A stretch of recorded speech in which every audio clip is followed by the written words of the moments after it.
could skip this ad, but don't skip the part that can help you get the job done.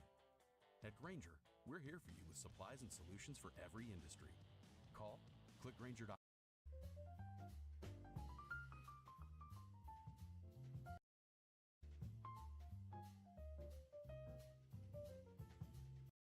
Ahora en Phoners y DJR tenemos el GIF que busca.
Let's try this again. Hey, you can hear me now.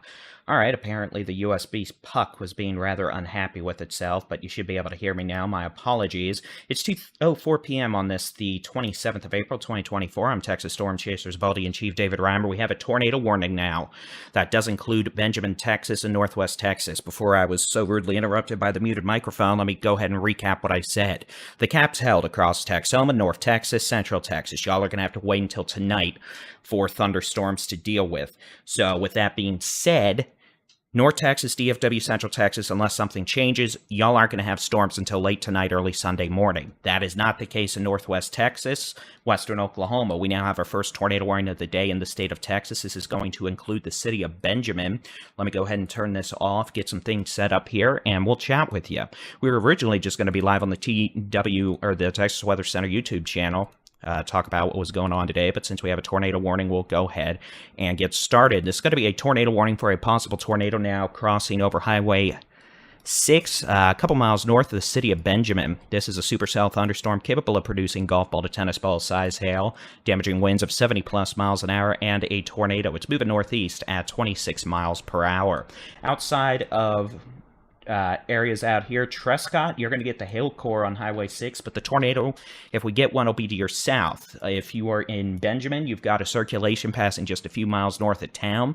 Otherwise, this is going to be an issue for Vera on Highway 114, and eventually, if this storm keeps on its present track of moving due northeast, this could be an issue for the Highway 287 corridor around Electra to Iowa Park to Wichita Falls, probably by, given its present forward rate of speed, by 4 p.m. So again, this could be an issue downstream. This may be one of these long-lived supercells that's with us for quite a while. So if this storm continues on its present track, this could eventually be an issue for places like Electra, Wichita Falls, Holiday, Iowa Park, Cadane Corner, Dundee, Mankins, etc. So again, this is a tornado warning for a thunderstorm, at least a circulation, a couple miles north of Benjamin, Texas, moving northeast at 25 miles an hour.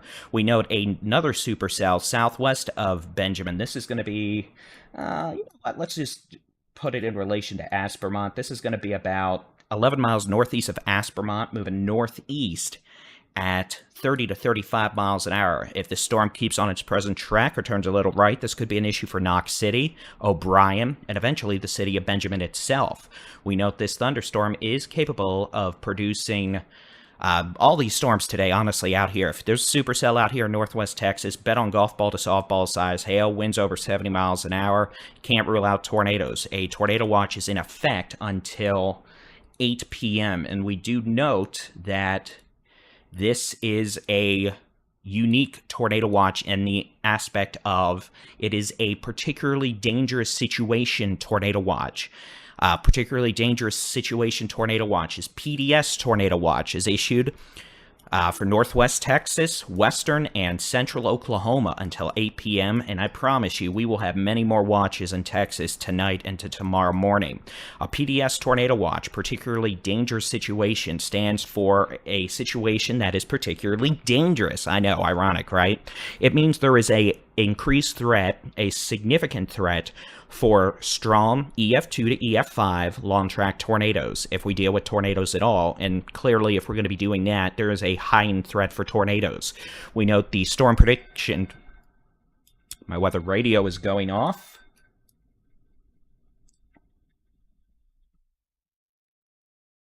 Sorry. Y'all can't hear it. I can, though. I've got a weather radio here to help me. Oh, okay. Okay. It was just an update to the tornado watch. Sorry. For those who don't know, don't care, whatever, I'm actually right now located on the border of Moore and Norman here on the south sides of Oklahoma City, right in the square of today's risk. So this may be a situation where at some point today, if I have a dangerous storm approaching my location, we may go mobile with this coverage.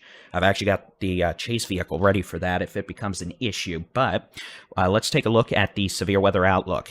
We got problems, yeah. Here's the severe weather outlook for today and tonight. Now, for most of Texas, this is going to be tonight and early Sunday morning with a squall line that will develop late this evening in portions of northwest Texas, the Big Country, the Concho Valley, the Edwards Plateau. Another way to put it, from Shamrock, Texas to Snyder, Texas, all the way down to Del Rio, all the way up into Kansas. That line of storms will move east tonight with damaging winds, hail, embedded tornadoes, heavy rainfall. This afternoon into early this evening, a cluster of supercellular thunderstorms capable of producing strong long-track tornadoes, softball-size hail, damaging hurricane-force winds over 75 miles an hour are possible across this level 3 and level 4 risk zone. Specifically in Texas, mainly northwest Texas, that level 4 risk zone. The level 3 risk, 2, 1, etc., that includes most of Texas, will be tonight for the squall line. But as I put the radar on here, you can see we've got supercells that have developed in northwest Texas. Those are moving northeast and will be capable of producing tornadoes, giant hail, hurricane-force winds. And just looking at this alone, without the radar on, you can see these supercells are quite unhappy. I'll put the radar back, or the warnings back on in a minute. Let me just show you the timeline over the last hour, and you can see how these storms have evolved. In fact, here, let's do this. Satellite. Here you go. You can see using satellite data, these storms have erupted. Notice across North Texas, Texoma, Central Texas, we have no towering cumulus. We have these low-level streamer clouds.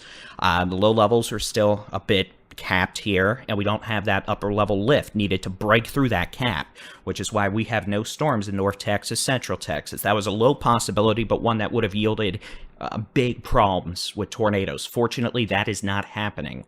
At least has not happened at this point, and it doesn't look like it will happen, so we're going to have to wait until tonight for the squall line, and we'll talk about that in a minute. But this afternoon, a significant severe weather threat across northwest Texas, Texoma, Oklahoma into Kansas as these individual discrete supercells erupt, move northeast, and again become tornadic. And we have a tornado warning for Benjamin, Texas. This thunderstorm sitting in Benjamin. A couple miles north of Benjamin on Highway 6. Trescott, you got hail. This storm near Benjamin's wrapped up. I'll tell you what, this thing could easily have a rain-wrapped tornado. And if we're doing tornadoes today, and we probably are, we're going to have complete and utter rain wrap. There's so much haze. We're going to probably have a tornado warning soon for this storm northeast of Aspermont. We don't yet, but those of you Rochester, Knox City to Benjamin, be ready. We're probably going to have a tornado warning sooner rather than later based on the intensifying rotation indicated by the weather radar. So again, this is going to be a day where we expect tornado warnings. We expect all hazards out of these storms. If we're not talking about you, that's a good thing. We're not going to be talking about 95% of the state of Texas over the next few hours, and that's a good thing. But again, those folks we are talking about need to be weather aware and understand these storms are not going away. At times, honestly, somewhere between Texas, Oklahoma, it is easily possible we're going to have a tornado that stays down over the length of multiple counties. Hopefully we don't, but that's a possibility today. And again, we could have a tornado drop at any time. Storm Chaser Jenny Brown is out present there.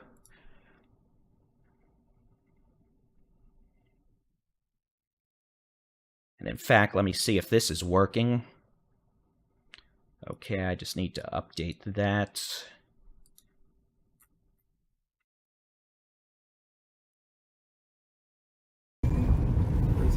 Okay, there we go. So we've got the Storm Chaser feed there. That's good to know. I just needed to set that up.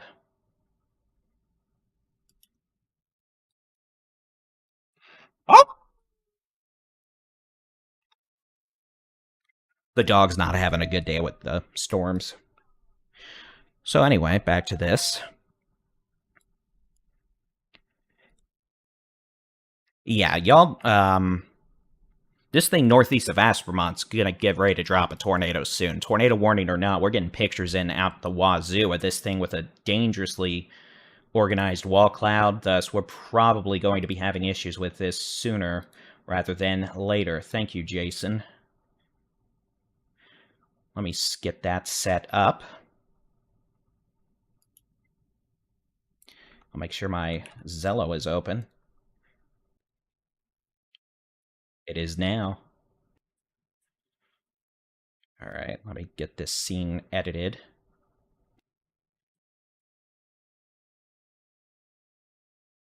Alright, so while we do that, what is it, 2:15? Let me loop this. Since we've got Storm Chaser Jenny Brown there, we're going to press this button again, and I'm going to get her photo added into here. Hopefully, optimistically, without accidentally breaking this program. Because this is how I've broken this program before, by doing this.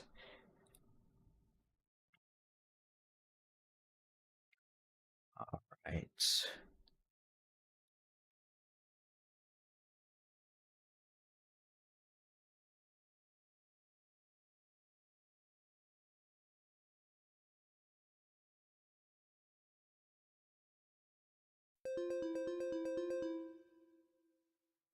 A new severe thunderstorm warning has been issued for King and Stonewall County in Texas.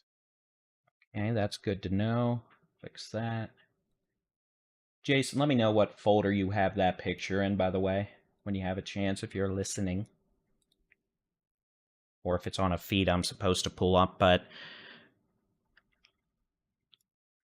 Okay, so we have 2 severe storms, each one of these capable of producing... honestly, both are probably capable of producing tornadoes. You've got storm number 1, located now several miles northeast of Benjamin. Storm number 2, that's going to be coming up on Knox City, a direct threat to Knox City. Moving about 13 miles southwest of Knox City, moving northeast at...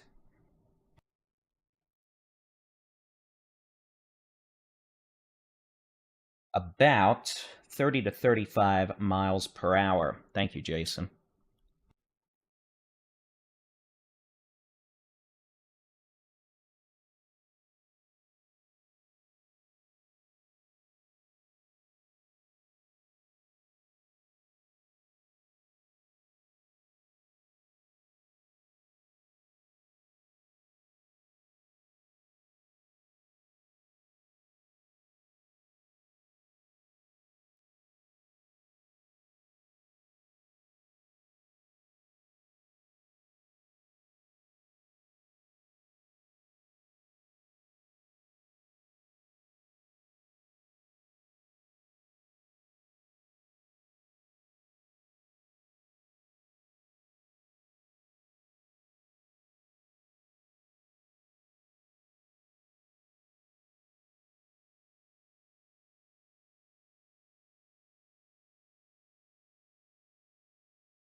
I'll just use that. I'm going to have to download it off the drive. That's fine. Apparently Google Drive no longer exists on this computer.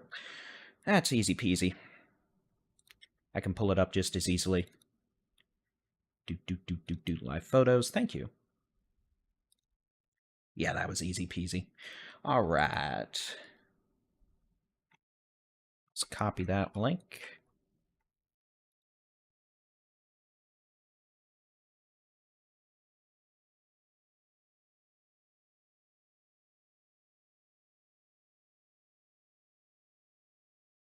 Actually, I might be able to access it real quick. Let me see. Doot.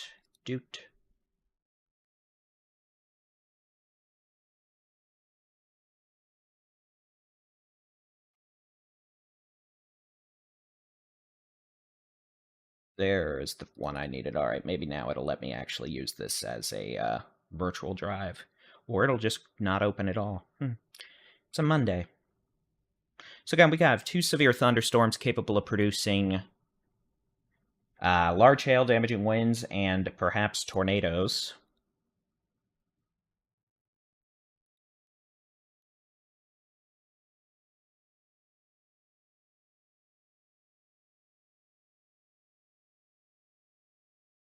Jason, I should have the ability to just pull it up in my thing now. I got the program to work.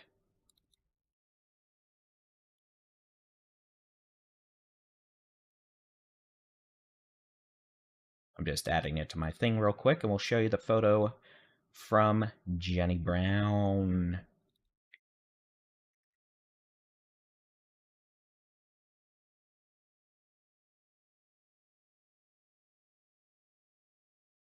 Crop it down real quick so it's nice and horizontal.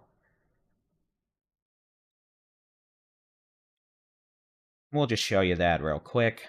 Again, this is the view of the thunderstorm near Benjamin, Texas. From Jenny Brown, you can see high precipitation supercell, rain-free base on the left side there with some scud. If we had a tornado here, it'd likely be way back in the rain, unfortunately, because it involves a lot of precipitation. That's unfortunately what we are dealing with today, high precipitation supercells. All right, so that worked out well. Back to this we go.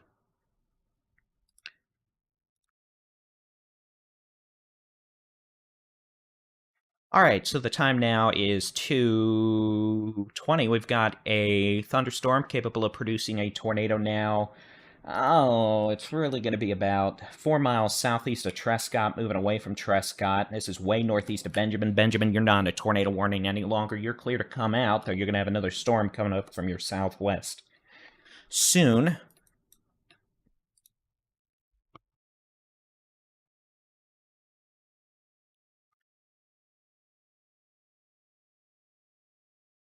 We have no other thunderstorms south of these right now. The storms that we had near Haskell to Stamford have dissipated, probably because these 2 supercells up near Knox City to Trescott are dominating the local environment.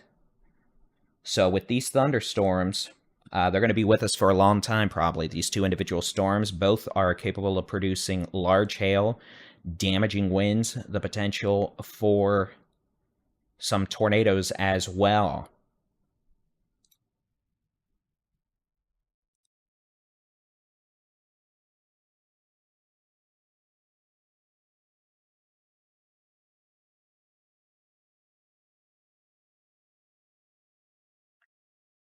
All right.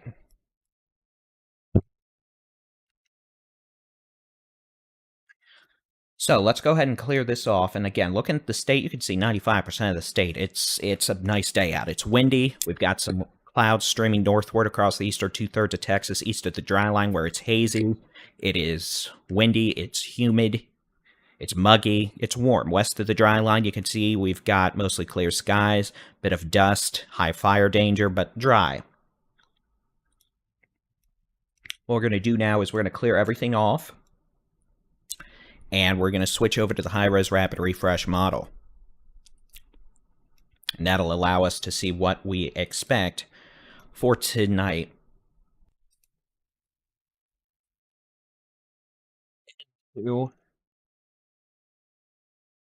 Stand by. Hey, Brandy, where is Gardner at? Helicopter. Okay. I was curious. Thank you. All right. So, sorry, I'm keeping an eye on storms here too. Let's take a look at the high-res rapid refresh model. What we're going to do is we're going to look at 2 o'clock. I just want to see how the model's doing. Now notice, this model is completely missing out on storms here in Texas, which most did, except a very few, those in northwest Texas right now. But this will still give an idea of what we expect. You can see by 4 o'clock, it does have storms firing up. Storm chances may increase as we continue through the mid-afternoon. It's only 2 o'clock. We're still early afternoon with this activity. So with that being in mind, a new severe thunderstorm warning has been issued for Haskell County in Texas.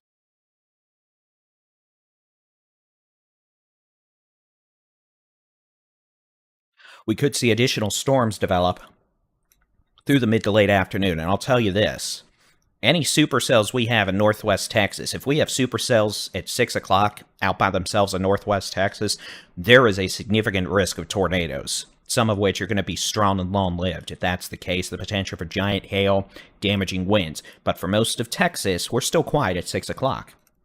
Here's 8 o'clock.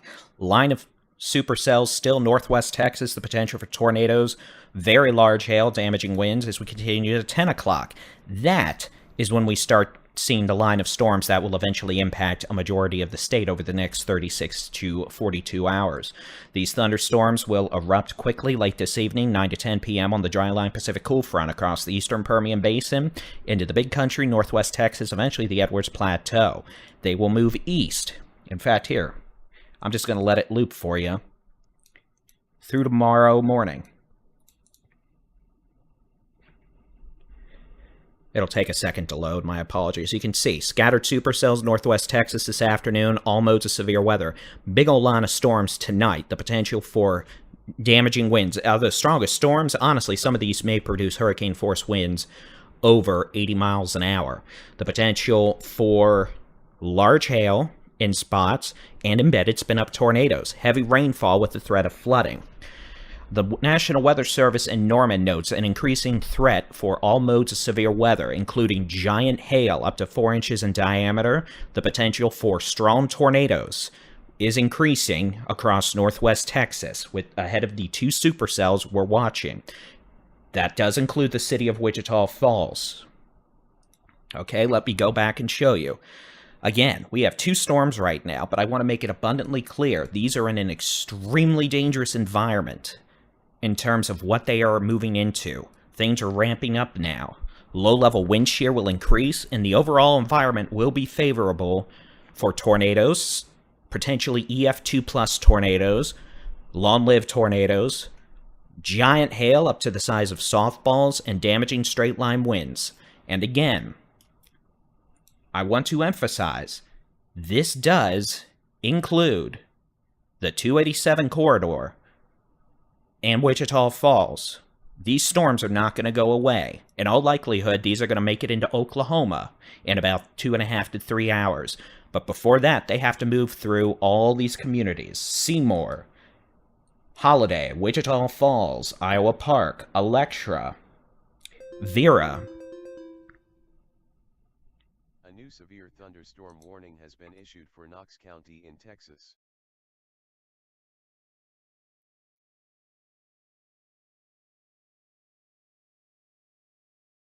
So again, I want to emphasize those of you in Wichita Falls all the way down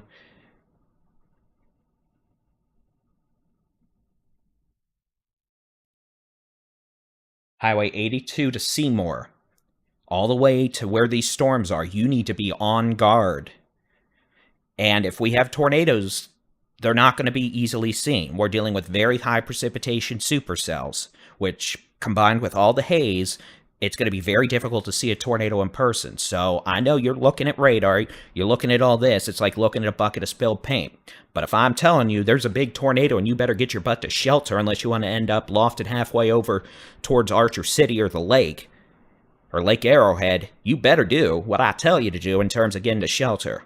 All right? those of you who have watched us for a long time know I'm not going to be all willy-nilly, screamy if I don't think we need to be. But if I'm being serious and I'm telling you we got big problems and you need to take shelter, you need to take shelter. And at this point, I'm telling folks in Wichita Falls down to Seymour up to like Electra to Holiday, you need to be paying attention to this. This is one of these situations where this has potential written all over the wall. And I am hopeful. You know what? Let's just pray that nothing bad happens with these storms. But, I mean, come on now. This has the potential for uh-ohs. So we need to be real mindful. And yeah, it's a real scientific term. As these storms move northeast, they're likely to become better organized. As we continue into the mid-afternoon hours, we're going to see the low-level wind shear strengthen further, conditions becoming extremely favorable for large hail, giant hail, and tornadoes, some of which will be strong. Most of y'all know in my forecast, I'm very particular when I talk about tornadoes. I will typically say a low tornado threat, an isolated tornado, a very low tornado threat, maybe a brief spin-up tornado. I'm not using that verbiage with this. I'm saying we have a moderate, medium to high chance of tornado issues with this. And some of these could be large and quite in charge for quite a while. So we need to be mindful of that as we go through the next several hours. And again, 95+% of Texas, you're not going to be dealing with anything until tonight and tomorrow morning. There's nothing else going on in the state of Texas right now. We got storms up in Oklahoma. We got storms up in Kansas. We got tornado warnings galore, apparently, in northeast Kansas. I'll take a look real quick because I'm a nerd.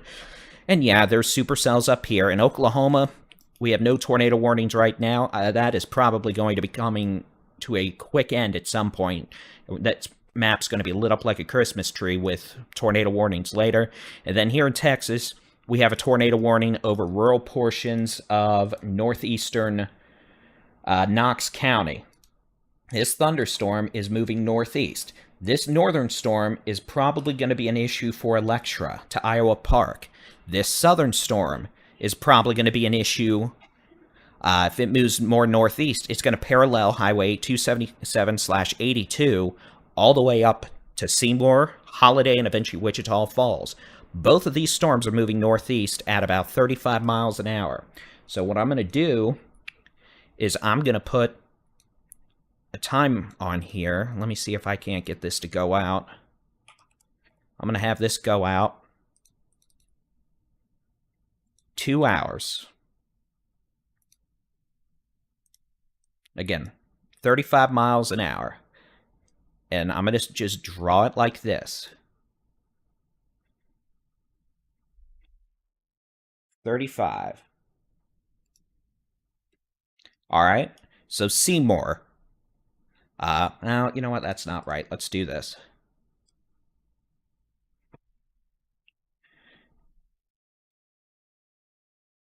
Trying to do this. It's kind of difficult. Apparently, I can't draw. Who would have thought? Who would have thunk it? Okay, let's do this. Seymour, 305. Well, that's not right. The problem is the southern storm is moving so much slower than this northern storm still.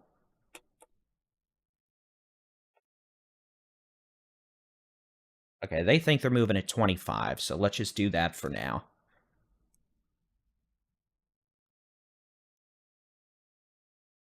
I'll do 30, just because it's my prerogative. Seymour, if this is right, this is going to probably be in town by about 3:10 to 3:15. Electra, about 3:45. Holiday, about 4 p.m. West sides of Wichita Falls, 4:15 to 4:30. If these storms accelerate, which they may, that will be sooner. So let's go through this again. Monday, in the next probably 20 to 30 minutes, Gore at about 2:50 to 3 o'clock. Seymour about 3:05. See, they're just fluctuating so much with the speed in terms of how fast they're going, but I'd rather give you more lead time than not.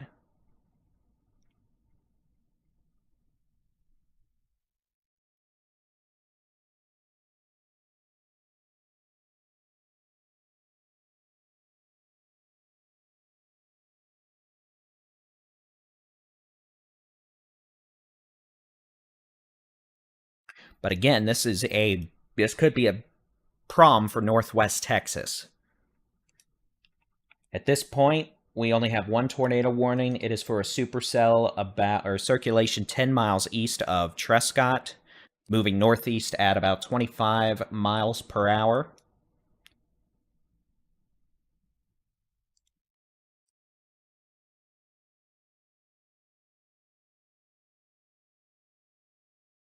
And these are the only two storms we're dealing with right now in the state of Texas. So, since these storms are over rural areas, let's do this for now. We're going to take about a 12-minute break. We'll keep the streams on, and we'll be back here at 2:45 with the latest information, sooner if necessary.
Alrighty, good afternoon. I'm Texas Storm Chasers Baldy and Chief David Reimer. Now 2:45 p.m. We are back with another severe weather update for Northwest Texas, and then we'll take a look at the forecast over the next little while across portions of, well, really the entire state, actually. This is a photo from Storm Chaser Jenny Brown. She is out and about this afternoon. This is a look from the thunderstorm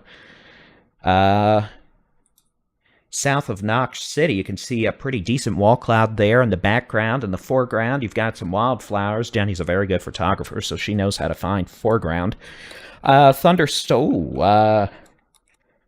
Okay, let me tell you why I just got really suddenly concerned. We're going to go to the radar. My apologies for the quick transition, but I am, after all, Baldy in Chief and have a tendency to do such things. Let me show you what we have going on real quick statewide. We have 2 supercells Northwest Texas, not other thing going on, which is good. Now, let me show you why I just had that reaction to saying that's not good. Now, this is going to be looking at the thunderstorm that is southwest of Knox City off the radar out of Dias Air Force Base. Technically, it's near Moran. But when I look from the Frederick radar, this is what I see. Look at that mid-level mesocyclone, this storm. This storm southwest of Knox City is going, hey, hey, hey, we got problems, yay. And thus, it is probable we're going to have a tornado warning real soon for this area around Knox City. So those of you in Knox City, I would advise you to go ahead and get ready to take shelter, because this thing's about to produce a tornado in all likelihood the next several minutes, being 15 to 30 minutes. These thunderstorms have the potential of producing baseball-size hail, winds over 65 to 75 miles an hour, and the possibility of tornadoes. So I would encourage you all to be mindful of that. Depending on what we have occur here, this northern supercell may weaken, and the southern storm may become the dominant storm here. But at this point, both easily capable of still throwing out baseball-size hail.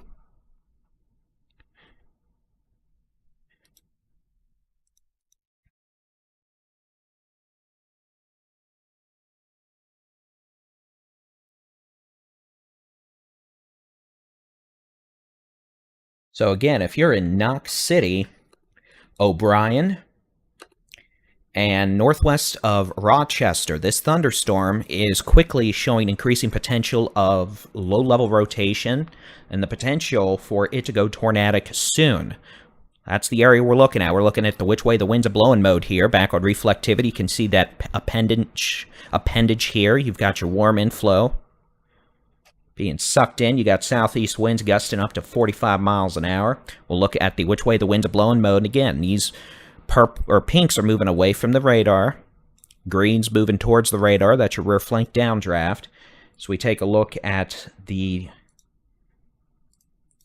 probing here just to see what the winds are. You've got winds moving away from the radar at, let's just say, almost 60 miles an hour. Winds moving towards at about 30. So we've got about 90 mile an hour shear over a fairly decent area. Further north, we have a strong circulation now. This is over very rural portions of northwestern Baylor County. This is a severe thunderstorm over rural areas. Should now be east of FM 1919. We're talking a good, let's just say 16 miles northwest of Seymour. We're talking about 20 miles southeast of Crowell, 20 miles east of Truscott, and 21 miles northeast of Benjamin. And this storm is moving northeast at about 25 miles an hour. Jason, if you're listening, looks like Jenny just got a new shot in the chat. If you get that up, I will switch over at your leisure. No hurry. Thank you. The thunderstorm farther south, capable of producing baseball-size hail, damaging straight-line winds over 75 miles an hour, and the potential for a tornado. At some point, sooner rather than later, we're getting updated images from storm chaser Jenny Brown. She has a pretty low-hanging wall cloud with this storm, and the low-level rotation is increasing, indicating the potential for a tornado could be increasing over the next several minutes to half hour as this thunderstorm continues to slowly trudge towards Knox City, O'Brien, Rochester, and eventually probably making it east to Highway 6. If it turns right at all, it's going to be a tornado threat.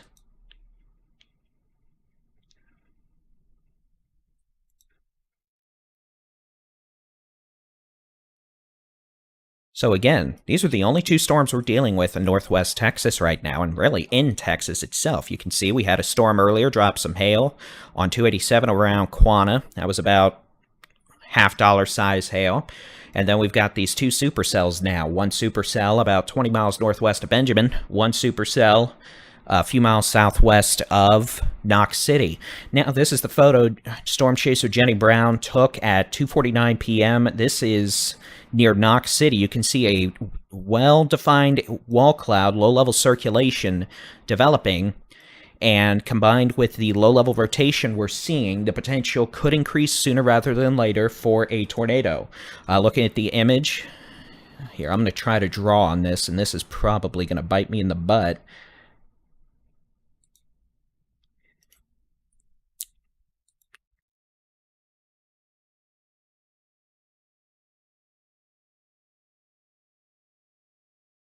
Okay, just a second to set this drawing up.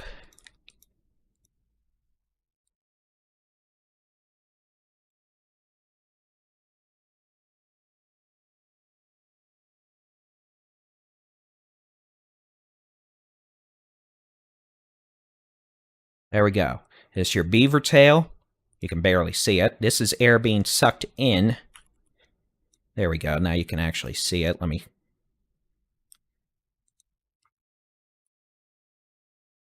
There you go. This is your beaver tail. That's being sucked in. That's inflow. That's your wall cloud right there. Going back into the precipitation core. So this whole thing is your area of circulation, rotation, the mid-levels of the thunderstorm, back over to the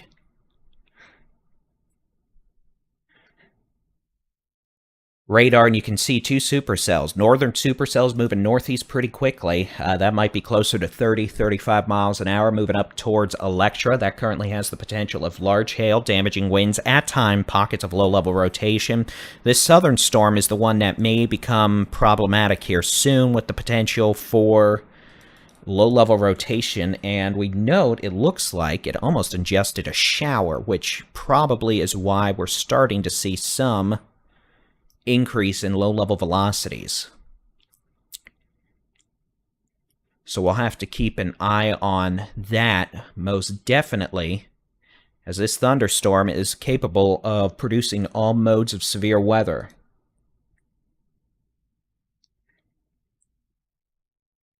Outside of that, let's take a look at the high-res rapid refresh model for tonight.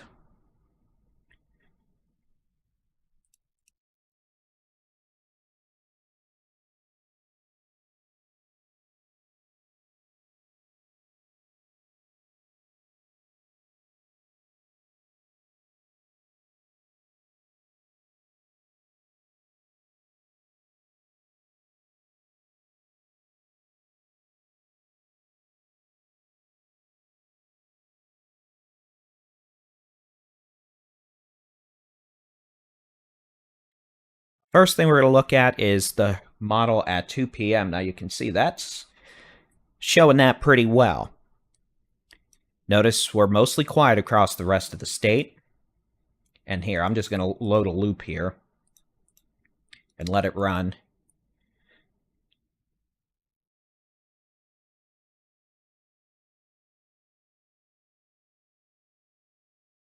Now, this run, for what it's worth, notice it did develop a cell in western North Texas. It is not completely out of the realm of possibility we have to deal with some sort of isolated supercell west of DFW at some point late this afternoon, early this evening. If we do, all modes of severe weather on the table, but that's probably only about a 20% chance right now. Otherwise, we're going to be dealing with scattered severe storms northwest Texas over the next several hours and into early this evening. Before the remainder of the state, at least north to south, we see a squall line quickly fire up by about 10 p.m. along the dry line cool front. That'll move east. That line of severe storms capable of producing damaging winds, large hail, the potential for embedded tornadoes, heavy rainfall. And again, that will be the thing that impacts most folks tonight, including Texoma, North Texas, Central Texas, the Hill Country, Concho Valley, Big Country, Northwest Texas, the Edwards Plateau. Pretty much along and west of Interstate 35 to West Texas, for all intended purposes, by sunrise tomorrow. Strongest storms, not all of them, the potential for damaging winds, large hail, embedded tornadoes, heavy rainfall.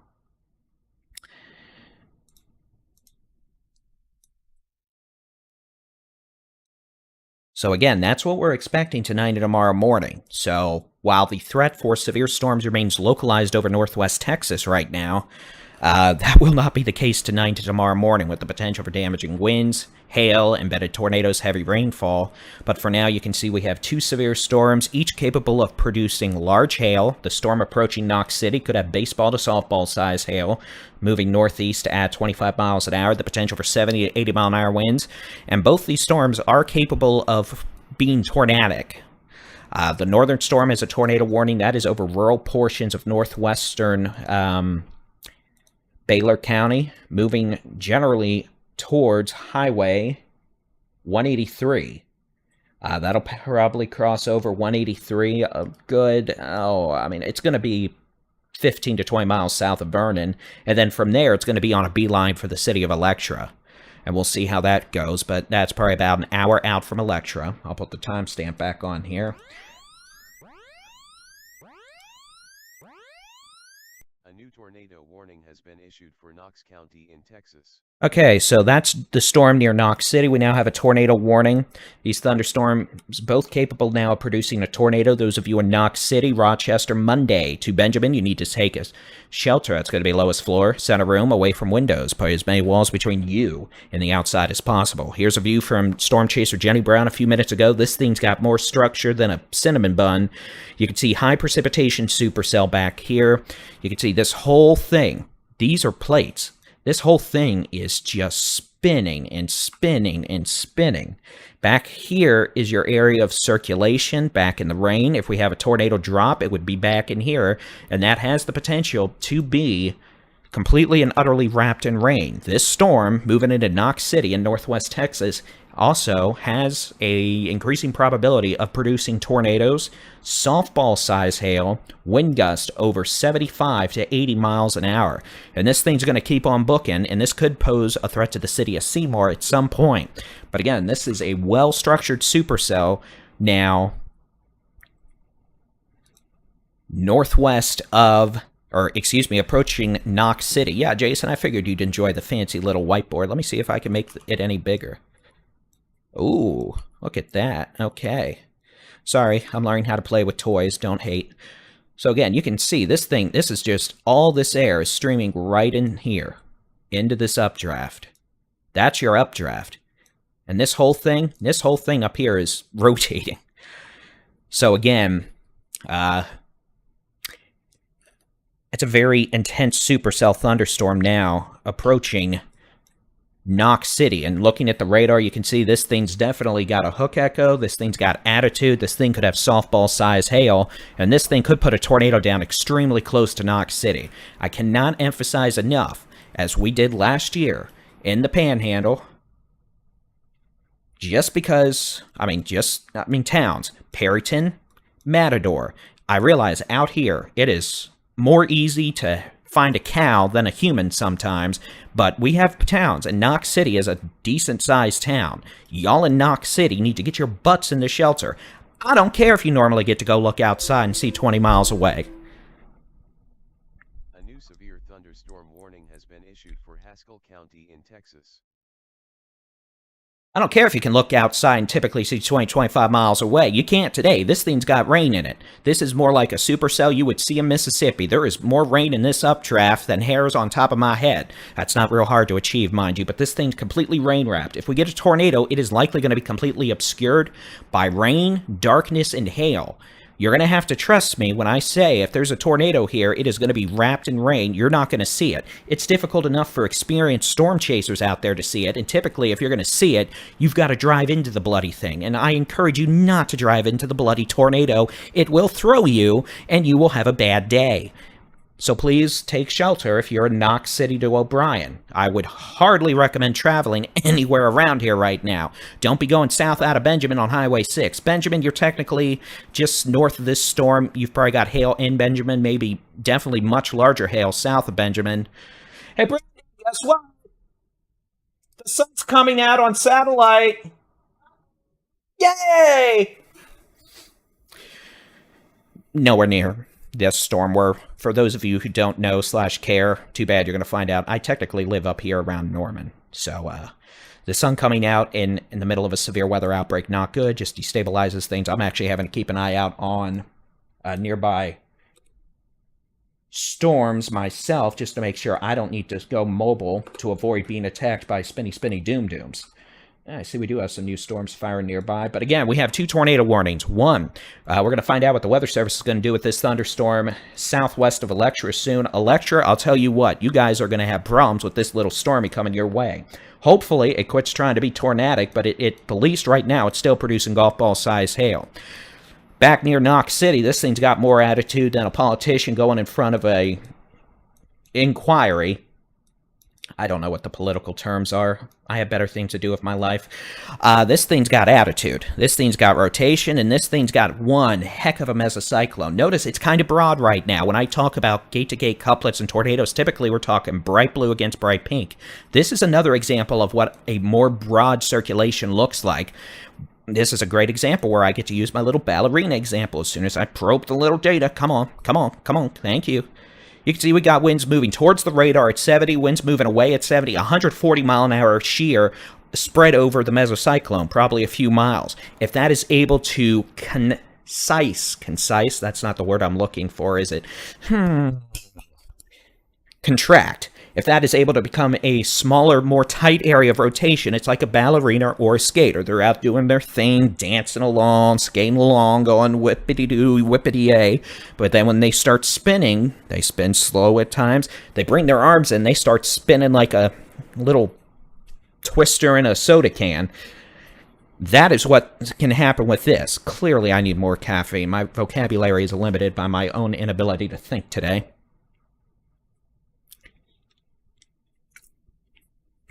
So if that's what we're about to have happen here, that's going to put a tornado down very near Knox City.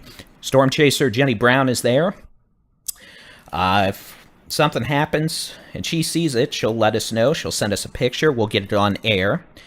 And then we'll get to see her photography later. Jenny's more of a storm photographer, nature photographer, versus one of these folks who drives right into tornadoes or close to tornadoes, but her imagery is beautiful. I'll tell you what, that's not good. That is a bad signature. It doesn't take a rocket scientist to know what happens when you get a hook like that or a flying eagle shape like that. Knox City, you're going to have a problem. You've got a problem. If you don't have hail flying, you're about to have something else flying, and it's not going to be something you want flying.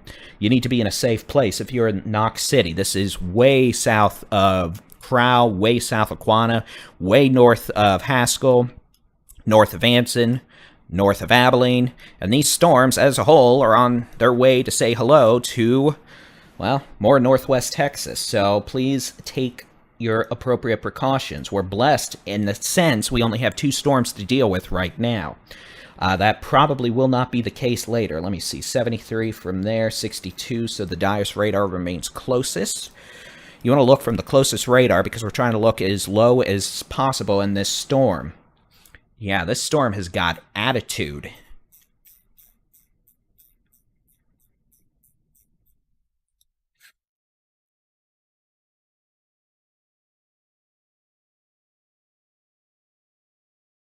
And again, it's also dropping softball-size hail. All right, the new Day 1 is out. I don't see any changes with that. The Day 1 severe weather outlook, I'll show you that here in a few minutes when it's in my system. Looks like the 30 hatched wind got bigger.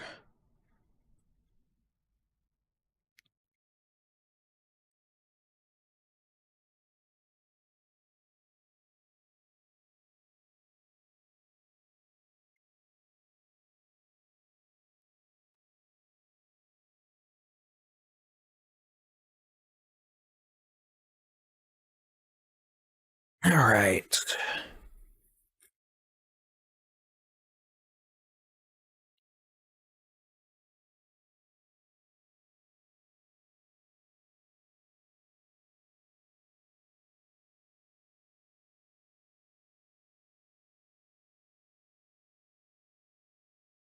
So again, at this point, we have 2 storms capable of producing severe weather. I expect we'll see a new warning on this northern storm soon.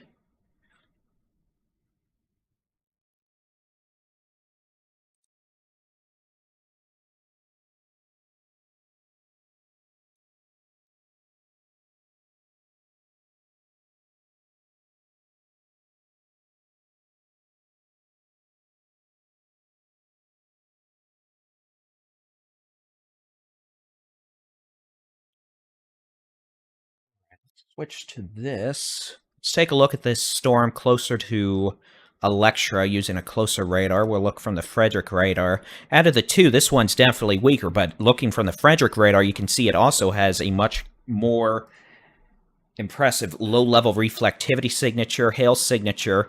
There's not really any low-level rotation detected. I think it's dealing with interference from the thunderstorm farther south. But what we're going to do is I'm going to look up a couple tilts. Yeah, there you go. You can see strong rotation aloft. And let me show you the altitudes we're looking at. We're looking up here. This is at 11,000 feet. We'll go down another tilt. I bet you didn't know the weather radars can also look up. 8,500 feet. Weaker at about 6,600 feet. So this remains an impressive storm with strong mid-level rotation. A new severe thunderstorm warning has been issued for Baylor and Wilbarger County in Texas. So for the moment, it does not appear to have a tornado issue. For the moment, the Weather Service in Norman just put out a severe thunderstorm warning. That's going to run downstream to near the city of Electra. This will include Harold, south to the county line. Right east of that warning, though, is where we start getting populations. You get Electra, Cadine Corner, Haynesville, and then eventually this storm could pose a threat to the city of Burke-Burnett. Burke-Burnett is no stranger to softball-size hail. I can tell you that from several years ago when I was there for such an event. This storm, again, the potential for, what they got it warned for? Tennis ball-size hail, winds of 70. This warning does include Harold and Grayback. So again, this is a thunderstorm capable of producing tennis ball-size hail, 70-mile-an-hour winds. If that rotation we were looking at 5, 6, 7, 8,000 feet is able to lower again, and it very well may, they'll upgrade that to a tornado warning. Back near Knox City, this thing's got just nastiness. This is a severe thunderstorm capable of producing a tornado. Baseball to holy sweet Mama May. Softball size hail and damaging winds. And I'll tell you what, that hook echo has more. That is not good. Now have a report that a tornado is down near Knox City. So the police department in Knox City is apparently reporting a tornado. Thus, we'll go ahead and use the verbiage confirmed. A confirmed tornado is now located near Knox City, according to local police. And this storm is capable of producing softball-sized hail, damaging straight-line winds over 80 miles an hour. Radar detecting winds moving towards the radar at about 70, winds moving away probably about the same. So we have 120 to 140 mile per hour shear and a reported tornado and a hook echo that'll make you want to slap your mama. That is nasty sauce. This is what we call a high precipitation supercell. This storm is capable of producing a tornado and perhaps a strong tornado. The potential for softball-sized hail damaging straight-line winds over 80 miles an hour. This is a thunderstorm that Storm Chaser Jenny Brown is on. And let me tell you, this thing's got nasty attitude. Let me see if I can loop this without blowing this program to high heaven. But even if I do, I'll just restart the program because I want to look at this over the last half hour. Again, here's just a look over the last half hour. You can see how that hook starts wrapping around, and again, that's the rear flank downdraft coming on in. And an interesting note for those of you with aviation interest, it looks like Air Force bases in Oklahoma City, southwestern Oklahoma, and Wichita have all evacuated their aircraft ahead of the severe weather threat, which makes sense. I digress.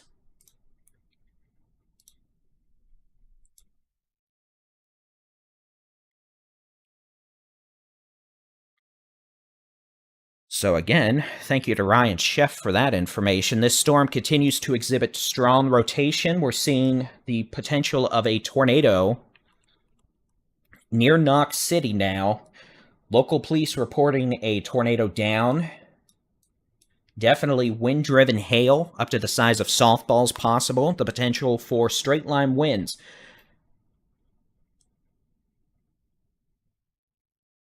I hope that's range folding. I really do. The word uh-oh is implied. Let me look from the Frederick radar. Let me see if that couplet we're seeing here is actually valid or not. Sometimes data in radar data can range fold. It'll do what we call, it'll flip the velocities, make something look a lot more impressive than it is.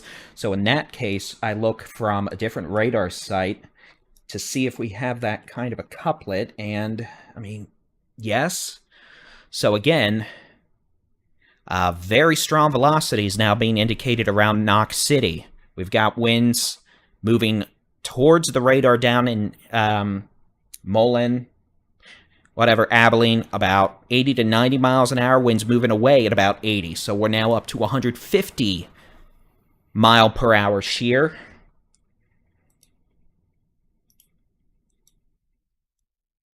Though we note that is still over a relatively large area comparatively, a couple miles. If we see that, 80 mile an hour against 80 mile an hour pixel to pixel, bright pink right next to bright blue, that is what we call gate-to-gate coupling. In this case, we're still talking about a more broad mesocyclone, but local police reporting a tornado near Knox City.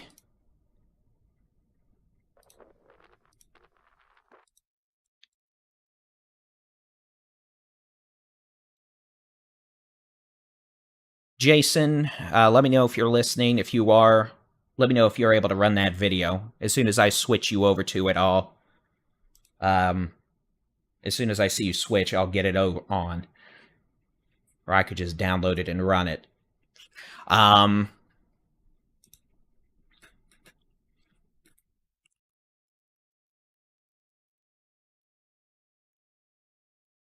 Understood, Jason.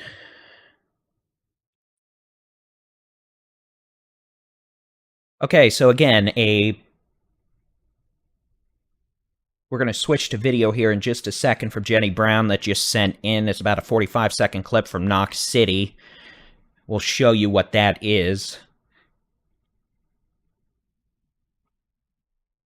Thank you for that laugh, Jason. That was a funny laugh. Memories. Anyway, so again, Knox City, you better be in shelter. Okay, here we go. He'll adjust the size and etc., but this is from Jenny Brown in Knox City. You can see we've got a very large, high precipitation supercell. This storm, all that black, that's rain. If we have a tornado, it's in that area of precipitation. And this is real time. Look at the grass. You can see the grass isn't flying around like crazy. You can see the storm movement, though, the movement of the clouds. If we have a tornado, it is back likely in here. And again, this is inflow going into this. If we have a tornado, it's in here. You can see we almost... Okay, we're going to go with that. So Knox City now reporting a large and extremely dangerous tornado. So what we're going to be looking for is in here, this might be a large tornado back in here in the rain. That's your inflow.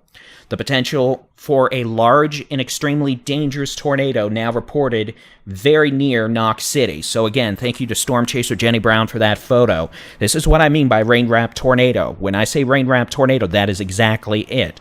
So again, we now have reports that this could be a large, extremely dangerous tornado in or very near Knox City. We're seeing winds over 100 miles per hour towards the radar, winds over about 60 to 80 away. So this is a very strong velocity couplet with a confirmed large, extremely dangerous tornado very near Knox City. When I said we could have strong long-track tornadoes today, this is it.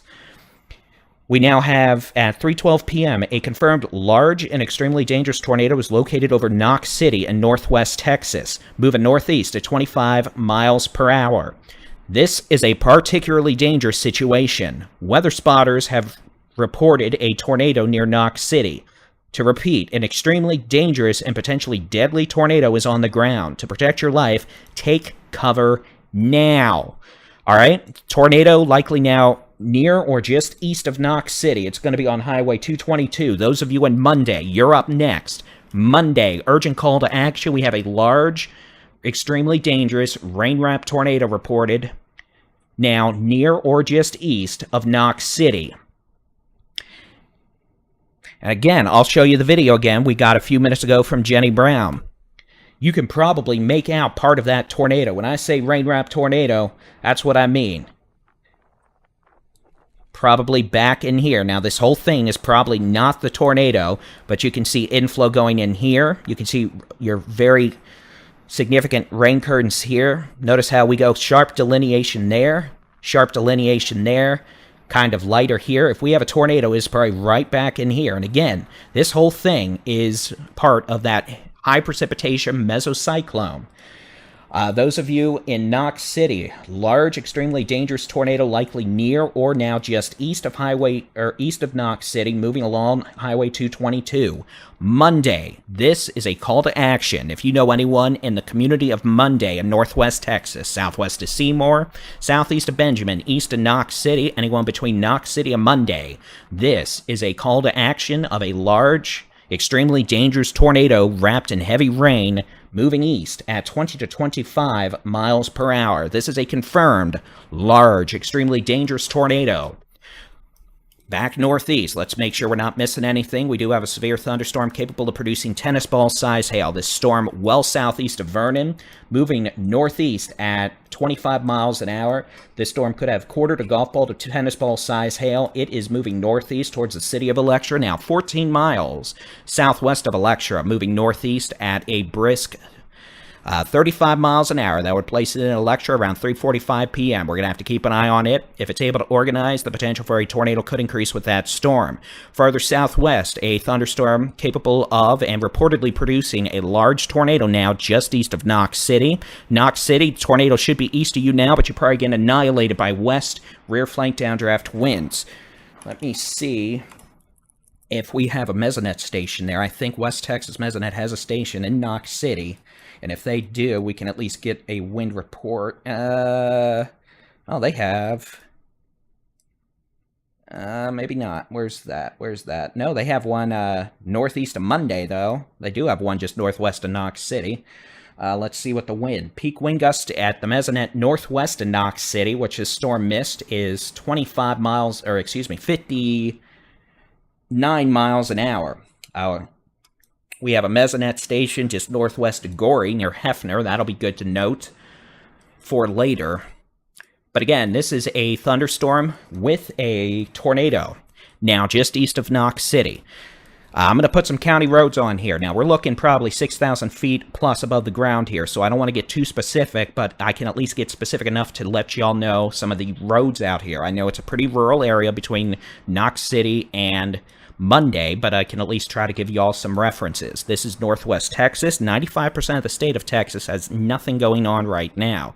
We're dealing with a storm that has the potential of producing significant tornadoes moving towards Monday along Highway 222. So again, Highway 222, you have County Road 4206. And I'm just putting this on here for my own reference.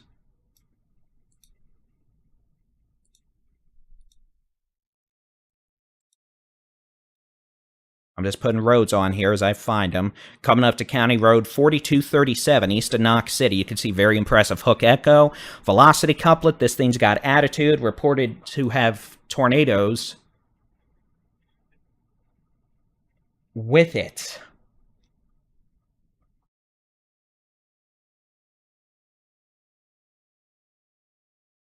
All right, I want to make sure I'm still using the right radar for this. Boy, I hope this missed Knox City. Okay, that's 68 miles from Frederick and 59 miles from Dias. Need to keep an eye on that storm up near or south of Vernon. It's looking kind of anemic, but I don't trust the shape of it. I'm talking to myself and kind of to meteorologist Jason Cooley because he helps me maintain situational awareness. All right, so... Oh boy, there's a scary couplet with it. All right, here's the latest velocity scan. Large, potentially strong to violent tornado now northeast of Knox City near County Roads 4231, County Roads 4237, County Road 4216, County Road 4225, County Road 4250, County Road 4248. This tornado... And I'm just going to put the little magical dot of life on it. Now you can see when I've said we got bright blue against bright pink, I realize the radar beam here is having some data issues on this version, but on mine it's working fine. This tornado is now about 9 miles west of Monday, moving east, northeast at 25 miles an hour. We have winds moving away from the radar at 100 miles an hour. We have winds moving towards the radar at 70 miles an hour. We have a 170 mile an hour gate-to-gate couplet, a rain-wrapped tornado northeast of Knox City. If you're in Knox City, the city itself, you are clear. You will have more severe thunderstorms later today and tonight. We have an MD out specific for this thunderstorm. It's never good when the Storm Prediction Center issues discussions highlighting a thunderstorm. All right, I'm going to go ahead and read this out loud as we do this. Here's the storm tracks for both these storms over the next hour. I'm going to read this real quick. This is a meteorological discussion from the Storm Prediction Center that helps us maintain short-term situational awareness over the environment and what's going on here. A potentially long-lived, slow-moving, discrete supercell is centered over Knox City, Texas. The supercell appears to be anchored along the far southern portion of a broader convective plume that extends across Oklahoma, Texas.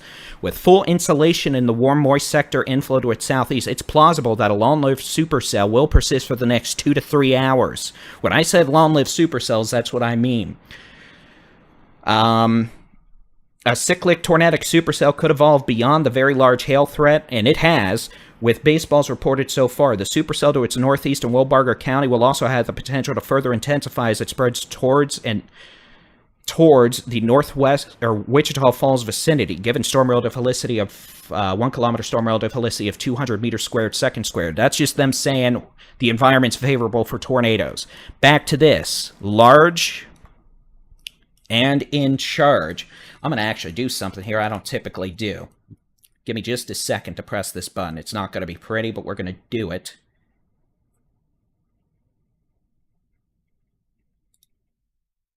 I'm going to show you what I'm looking at. Well, apparently you're getting all 10 monitors. Congratulations. That was horrifying. Let's never do that again. I got to figure out which monitor this is. There we go. All right, now this is a 4K monitor transposed onto a 1080p stream. It'll still work. What I'm showing you is the couplet with the velocities. We have winds moving away from the radar at 100 miles an hour. We have winds moving towards the radar at 110 miles an hour. We now have a 200 mile per hour couplet. This is probably a large, potentially violent tornado over rural portions of Knox County, now northeast of Knox City, moving in generally towards Monday. It may pass just north of Monday, but we are not taking the chance when we could have a very large destructive tornado in progress. If you are west of Monday, north of Monday, east of Knox City, northeast of Knox City, southeast of Benjamin, I realize this is all mostly farmland out here, but we have some folks out here. Please understand, this thing has a large, potentially violent, and when I say violent, EF3 plus type tornado, the kind of tornado that levels things.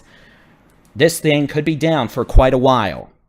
Understand, that's the environment we're dealing with today. When I said earlier we could deal with strong, long-track tornadoes, well, this little guy just took advantage of it, and now we have what is probably a very large, rain-wrapped EF3 plus capable tornado in progress northeast of Knox City. I'm hoping this thing missed Knox City itself, but definitely the potential for us to have issues. Hi, Linnell. This tornado moving northeast probably is going to stay north of Monday, but it's going to be really close.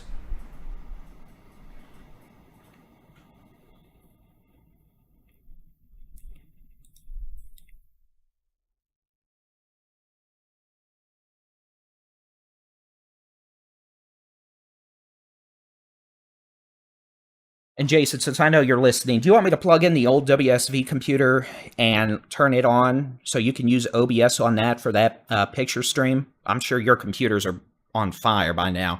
If that's something you want me to do, let me know. I have it sitting next to me.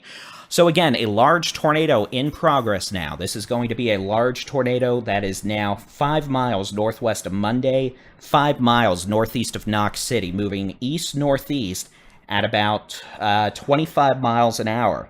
This tornado will remain over relatively rural portions of Knox County. It is near now County Road 4250, County Road 4225, moving towards County Road... You know what? Here, let's do this. I don't know if I have high enough data resolution satellite on here to do this, and I haven't really done this before, but let's do it.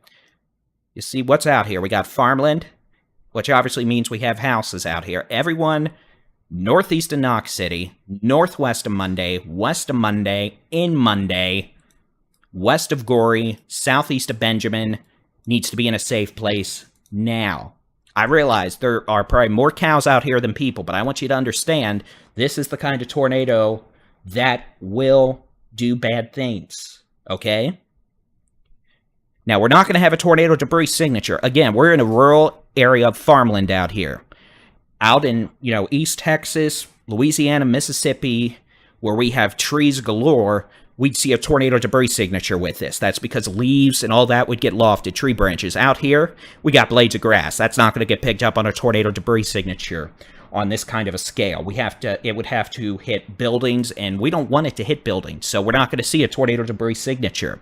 But we do have an extremely strong velocity couplet with this thunderstorm. Those of you in Monday need to be in shelter now. Lowest floor, center room, away from windows. Put as many walls between you and the outside as possible. We have winds moving away from the radar at about 90 miles an hour. And we have winds moving, well, I'll say that again, about, 90 winds moving towards the radar at about 30 to 40. So 130 mile an hour shear. Now, yes, I realize the velocity couplet here is having all sorts of nasty sauce, but I'm telling you, that's what's going on. And you can see it's completely and utterly wrapped in heavy, heavy rainfall. Now, this storm approaching Electra is starting to look a little beefier. Here's the Frederick radar. Clearly, we have a well-defined supercell. It has a hook echo, but it does not have a defined area of low-level rotation right now. We're getting close to the radar, so we'd be able to tell. So what I'm going to do here is I'm going to look up in tilts until we see strong rotation, or at least stronger rotation. Now, you can see right there. Well, there's the latest scan. Of course, it updates. Now, notice, when I say rotation, I'm not talking about the violent couplet we had further southwest. I'm just talking about where we have pockets of mid-level rotation. What is that? Okay. Right there.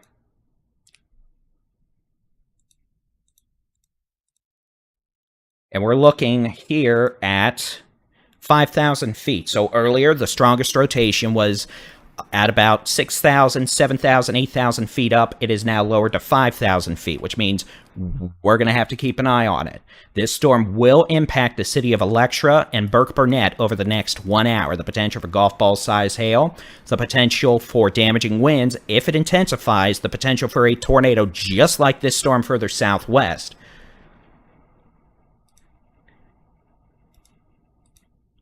All right, let's take a look at the latest photo from Jenny. This is west of Monday here just a few minutes ago. You can see what is probably back in here. Somewhere in here is a tornado. When I say rain-wrapped tornado, that is exactly what I mean. You can't see it. You see meteorologist Jason Cooley's trying to do some work with the contrast so you can see what's going on back here, and it looks like you can see some sort of a funnel back in here, but again, completely rain-wrapped. Looks like a big old rain column, but guess what? All this air is flowing back into this storm. This is exactly what is going on. You can see above that, this is your rear flank downdraft / mesocyclone. And then this would be somewhere in there, your rain-wrapped tornado. And notice, they are not in that. They're being safe, keeping their respective distance. You don't want to drive into a rain-wrapped tornado. You don't want, well, for the record, you don't want to drive into any tornado. And again, oh, sweet mama mercy, you can see this thing's got more attitude than a politician going in front of a political inquiry. We've got winds moving. Which radar am I on? I'm on the Frederick radar. Let me switch back to the Dias. Closest radar gives us the lowest beam scan, which gives us the closest low-level velocity scan. You can see this thing's got just nasty, nasty sauce. We got winds moving away from the radar, 75 miles an hour. You got winds moving towards the radar at about... Come on, come on, come on, come on. You can do it, you can do it. Thank you. About 40. So we're still dealing with 110, 120 mile an hour shear, which admittedly is still less than what we had earlier, which is good. So it's downtrended a bit, but we're going to have to watch things carefully.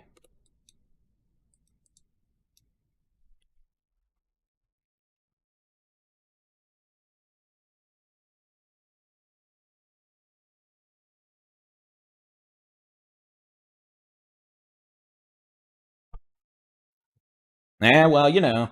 Okay, so again, where you've got this nasty velocity couplet now well northeast of Knox City. Knox City, you're clear from this. You've got pouring rain, hail, another storm popped up on you, but you're not getting a tornado out of that. There's no other storms down here right now. That's not a guarantee to stay that way this afternoon. Tonight, you're going to get blasted by Crashy the cold front squall line. It's not even Crashy the cold front, it's just Crashy the dry line. Crashy the dry line, that actually has a ring to it. Jason, mark it on the list. Okay, let's take a look from Jenny Brown. Here's another photo taken a couple minutes ago, west of Monday. You can see again, this is your supercell. All this is inflow right into that. And this, that's your rain-wrapped tornado. Notice how you can't see anything. It's just a blob of rain. The only reason I could tell you is that's a rain-wrapped tornado is, one, I've seen it. Two, I've chased a lot of stuff and can tell you exactly that's what that is. Just based off the velocity signature, based off the visual. This is a high precipitation rain-wrapped tornado.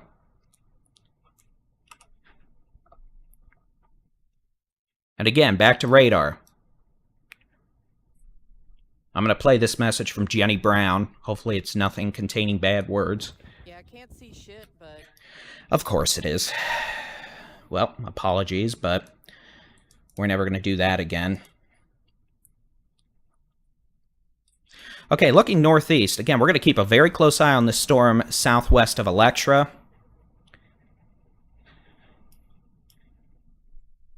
Moving northeast at about 30 to 35 miles an hour. That would place it in Electra, up 287 to just southeast of Vernon to Herald, with the potential for golf ball-size hail in the next few minutes. We note that hook echo is starting to get a little more rappy. We still don't have any defined low-level rotation, but we're going to watch it carefully. And again, when I say defined low-level rotation, I mean just, well, low-level rotation. I want to be clear. Yeah, thank you, Jason. I've got a Zello open now if you need to do it that way. If not, it's fine. Here's your couplet. This tornado, not as strong as earlier, but still quite intense. Never mind, it's intense. It's as intense as it was a minute ago. It occluded, didn't it? Okay, noted. We're going to have deviant motions today. let me show you this over the last minute, and I'll show you, and I'll tell you what I mean by deviant motion. I'm going to turn off the blend. Let me just show you this. Oh, no. Do not load 3 hours. Here's the last half hour of velocity data. Notice moving northeast, northeast, whoop, jog north. This can happen with significant tornadoes and on days where we have extremely strong low-level velocity. Notice, whoop, it did that curve left. So when we're dealing with occluding tornadoes today, apparently they're going to take a hard left, which does happen on high-end event days. It's just something, when we initially see it, we're going to call it out and be mindful of that for the rest of the day. So noted. That's going to be something we're going to have to watch carefully for the rest of these storms today across Texas, Oklahoma, Kansas. A good note for our storm chasers, if you're listening, these are going to have deviant hard left motions today.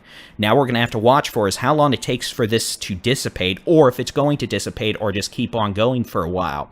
These deviant motions are very dangerous because, you know, most people may think a tornado just goes in a straight line. No, they can turn. And in this case, apparently, this just took a 90-degree turn from going northeast-east to almost due north. If it keeps occluding and keeps turning, it could start moving northwest for a period. And if that happens, we're going to have to watch Benjamin just in case it manages to get that close to Benjamin before dissipating. But again, this is part of the meteorological process of occluding mesocyclones, and sometimes, oh yeah, that thing took a hard left and intensified. Noted. So again, what we're looking at here, this is just the velocity over the last several minutes. Winds moving towards the radar in pink, winds moving away in blue. Honestly, it doesn't really matter if you know that. It just matters that blue against pink equals spinny, spinny, doom, doom problems. And yeah, we got spinny, spinny, doom, doom problems. So again, this circulation, the parent storm is still moving east-northeast. It's still moving northeast, but the tornado just took a hard left. Meaning those of you northeast of Knox City, and then you can see the latest scan comes in, see how much weaker it is now? It's going to start weakening that occlusion process, or the weakening phase of the tornado, and eventually it will dissipate. But notice it took a hard left. It took an even harder left than I have drawn here. In fact, here, I'm just going to... Hold on, I'm literally just going to draw this with my finger.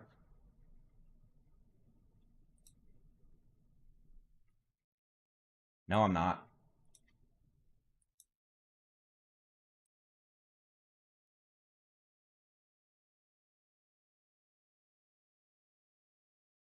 And see, it almost stopped moving for a minute.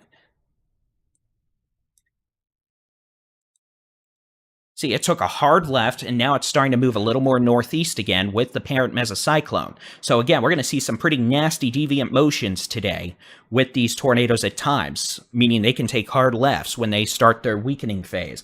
Now, as that occurs, we need to see where the new mesocyclone, I'll tell you where, right here, just north of Monday. That's a pretty big jump. Did that really just do that? Oh my goodness. Wow. Okay, so a new circulation may be starting to develop now northeast of Monday. It's a pretty significant jump to the northeast. But again, that's what happens with these occlusion processes. You're going to see tornado number 1 start to dissipate. Area of circulation number 2 attempts to start putting down another tornado. Sometimes this process happens fast enough where the old tornado is still ongoing when the new one develops, and that's how you get twins, essentially. 2 tornadoes down at once for a period, which can also happen on these high-end events. But again, tornado number 1 starting to dissipate now northwest of Monday. Tornado number 2 starting to develop northeast of Monday, and that would place it in line to be a direct threat to areas north of Gore, probably by like 2 miles. Bombardin, up on Highway 277, and eventually this storm could be a direct threat to the city of Seymour. Hey, Brandy! Just an FYI, there's a storm near Hidden that's got a tornado warning. That should stay well to our west. They're moving northeast today. Hinton. Yeah, west of El Reno. It should stay way to our west. They're not moving east today. They're moving northeast. Why you need to know that, I don't know, but I'm Dave. Okay.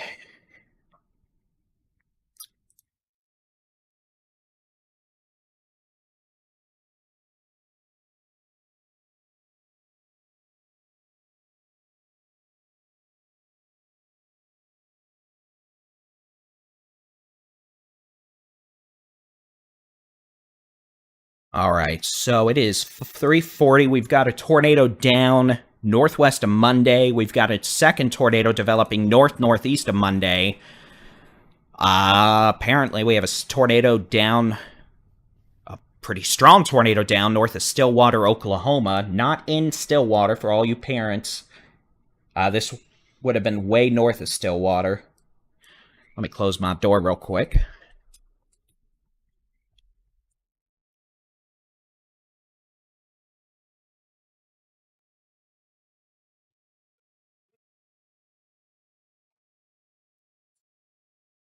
It's kind of hard to... I hope y'all didn't see that. Me trying to scamper around on socks on a wood floor. Y'all can't hear the blender, but I can. But it's worth it when you get fresh baked banana bread. Yes, sir, Bob. Alright. It's been a minute since we looked out. Let's switch back over to the how hard it's a raining mode.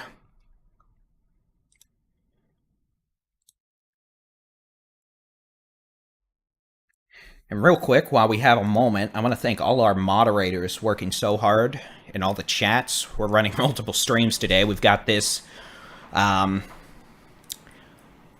weather coverage running. We've got Storm Chaser streams going. So we got multiple streams on multiple platforms. Chasers out and about. I want to thank all our moderators for doing such a great job. I want to thank meteorologist Jason Cooley for all the work he's doing.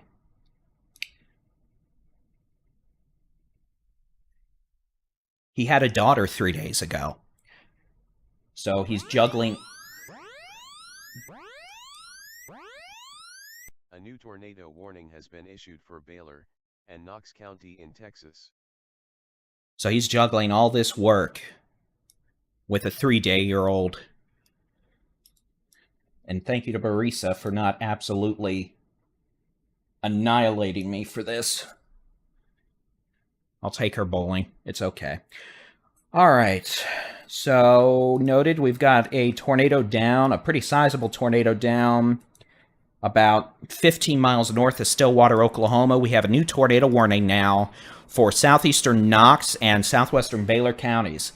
A confirmed large tornado now near Rhineland, moving northeast at 25 miles an hour. What's going on here? I'll tell you.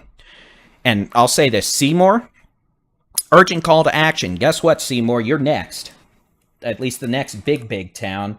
Red Springs, Vera, to Bomb Morton. Guess what? Y'all need to be in shelter. This is staying northeast of Monday. Monday, tornadoes to your northeast. Okay. Thank you, Ryan.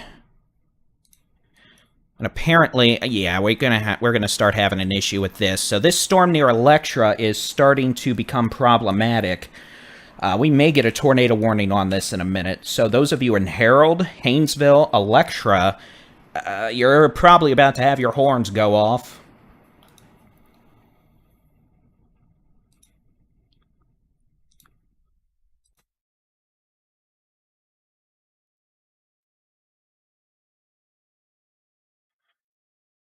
So again, we now have a tornado warning. The computer's about to go yippity, yippity, yippity-doo. Ladies and gentlemen, I'll let it go for you. In 3, 2, 1. A new tornado warning has been issued for Wichita and Wilbarga County in Texas. All right, it's going to be a tornado warning now for the northern supercell. This tornado warning includes the city of Harold, the city of Electra, the city of Haynesville, the city of Folks. This will be west of Burke Burnett. This tornado warning means those of you in Electra, Harold, Folks, need to take your tornado safety precautions. It's going to be lowest floor, center room, away from window. Windows, too, preferably. Put as many walls between you and the outside as possible. And again, this is a tornado warning now for the city of Electra. We advise no travel on Highway 287 between Iowa Park and Vernon while this dangerous thunderstorm moves over Highway 287. This thunderstorm is also capable of producing golf ball to tennis ball size hail. I said Harold earlier. It should have been Haynesville. Harold? No, it is Harold. I'm just late. Harold, Haynesville, Electra.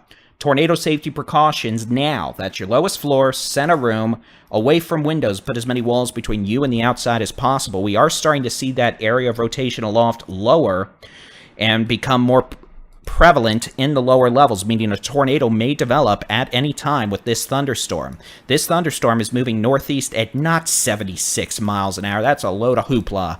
But it is moving northeast at about 25 miles an hour, meaning those of you in Harold, Electra, Haynesville, you need to be in a safe place. Tornado, when it develops or whenever, now 8 miles southwest of Harold. The hail core is already on 287. We probably got golf ball to tennis ball size hail on 287. This kind of looks like a classic, the low precipitation supercell, so it might actually have a pretty good visual on this. Or about 11 miles southwest of Electra. And again, this is a tornado warning until 4:30 p.m. Central Time. Further south, we got a new hook echo starting to wrap pretty quickly. That's not what I wanted. 42 miles. 42 miles. Okay, so we're going to be using the Frederick radar for both these storms now. That's fine. I'm still in a stable position in terms of having any sort of circulations near me. Oh, the Lookaba-Hinton storm's actually following the May 24, 2011 track. That's interesting. I guess we'll see if we get El Reno Part 5. Okay, so again, we have a possible tornado now located northeast of Monday. If you're in Monday, if you're in Gore, you're clear from this. This circulation moving northeast at, let's just say, 25 miles an hour, 20 to 25. Looking at the which way the wind's blowing mode, you can't see much from the Frederick radar. Let's try the Dias, even though it's a little further away. Yeah, you can see we have a cycle now. The tornado we had, I think, is gone. That large tornado that was near Knox City up to here, well, it was more like... That's not what I wanted. Stop it! I'm literally about to just start drawing on my screen over here. I might do that instead. Was up here. That's gone. New tornado trying to develop with the hook echo north of Gore. At this point, we're back to radar-indicated rotation. So again, remember what I said earlier, I'm not going to, scare the pants off y'all if I don't need to.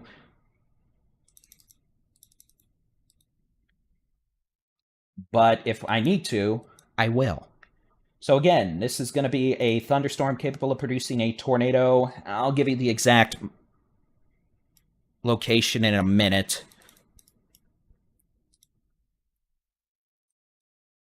Come on, radar, let's go.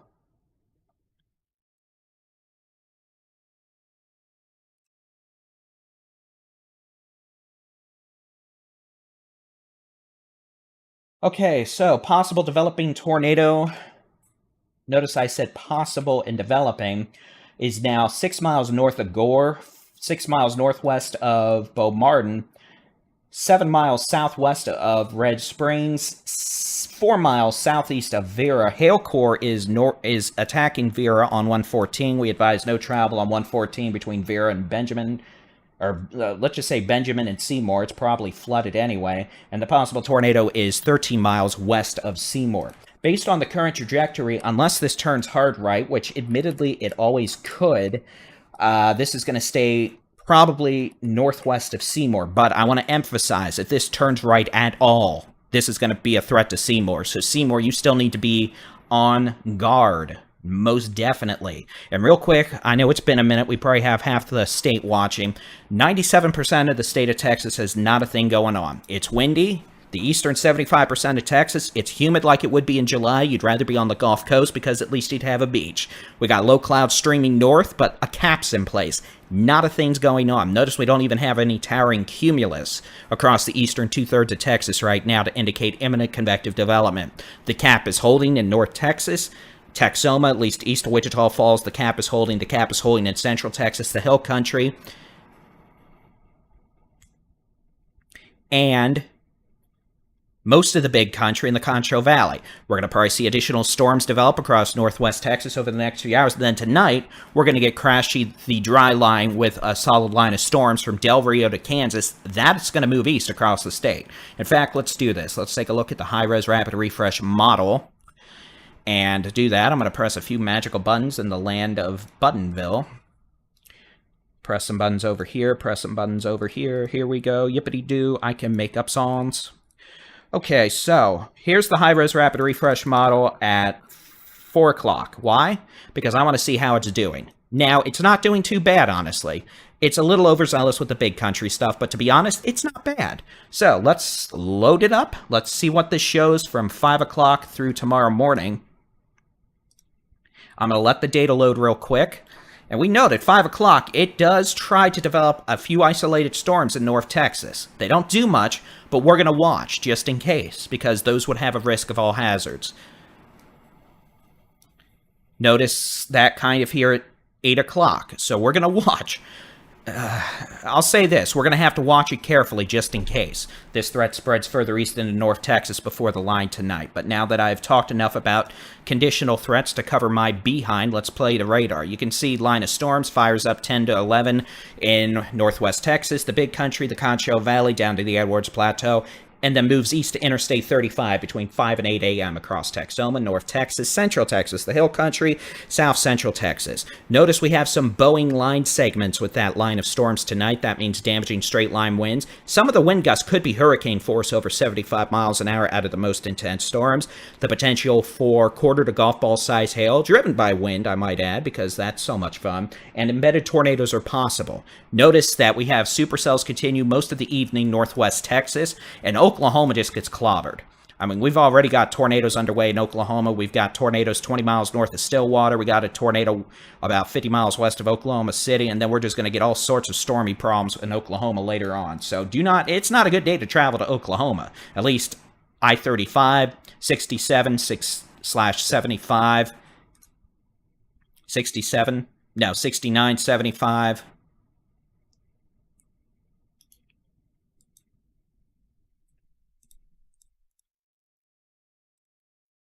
35.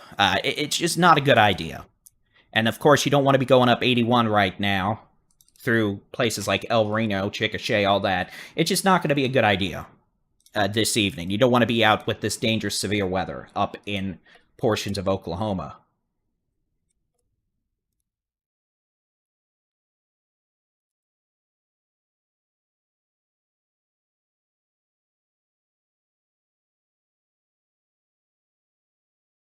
Yeah, we're about to have a new tornado. So this is what's going to impact most folks tonight and to tomorrow morning. For now, most folks aren't dealing with a thing. Okay, we have a tornado now reported down 10 to 15 miles west of Electra. So apparently we do have a tornado reported about 10 to 15 miles west of Electra now, which would make sense at 3:52 p.m. A confirmed tornado was located 4 miles northeast of Grayback, moving northeast at 15 miles an hour. Tornadoes west of Highway 25 and FM 1811. I'm going to see if we have any traffic cams. No, that would have been too convenient.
Believe you're muted again, David. This is near Seymour and Monday.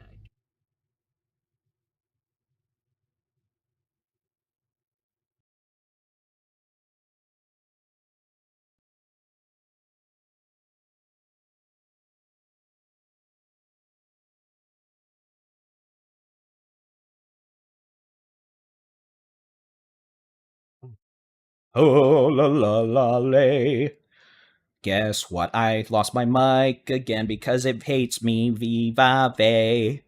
Actually, I keep accidentally hitting the mount here, so it keeps unplugging apparently. Harold Storm is trying to do Rappy the Hook, which would be a problem. Confirmed tornado reported with that. So again, we have a Harold, Electra, Haynesville, report of a tornado to your southwest. Be in a safe place. No travel on 287 between Okalawan and, let's just say, Electra now. Further southwest, west to Seymour, this storm is putting down another tornado. Again, it looks like you can see it's got Rappy the Hook all to high heaven. That's the hook, the rear flank downdraft, wrapping around the circulation, resulting in it being rain-wrapped, but in all likelihood, a tornado now about to be down again near Red Springs.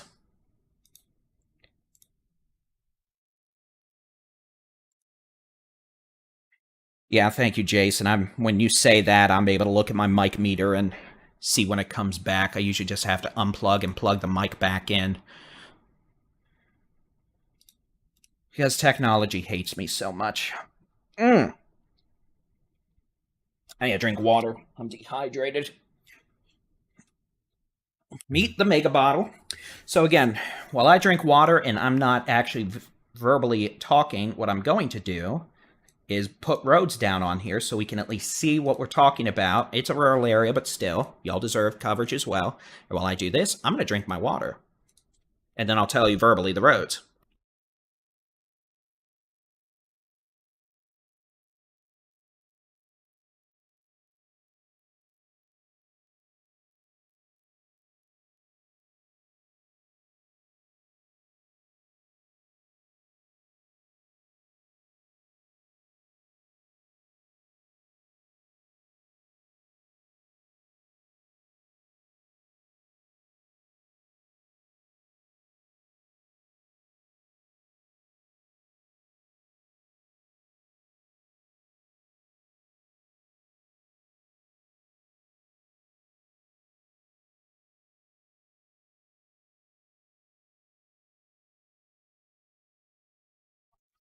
All right.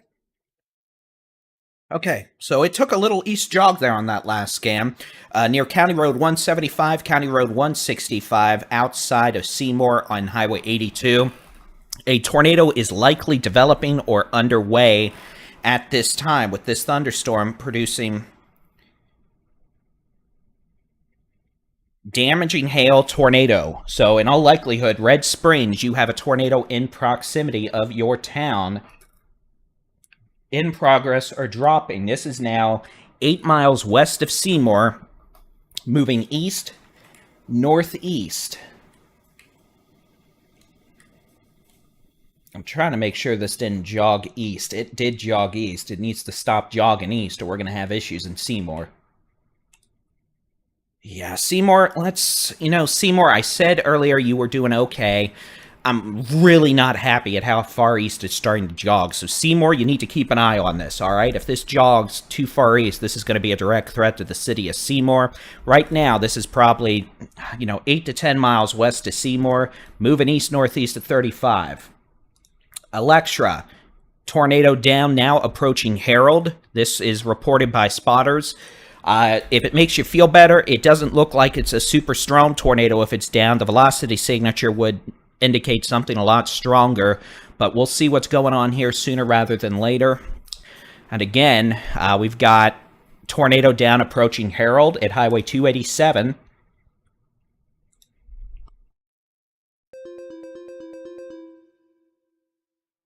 A new severe thunderstorm warning has been issued for Knox County in Texas. So we have a tornado now very near Harold. Harold at the intersection of Highway 240 and 287. This is in portions of southeastern Wilbarger County, northwestern Wichita County. This storm is not a threat to the city of Wichita Falls. Oh, sweet Mama May. Seymour, you got problems. West of Seymour, likely another significant tornado now developing near Red Spring, which is pretty much where County Road, what is that? County Road 153 is. So County Road 153 and Highway 82. The community or unincorporated area of Red Springs, west of Seymour, large tornado developing. This could be another one of these strong, long-lived tornadoes. And then we've got a tornado likely down approaching Harold here on 287 and Highway 240, literally only a mile from town, if that. Harold is where X marks the ouchies, and the ouchies is about to arrive in Harold. So those of you in Harold need to be in a safe place. That'll be the lowest floor, center room, away from windows. Put as many walls between you and the outside as possible. And I'll send this in my chat real quick. And TSC chat, as I'm on live stream, thank you for sending pictures and videos here. Jason's able to ingest them into the live stream, and they're very helpful, so thank you. All right, there we go. Red Spring. Uh-oh. Okay. And what about Harold? Okay, I'm going to need more than one radar window. Hold on. This is why I have like 10 monitors in here, and it's never enough. So when I'm looking around and I don't look like I'm paying attention to y'all, it's because I've got 1, 2, 3, 4, 5, 6, 7, 8, 9, 10 monitors in here. And technically behind me, you can see some that aren't even being used at the desk. Okay, we've probably got a tornado down near Hinton, Oklahoma. That's west of Interstate 40 on near El Reno, Oklahoma. Let's look at this storm near Harold, or excuse me, near Harold. So again, possible tornado or confirmed tornado near Harold, about to be over Harold in 287. That storm moving northeast. That one could actually, depending on what that does, that might be an issue for me in about 3 hours. Noted. We have what is probably now a large tornado down at Highway 165 and, or excuse me, County Road 175, or County Road 165 and 175. Again, we've got very strong gate-to-gate velocities. Again, we'll get an update in a second. You've got 80 mile an hour away from the radar, you've got 40 mile an hour towards, 110 mile an hour gate-to-gate shear. And again, we're not going to see a tornado debris signature out here in this part of the state unless it's in a town or hits a bunch of buildings, because there's just not a lot of trees out here, and that's the only other tornado debris indicator we'd be able to get out here that would get lofted more than 100 feet, or trees, structures, stuff like that. Yeah, we don't want it hitting structures. So out in East Texas, the eastern half of the state, eastern third of the state, out in the piney woods where we got trees galore, tornadoes like this will pick up tree branches, leaves several thousand feet in the air, depending, and that's how we can see that kind of a signature. But again, this thing's got more attitude than a hot dog at Wrigley Field. I don't know what that means, but it's what I'm going with. Now, 100 miles an hour away from the radar, we've got 30 towards, so again, about 130 to 140 mile an hour gate-to-gate shear. Large tornado likely in progress now, very near County Road 165 and Highway 82, west of Seymour, near the community of Red Springs. This would be about 10 miles west of the city of Seymour.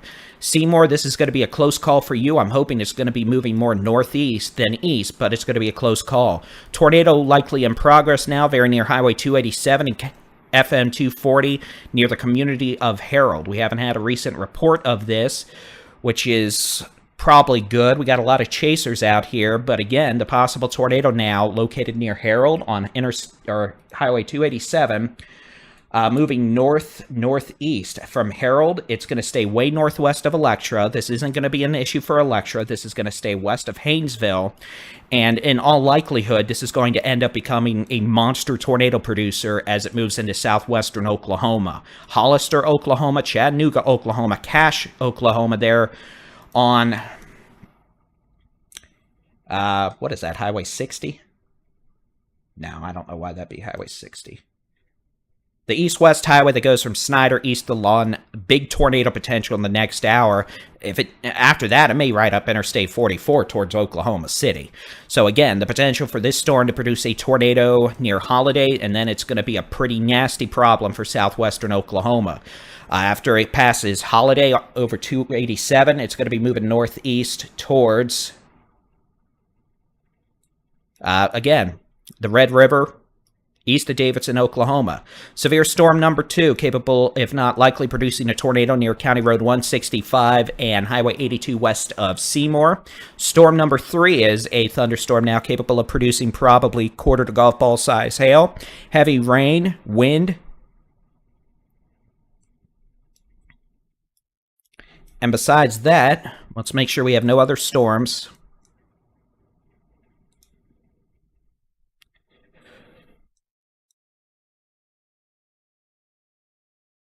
We do note a couple of showers popping up in North Texas. No storms, nothing severe, but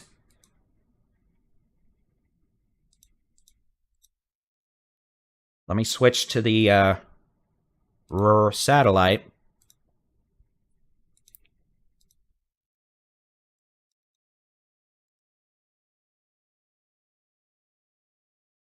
I'm going to switch to true color, and then we're just going to take a quick look at over the last hour.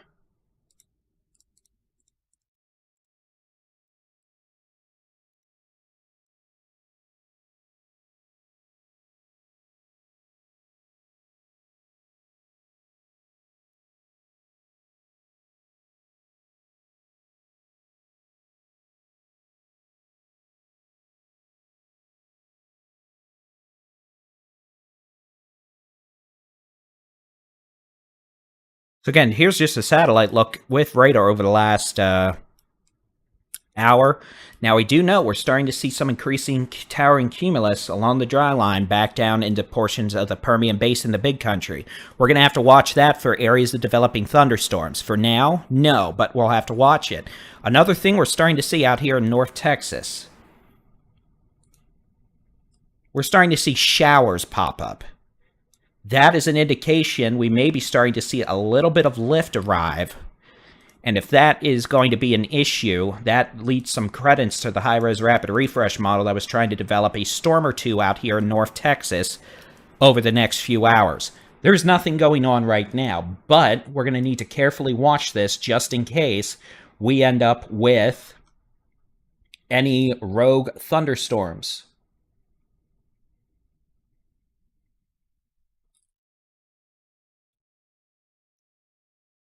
Sorry, I'm looking behind me. We've got the someone's watching Oklahoma storm coverage behind me. I look back and there's a TV or a tornado on the TV. I'm like, oh, okay. So again, that's something we'll watch for. North Texas. Out here in Northwest Texas, 2 tornadic supercells. One passing over 287 in Holiday Herald. Jason, if I say Holiday one more time, hit me on the head with a mallet. Herald, not Holiday. I know where Holiday is. It's just southwest of Wichita Falls. I'm talking about Herald. My apologies. Herald moving. It'll be north of 287 shortly. It's going to be a threat to places like Hollister, Oklahoma, Loveland, Oklahoma, Chattanooga, Oklahoma. It's not an issue for Electra. If you're in Electra, you're clear. This isn't going to be an issue for Haynesville either, unless... so this won't be an issue for Burke-Burnett. Electra. Herald will give you an all clear at 4:15 p.m. And then that storm's an Oklahoma problem. We've got our own storms to deal with down here in Texas.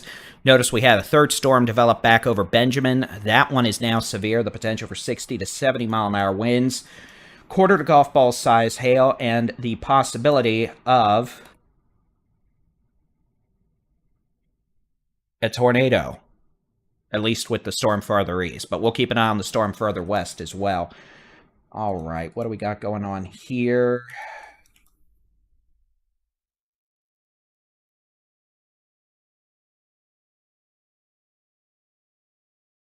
All right.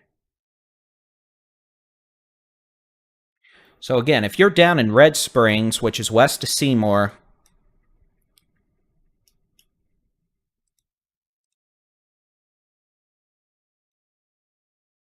tornado likely near County Road 145 and Highway 82 west of Seymour. This storm could have softball-size hail, 70 to 80 mile an hour winds, and a large tornado.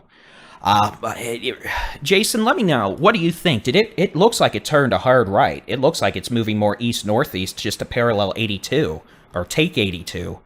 I'm looking at my analyst window and looking at a loop here. I'll just load a loop over here, too.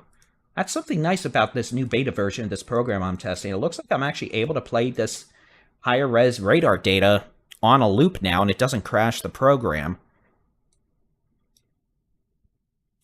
It'll load the...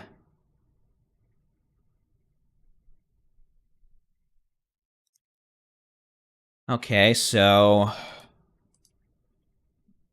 And Jason, you'll know this, I just retweeted a tornado picture west of Seymour on 82 from 4:03 p.m. So that confirms that. Again, so you can see this storm... Come on, load the data. I'll just load this one then.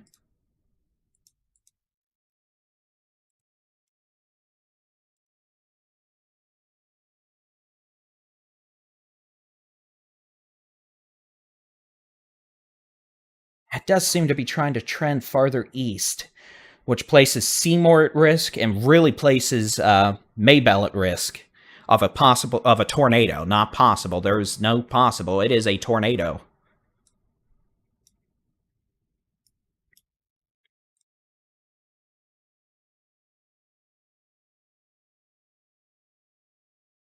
Understood, Jason. Thank you. We've got a report from storm chasers Blake Brown and meteorologist Trey Greenwood of a tornado in progress west of Seymour. That makes sense based on the velocity picture. I mean, good golly. Now, this should stay north of Seymour, but it's going to be a close shave.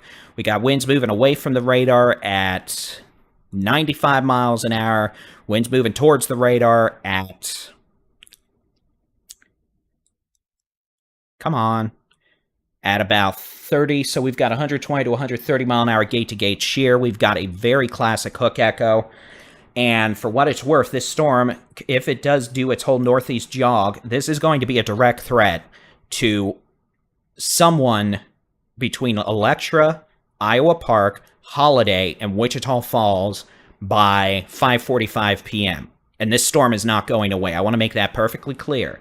This storm, when it approaches Highway 287 around 5:45 p.m., maybe Iowa Park, Holiday, Wichita Falls, this storm could easily still be producing softball-sized hail, damaging winds, and strong long-track tornadoes. So this is a very early heads up. Everyone from Seymour to Wichita Falls, Shepherd Air Force Base, Burke Burnett, need to be paying attention to this storm southwest of Wichita Falls on Highway 82. This thing's a meanie pants and has the potential to produce life-threatening impacts for the next several hours as it moves northeast. This is a long-track supercell. Storm now north of Harold will be crossing into Oklahoma in the next 15 minutes. If you're on Highway 287 between Vernon and Electra, you are clear. 287 is going to be a no-go around Wichita Falls to Electra in about an hour.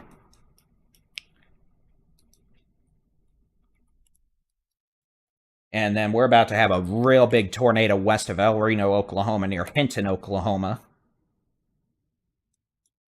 Oklahoma City is clear for now. For those who don't know / don't care, too bad. I live on the border of Norman and Moore, so I'm just having to make sure I don't have something coming up the H.E. Bailey Turnpike to say hi to me. I will later. This storm near north of Electra is probably going to be an issue for me in about 2.5 to 3 hours, but for now we're okie dokie. Okay, large, extremely dangerous tornado now. North. A new tornado warning has been issued for Baylor and Wilbarga County in Texas. Okay.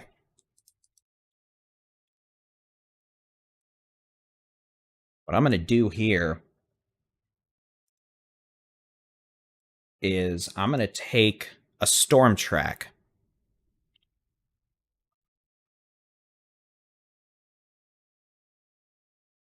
With that storm track, I want to see... Well, first off, I have to see what the... at 35, okay. So I'm going to do with this, I'm going to take a storm track, I'm going to put it out 2 hours, I'm going to actually take a screenshot of this, and I'm going to save it to the folder, because we probably are going to need to post this as an early heads up to Wichita Falls. Moving northeast at 35.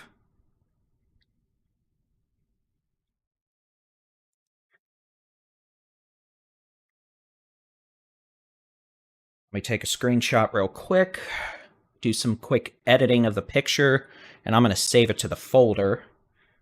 And Mr. Cooley will know the folder I'm talking about if he wants to post it to social media, if there's a free moment. If not, that's absolutely fine. Yeah, there is a large violent tornado down now, northeast of Red Springs. Red Springs, you're clear. The large violent tornado is 5 miles northwest of Seymour. This should stay northwest of Seymour, but it is going to be close. I'm working on that image now.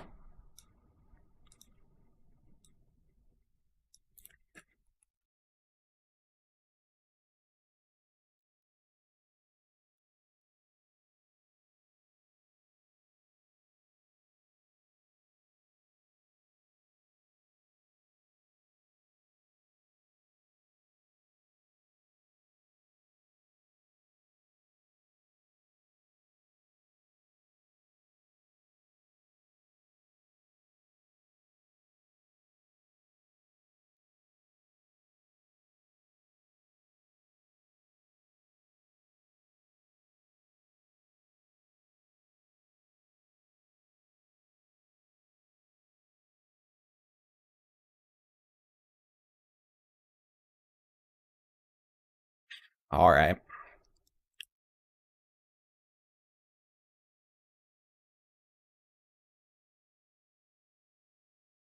Large violent rain-wrapped tornado.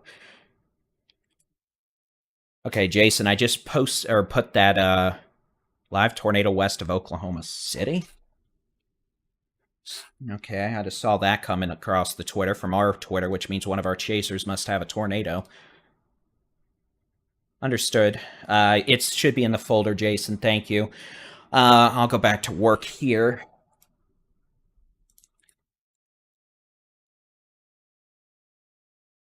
Okay, so again, a large, violent, rain-wrapped tornado, now 5 miles northwest of Seymour. 100-mile-an-hour winds moving towards the radar.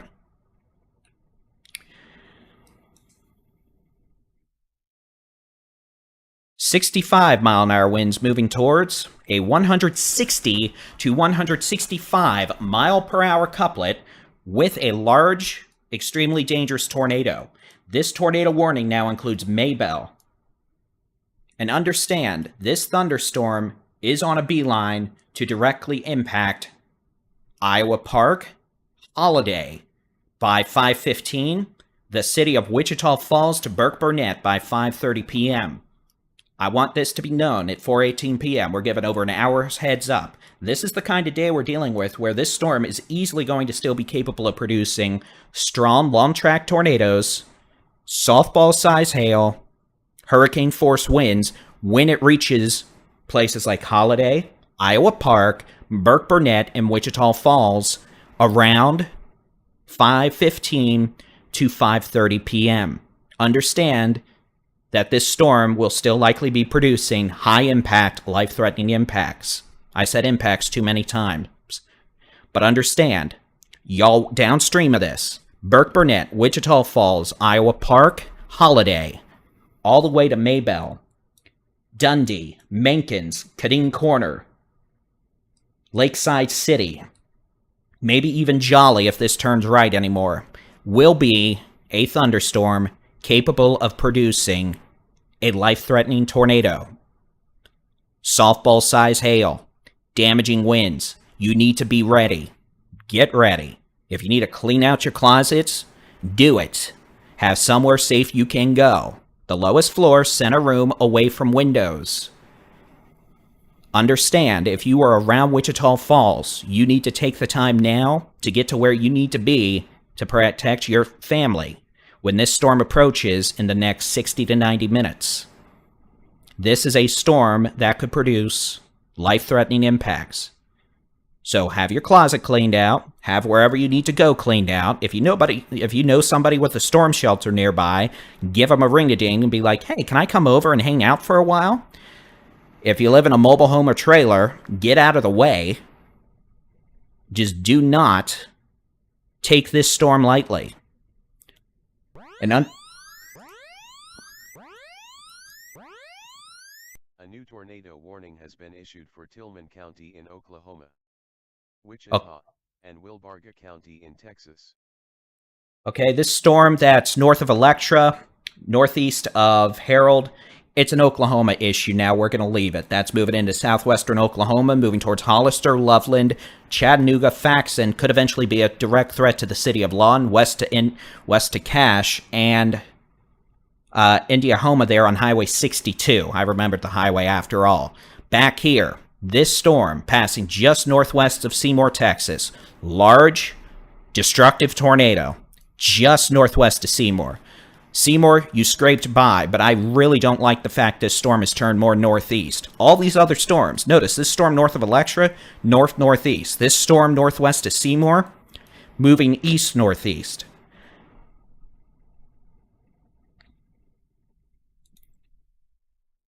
I'll be honest, I'm getting a bad feeling about this.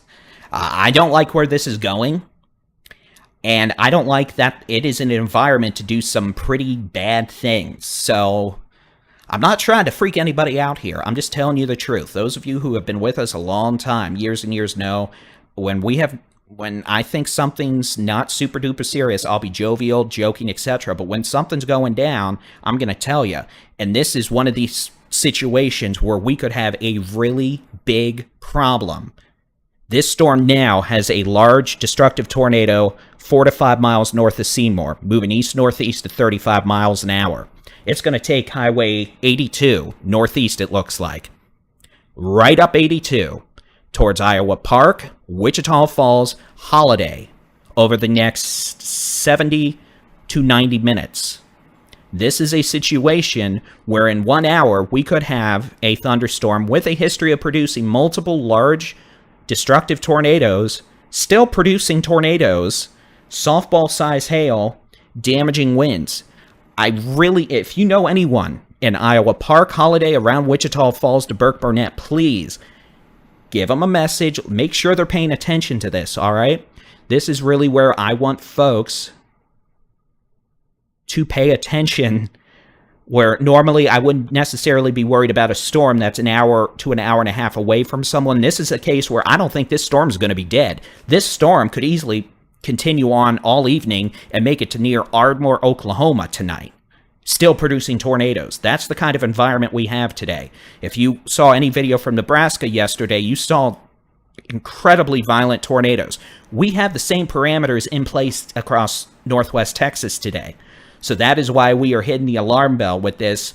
We got all sorts of blinky alarms flashing here saying, uh-oh, uh-oh, uh-oh, spaghetti-o. So again, north of Seymour, large, destructive tornado wrapped in rain is now 4 to 5 miles north of Seymour, moving east-northeast at 35 miles an hour. This dangerous thunderstorm, if it continues on its present track, could be an issue for the western Wichita Falls metropolitan area in the next hour. If it's able to move more north-northeast, it will likely stay west of Wichita Falls and be more of an issue to Iowa Park. If it turns right at all and ends up tracking a little further east, this is going to be a direct issue for the city of Wichita Falls. It does not take a rocket scientist to see we got a very organized supercell here. It's classic. It's something you see in a classic meteorology textbook. You've got your supercell structure here. That's where your hail is. You've got your rear flank downdraft. There's your hook. You've got your inflow notch coming in here. There you go. I'll turn off the radar data. Tell me if you can find the rotation. Bada-ding, bada-boom. Ladies and gentlemen, bright blues, bright pinks. Guess what? You want to know what's right in the middle of that? That's probably a large tornado right there. Switch back over to the how hard it's raining mode. It's wrapped in heavy rain and hail. It literally will look... I'll show you what it looks like. This was a little bit ago. This was about 30, 40 minutes ago while this storm was producing a tornado back north of Monday. Guess what? That's what it looks like, a big blob of rain. But in the middle of that, there is a big tornado that could do a lot of bad things. So again, those of you in Maybell, this is going to be a close call for y'all. The tornado is currently 7 to 8 miles to your west. Seymour, this tornado is currently 5 to 6 miles to your north, moving northeast. The city of Seymour, you're going to be okay. This tornado is currently tracking parallel to Highway 82, tracking 4 to 5 miles northwest of 82.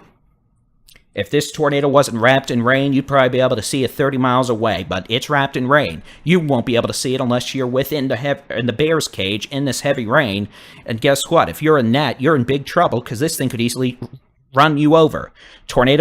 Previous tornadoes with this, we've seen when they start to occlude or enter the weakening phase, they take a hard left.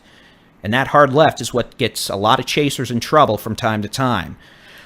And then when that occurs, we see a new circulation develop on the southeastern flank of the storm. Meanwhile, on our storm chaser side, we have storm chasers on a storm west of El Reno, Oklahoma. Based on the radar signature alone, that thing looks like it has a tornado down. I know they were streaming video shortly ago that may have been a tornado.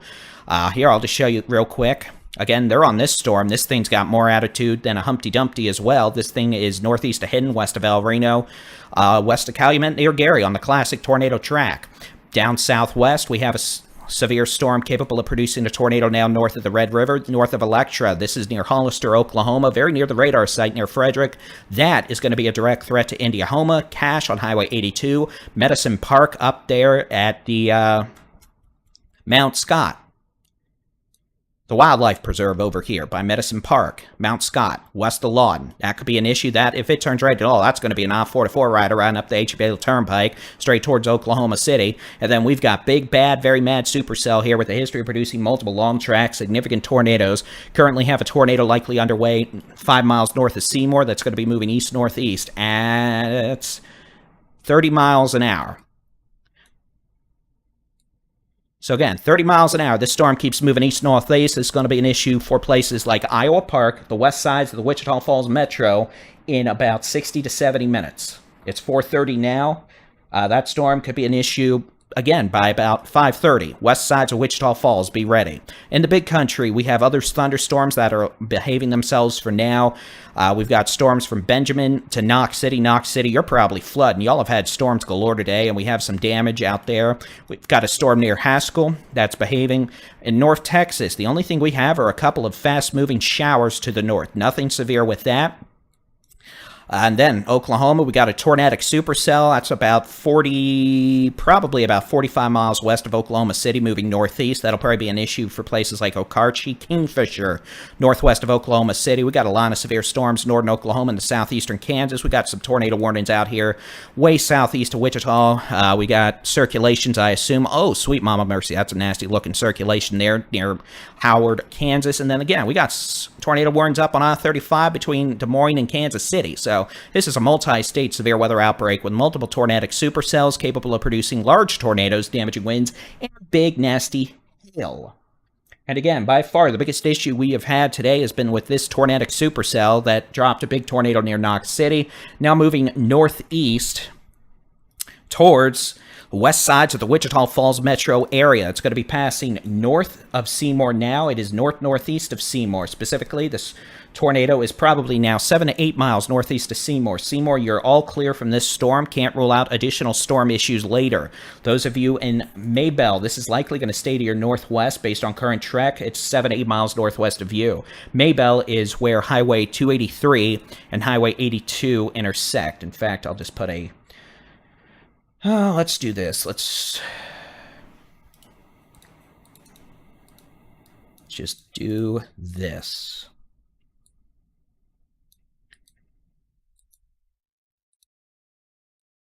Maybell's right there. You can't really see it with the white marker, can you? Hold on.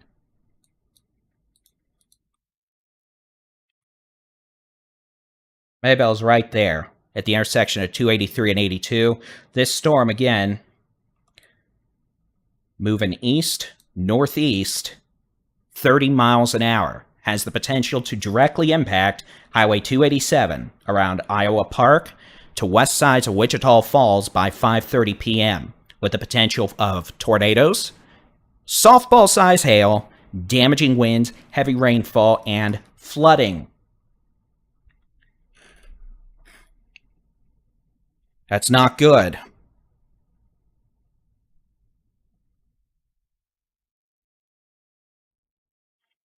And we're going to carefully monitor it. So anyone who's really, if we're talking about rural areas out here, there's a big old lake out here. I need to look and see what that is. Jason's got enough going on. I'm looking myself real quick. I got 10 monitors. I might as well put them to good use. Lake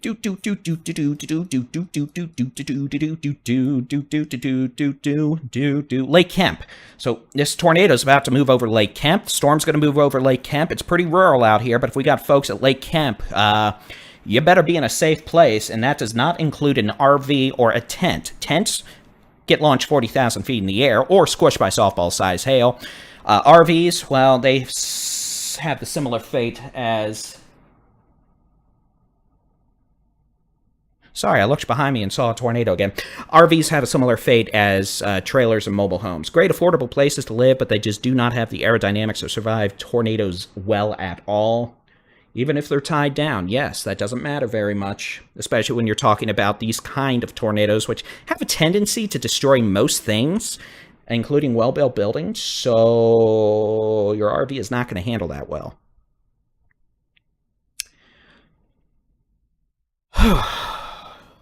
It's a Monday. It's really not, but more water. And let's just go back to the statewide view, make sure we're not missing anything. I'll clean up this.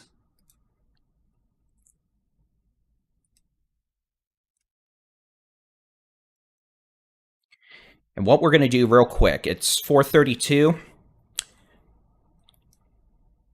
Now, actually, we're going to stay here.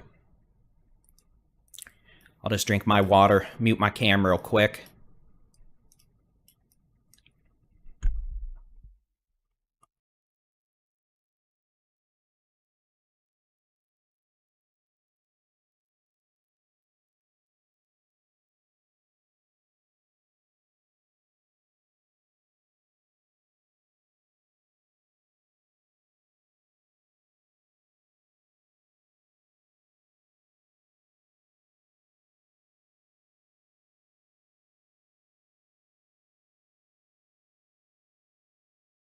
All right, looks like Jenny Brown just sent another photo to the internal Texas Storm Chasers chat.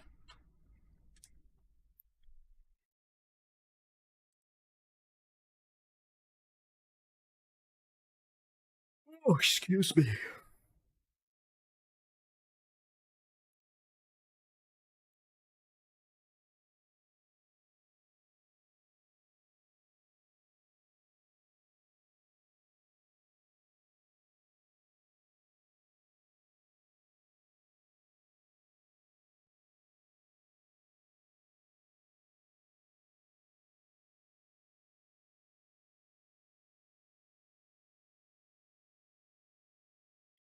All right, it's 4:33 on this, the 27th of April, 2024, a synonymous day in weather history.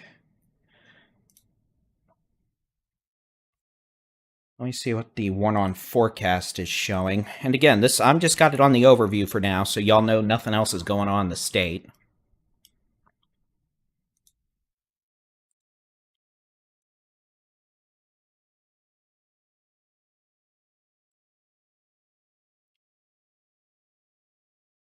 And then let's take a look at Jenny Brown's shot. This is from near Seymour. Again, big old HP supercell. This whole thing. It's your hail core, that's your rain. Somewhere in here is a big tornado. Can you find it? I can't. That's what a high precipitation supercell looks like. When I say the tornado is wrapped in heavy rain and hail, that's what I mean. It looks like we'll probably get a shot of that. All right. I copy that, Jason. Thank you.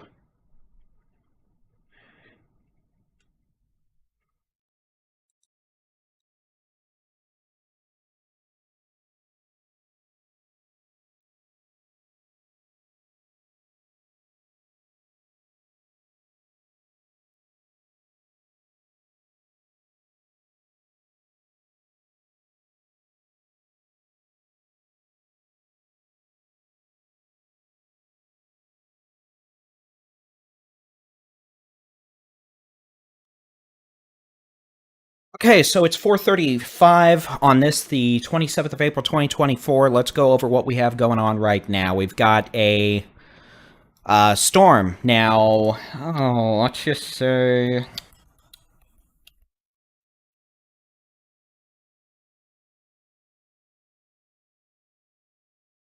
8 to 9 miles north-northeast of Seymour, Texas. This storm is moving northeast at 30 miles an hour. This thunderstorm has the potential and a history of producing multiple long-track, strong tornadoes.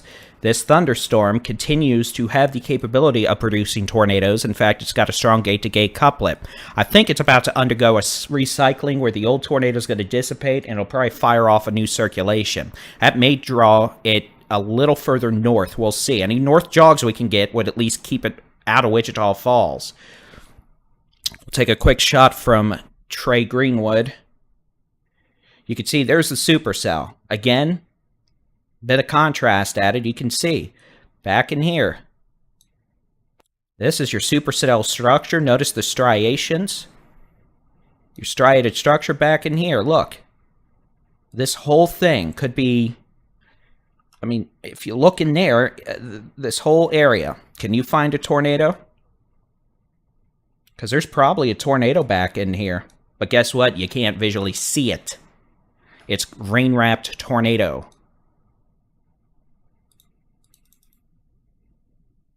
He's looking from northeast to Seymour, up towards the circulation, which is 8 or 9 miles northeast to Seymour, moving away from Seymour.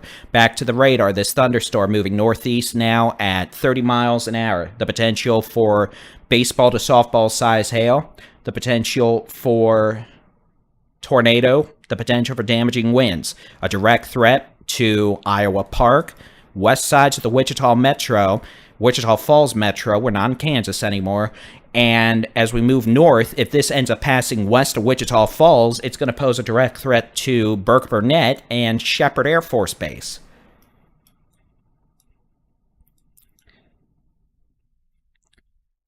Let's take another look at Trey's picture. I believe Mr. Cooley has adjusted that. So yeah, you can see this is the storm northeast to Seymour. Visually, no, you can't see the tornado. I mean, honestly, it kind of looks like you might be able to see right back in here. But back, I mean, look, this is storm structure striated. Words, difficult, sad. All the wind moving into this. I've got the drawing skills of a toddler. Actually, Jason's 3-day-old daughter could probably draw better than I do. Here's your supercell. Beautiful striations. All this air moving right into that. This storm extends up 50, 60,000 feet. And guess what? All the air is rushing right into that updraft right there. You can almost see, I don't know, that might be a beaver tail of sorts going back into the circulation right there. So again, that's your rain-wrapped tornado northeast to Seymour. Seymour, you're clear from this, but you have additional storms back to your southwest that are moving northeast that could become severe with hail, wind, maybe a tornado.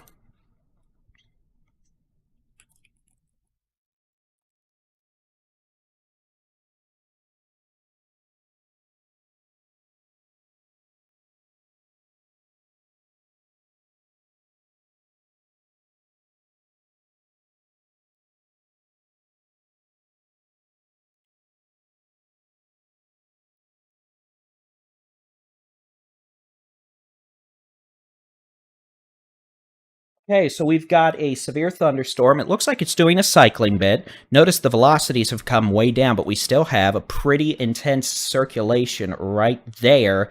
That's where your tornado would be as it moves east-northeast at 30 miles an hour.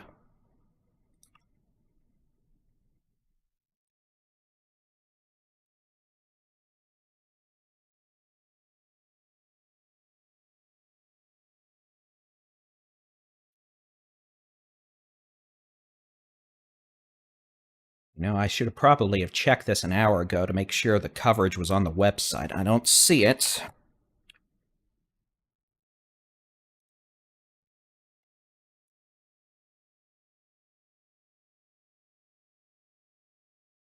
If it's not on the website, it's not on the mobile app.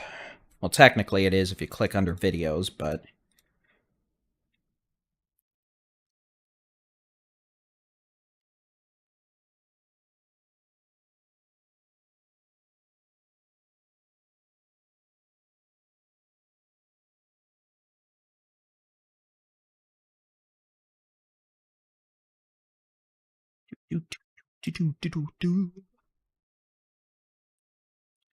So again, this thunderstorm back over to the how hard it's raining mode, moving northeast. Circulation has weakened. If we have a tornado down, it's probably not the super scary giant one, but this is typical for supercells. They tend to reorganize.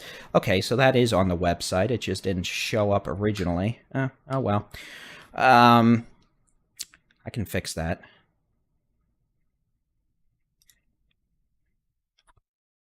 But this thunderstorm has gone through a cycle many a times where it reorganizes and then produces another tornado. Now, something we'll have to see is what is going on back to its west. It's starting to deal with some precipitation contamination with these thunderstorms.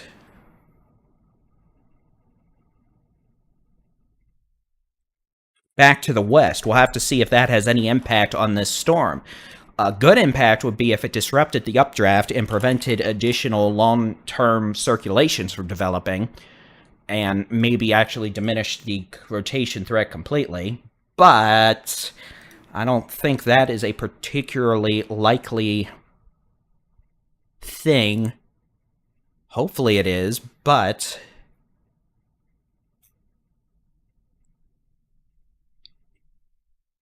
we'll have to see. Regardless, it's got big hail, baseball-size hail. Wind 60 to 70, still quite capable of producing a tornado, even if it doesn't necessarily have that look right this second.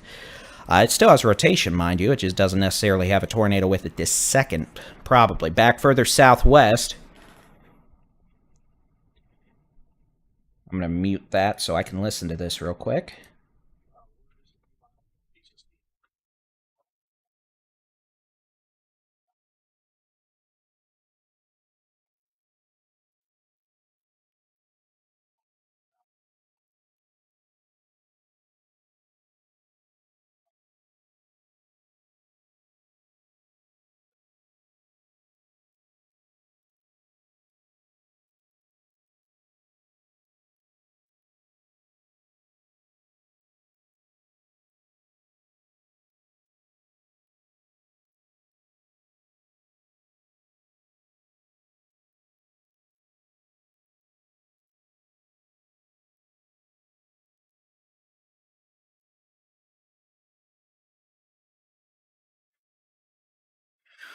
All right, so what we're dealing with, supercells developing back southwest towards just east of Knox City and Benjamin again. These storms are all kind of forming a little cluster, which for the short term may allow these to quit dropping tornadoes, at least the longer-lived tornadoes, until we get a dominant storm out of this again. Because earlier we had, here, I'll just show you what I mean by a dominant storm. Here's a storm northwest of El Reno, Oklahoma. There's a dominant going back to the 70s show, but notice little cluster there. Then you've got this storm that's southwest of Lawton. It's by itself. And then these storms down here, we've got a pretty good little line cluster now. We're going to have to see if that actually reduces the tornado threat at all, or if this storm chugging northeast towards Iowa Park, Burke Burnett, and maybe Shepherd Air Force Base continues. Now, the good news is this storm has definitely tracked further north than east recently, which is going to reduce but not eliminate the threat to Wichita Falls. I was real worried about Wichita Falls 20 minutes ago, but for now, it looks like this storm has tracked a little north, which places it northwest of Wichita Falls, but the potential for it to be problematic for places like Iowa Park, Burke-Burnett, probably bringing some hail to Electra. And then farther southwest, we have storms that could have large hail, gusty winds, probably some flooding around Knox City. And then we've got some showers that aren't doing a thing in North Texas, which is good. We don't want anything happening out here. So, with that all said, let's take a look at what the high-res rapid refresh model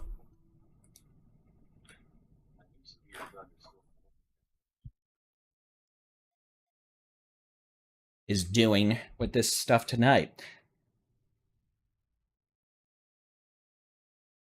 Something to note out here with this activity west of Wichita Falls, it's shooting a lot of lightning way out ahead of the parent thunderstorm. We're getting lightning almost to Iowa Park and Electra now. But alas, let's get back to the whole, I need to show you the statewide view. Let's take a look at the high-res rapid refresh model. What we're going to look at is at 5 o'clock. I want to see what it has. You see, now this is doing good. You see, that's a pretty good representation of what the radar is probably going to look like at 5 o'clock. So that means the model seems to be doing well, which gives us confidence in that it might be doing better tonight. So let's pop on over. I'm going to let this load, and we're just going to talk through it. Now, here's 7 o'clock. You can see pretty much what we have going on now. Storms training from Knox City to Wichita Falls, up I-44 to Lawn to Oklahoma City. The strongest storms capable of producing tornadoes, strong winds, large hail, and flooding. Okay, that's 7 p.m. 9 p.m. It's still backbuilding southwest. Again, these storms all could be producing severe weather. In an environment supportive of tornadoes. We note this first storm we're dealing with hasn't shot out a cold pool, necessarily mean the storms behind it may still be capable of producing all modes of severe weather. Now, here's 10 o'clock. Squall line firing up quickly on the leading edge of the cold front dry line. This will be like a switch being flipped. Storms will probably just unzip quickly.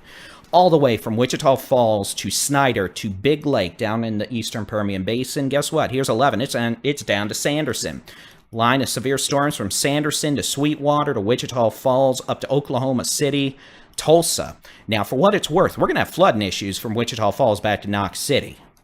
With this all happening, let me see what the rain forecast is by this point.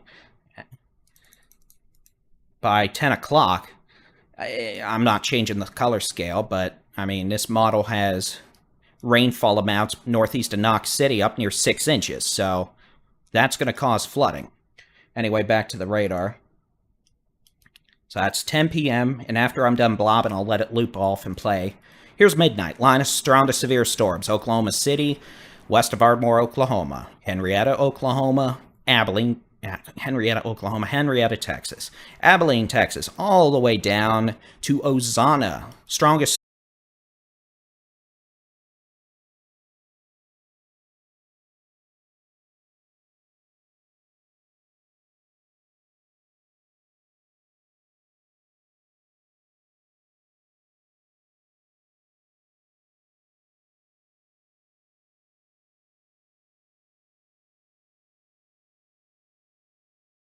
Hi, Ma. I'm back. Anyway, let's try that again.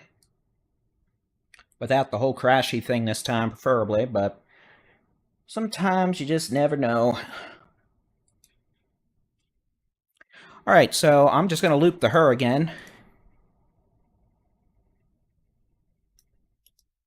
This will give you an idea of what we have going on tonight.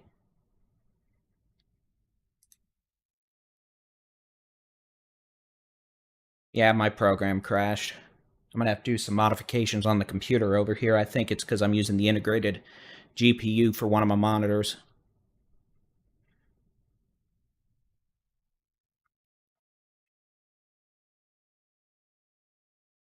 So here's what the HER model does tonight. As you can see, it's going to be a busy late evening and Sunday morning. Strongest storms once we're dealing with a squall line, the potential for damaging straight line winds, hail, heavy rain, and a few embedded tornadoes. As long as we're dealing with these storms in northwest Texas, the potential for those strongest supercells to produce tornadoes, damaging winds, large to very large hail.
So with these storms, again tonight, we'll have plenty of storms, but for the afternoon hours, we're going to be dealing with these storms in northwest Texas, where we've actually seen some good trends in the last several minutes. Let me show you what I mean.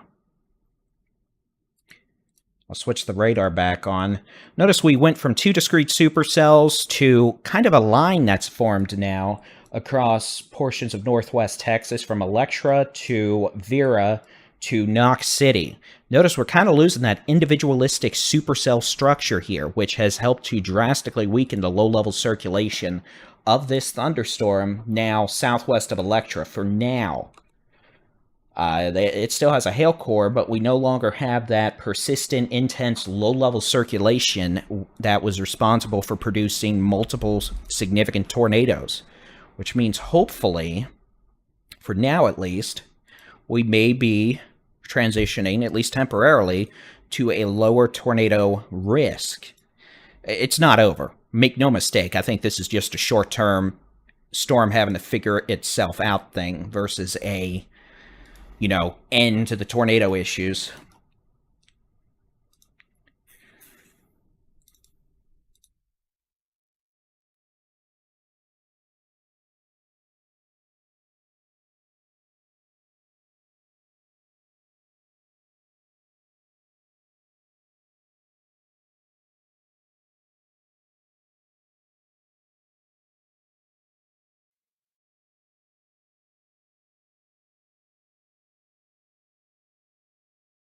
We're going to have more severe storms in northwest Texas this afternoon, and the tornado risk is not over. Let me make that clear. Short-term issues, we're looking a little better right now for the short term. We are definitely not done. I'll show you the latest high-res rapid refresh model in a minute.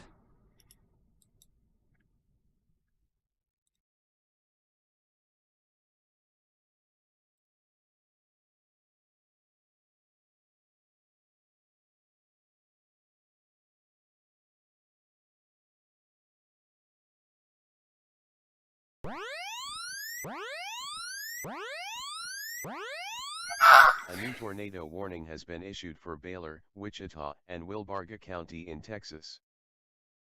Well, slap me silly and say, hi-ho, cheerio, it's a tornado warning. Doesn't that make such a great situational awareness tool? All right, let's get back to it. It's going to be a new tornado warning now that has yet to pop up on the magical super-duper awesome blossom screen here.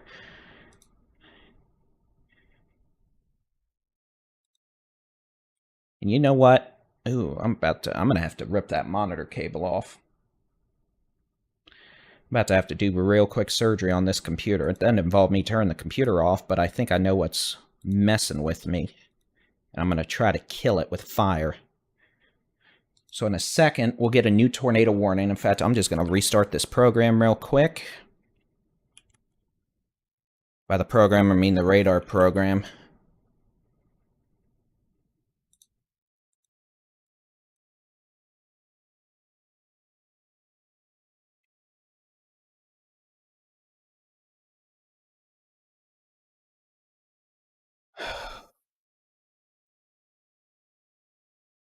Again, this is the new tornado warning. This does include the city of Electra.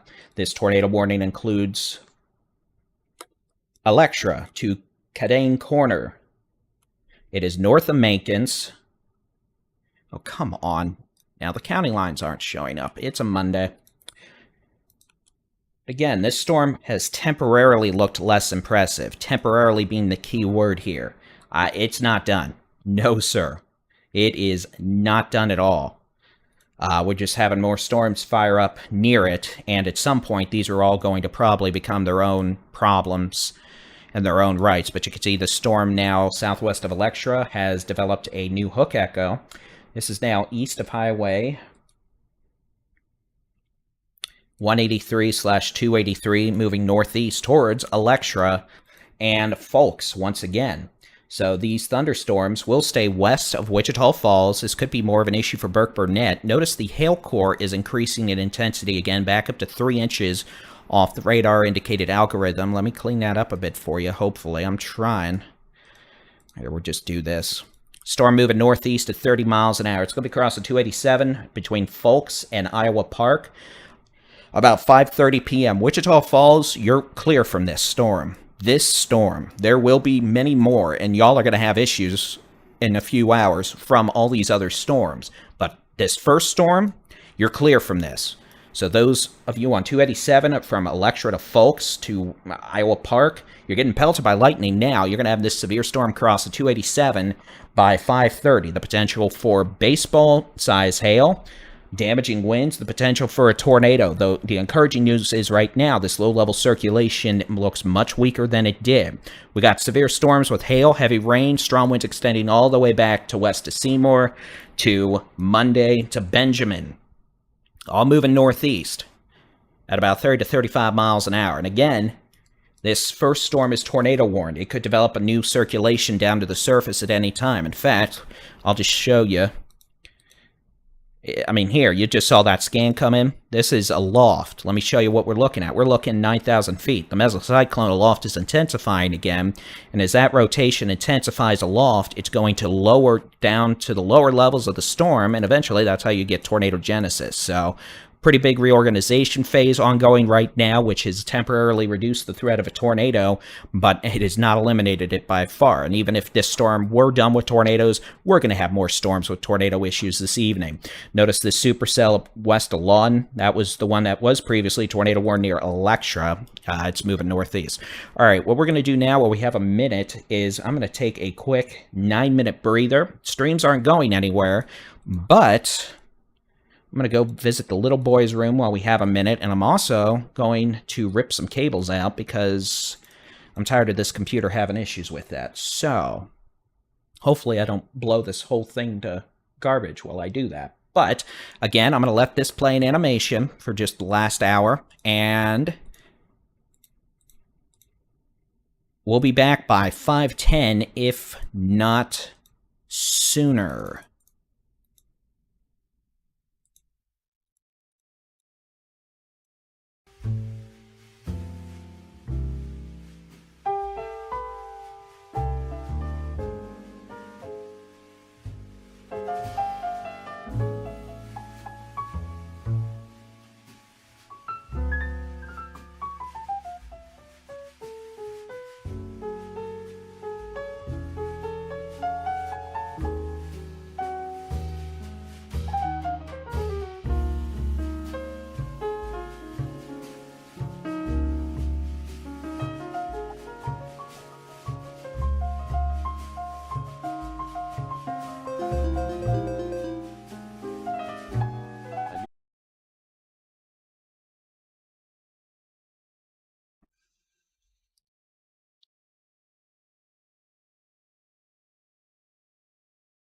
Alrighty.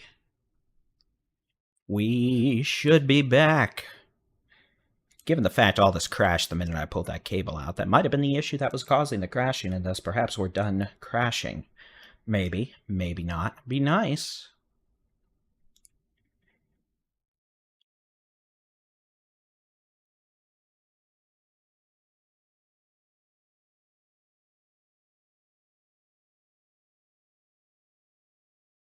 But hopefully now it's actually completely fixed, which would be nice.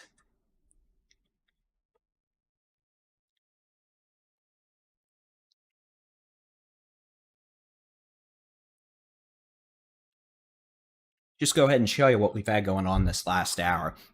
I'm just leaving the stream on the Texas Weather Center YouTube channel for now. Since we've crashed twice in the last hour, I don't want to restart it on all the other platforms yet. If we get another tornado warning, I will. But for now, I think we might be in a temporary lull now that these storms are kind of clustered into a line.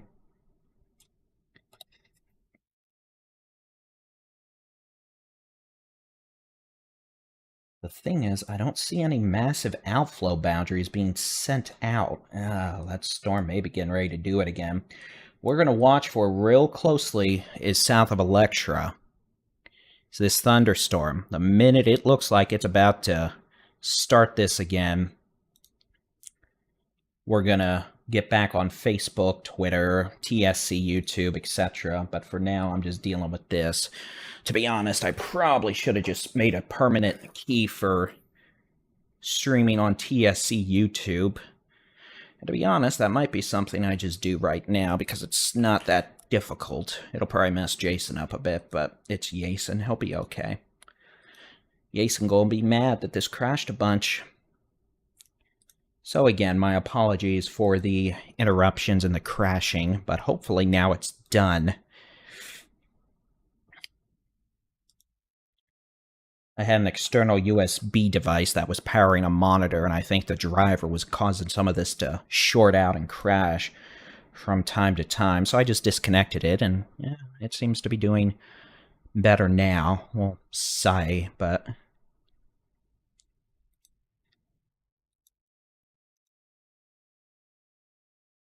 yeah, we'll just...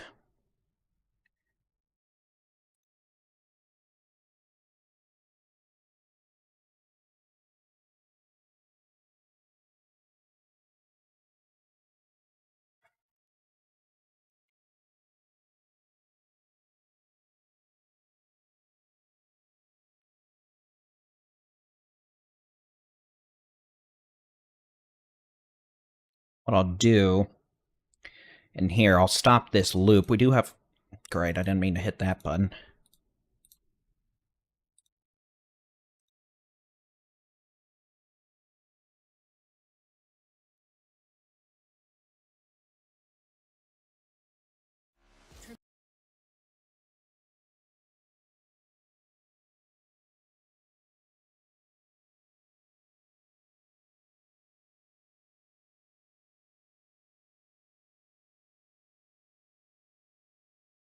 So let me show you what I'm looking at with the high-res radar. We do have a tornado warning. This includes the city of Electra. No one else right now. Kading Corner. Pretty clear hook echo, right? Notice how this storm has some tail buddies now. You know, it's not as clear-cut as we had earlier, where we only had, you know, one supercell out by itself. Now this storm is having to deal with a bunch of storms to its southwest.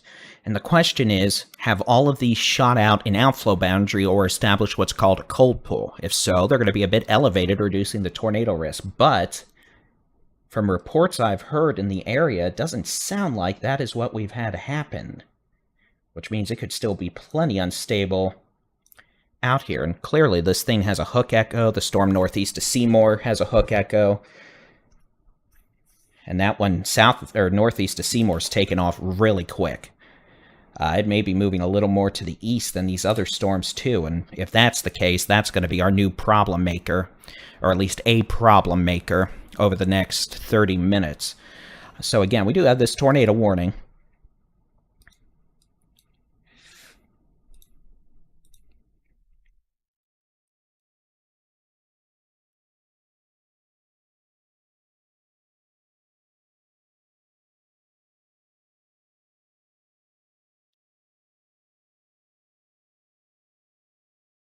and these storms are moving northeast at about 30 miles an hour. Notice both these storms, the Electra storm, the Maybelle storm northeast of Seymour, both these could have baseball-sized hail, moving northeast at 30.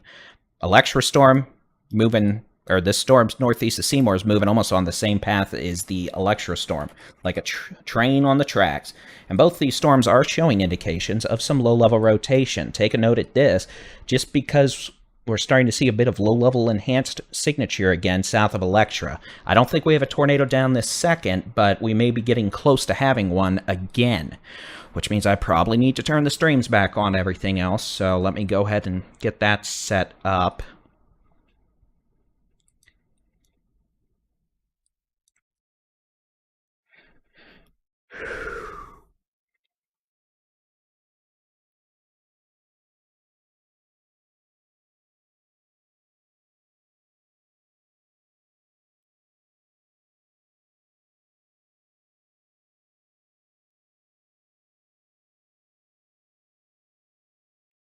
Then we'll get that started on here. And that way we will not have to worry about the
all right, whatever, we'll just go with that.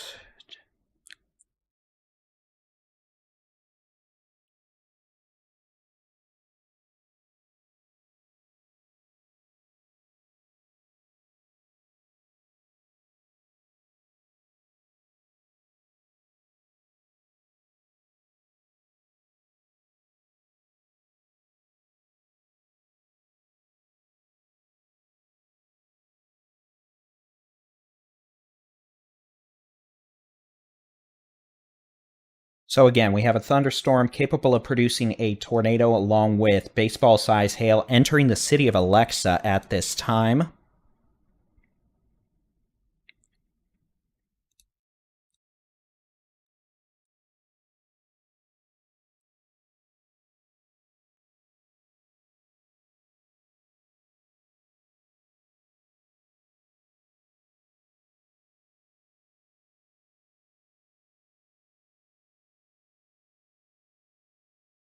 We have a second storm northeast of Seymour moving northeast. That could also produce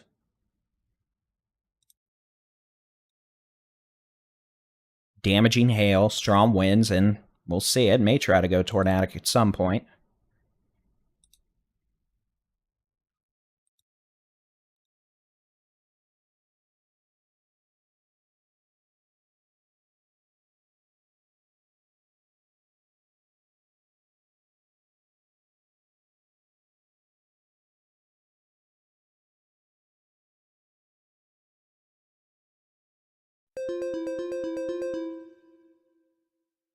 A new severe thunderstorm warning has been issued for Haskell County in Texas. Oh, nice.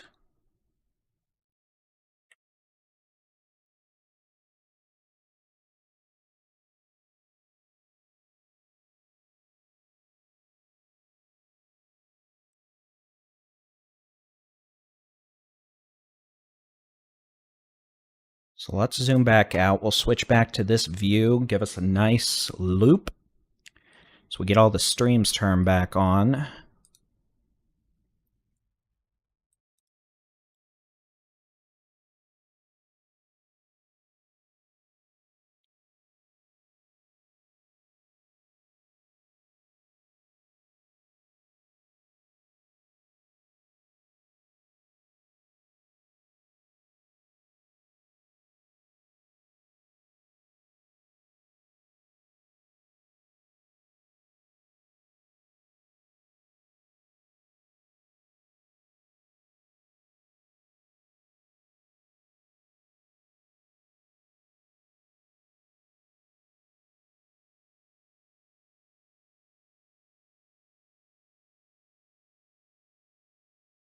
Yeah, we should be streaming back on everything. My apologies. It broke is the easy.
Can you hear me now?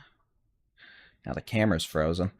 Well, maybe it didn't fix everything I wanted to fix, but at least it didn't completely crash the program. I really don't know why it's doing that.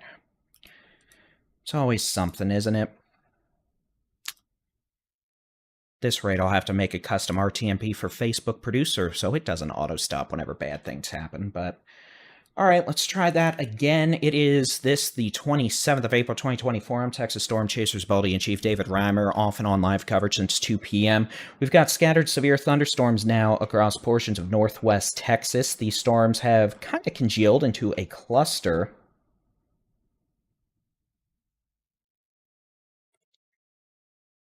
that is moving northeast at about 30 miles.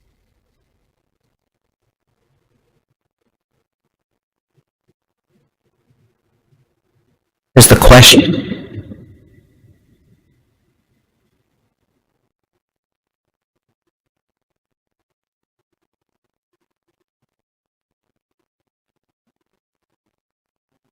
You hear me?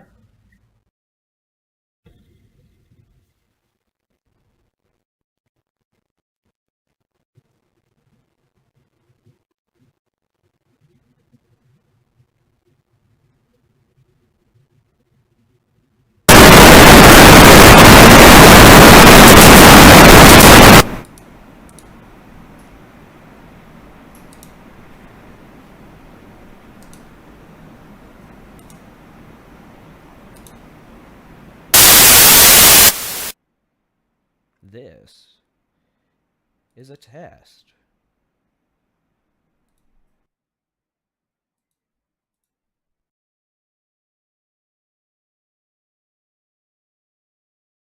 Can you hear me now? Can you hear me now? Okay.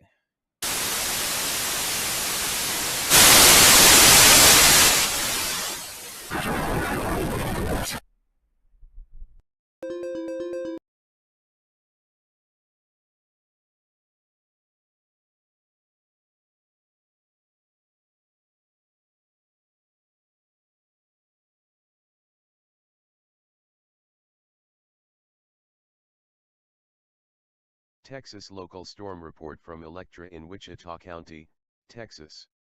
Hail magnitude measured 1.50 inches. Reported by law enforcement.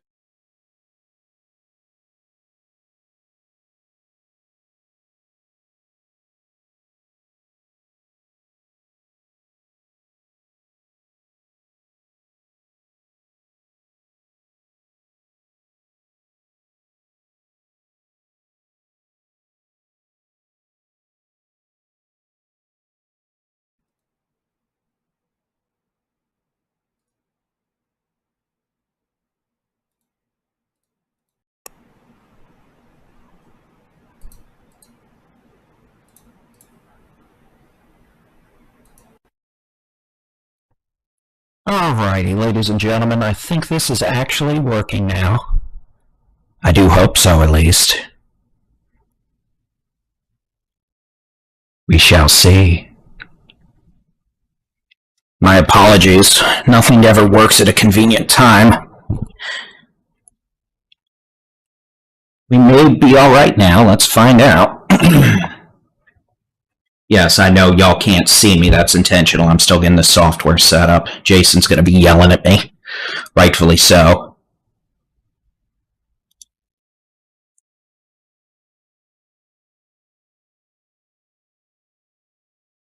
It has not been 10 minutes.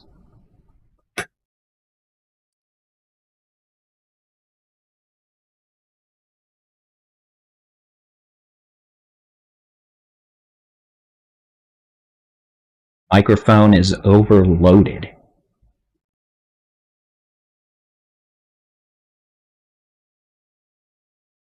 What do you mean overloaded?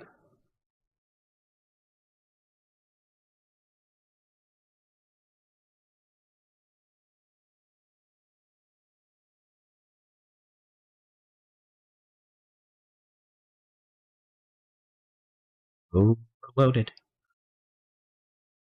Right, well, here, I'll just use this directly then, because I'm literally have the mic at like 5%. And yeah, it's still blowing the meter bar out. I don't know why it's blowing the meter bar out, but it is. Let me pull up my audio and find out.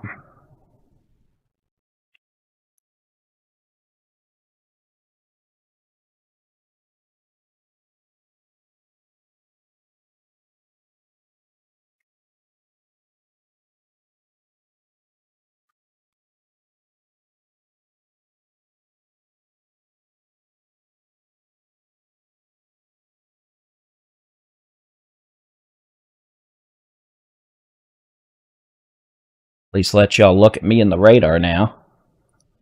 Even if I apparently can't be heard because my mic's blown up.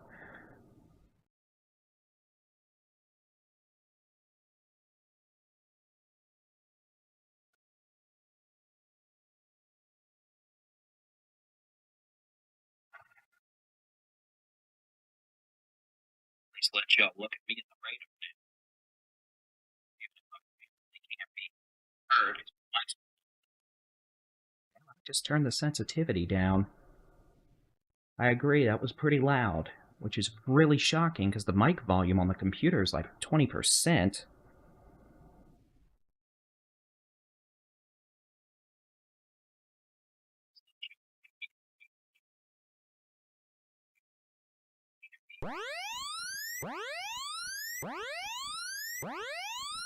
A new tornado warning has been issued for Tillman County in Oklahoma, Wichita, and Wilbarger County in Texas. Okay, enough, YouTube. I know I can hear myself now. Thank you.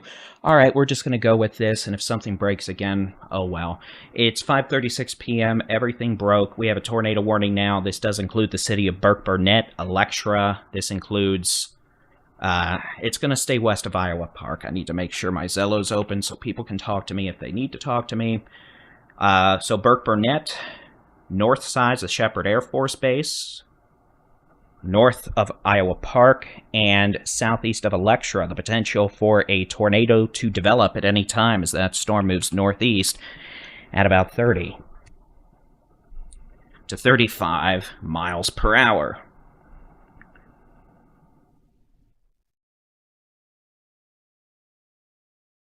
Again, here's the radar. And we've also got this storm. Great, now the roads aren't showing up. Oh, Jason, you gave me your technology-itis.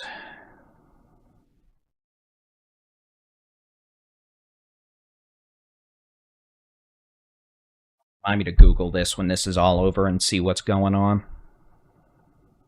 Alright, so again, we've got a couple storms of interest. Tornado potential number 1 is with this storm now just east of Electra on Highway 287. This thunderstorm has the potential of producing a tornado, baseball-size hail, the potential for damaging straight-line winds over 60 miles an hour as it moves northeast.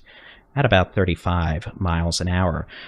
Tornado threat staying west of Iowa Park. Tornado threat probably staying west of downtown Burke-Burnett. It's going to be close, and then it's going to move up into Oklahoma. For what it's worth, this storm back southwest, now northwest or west of Holiday, southwest of Electra, has the potential to also be severe with damaging winds, large hail, and maybe a tornado along with heavy rain. For what it's worth, I fully expect this mic to give out at some point again. I don't think it's the mic. I think it's just drivers with something. I thought I fixed it, but apparently technology hates me, so clearly something's going on. I'll have to troubleshoot later, but that's going to involve a lot of searching over drivers and garbage, and I'm not in the mood, and it makes me want to bop my head on something. Okay, well, now that I restarted everything, I'm going to have to see if I can't move this over here. This is risky. I just threw XSplit with the streaming client I use up into a different window. So we'll see if that results in it crashing at some point. I hope not, but what we're going to do is that'll at least let me see what's going on with it. We'll see what the latest photo is from Jenny, just make sure that's set up. It is, and again, that was a bit earlier northeast of Seymour with the thunderstorm now near Electra. I believe it might be the second storm, but either way, it's okay. Back to the radar we go, and again, we have a tornado warning now for the city of Electra, east of Burke-Burnett. This tornado warning and storm are remaining well northwest of Wichita Falls.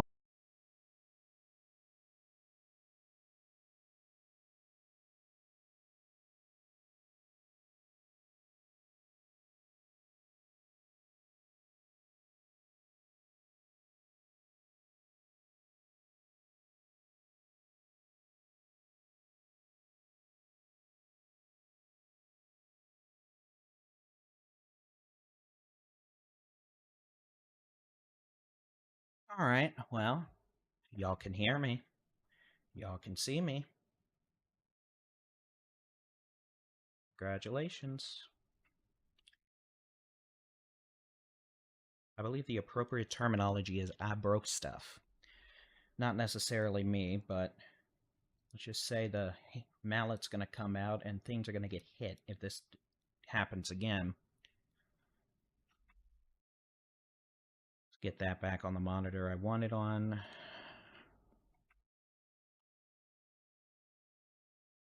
It's not the monitor I wanted it on.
Alright, I think we're mostly back in order. Get that put back on. That'll update the warning file in just a second.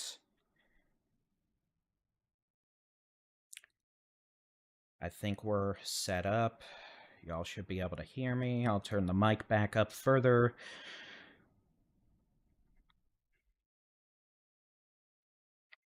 You can see we've got a pretty good rappy hook signature now, southeast of Electra off Highway 25. That's an interesting signature we're going to have to watch for. That may require its own tornado warning in a minute. You can see the storm with the tornado warning on it already is now north of Highway 240, east of Electra, well west of Burke-Burnett. That should move into Oklahoma shortly. This storm that is south of it is a concern simply because of that hook echo shape we have on it now. So we have two circulations we're watching at this point. I'm going to have to open up Zello, make sure it's on. Circulation number 1, circulation number 2. Both have the potential to produce a tornado, and both storms, as they move northeast, have the potential to produce tennis ball to baseball size hail and winds of over 60 miles an hour.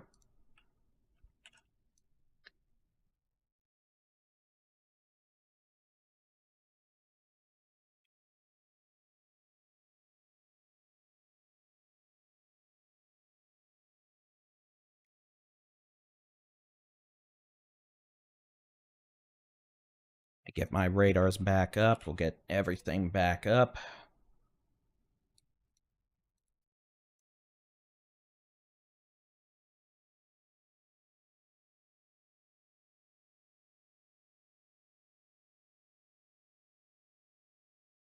This is the only tornado warning we're dealing with right now. Again, it's for this thunderstorm west of Burke Burnett, northeast of Electra, moving into southern Oklahoma. We're also watching this storm off 25, about to cross 287 near Iowa Park. That has the potential to produce damaging hail, strong winds.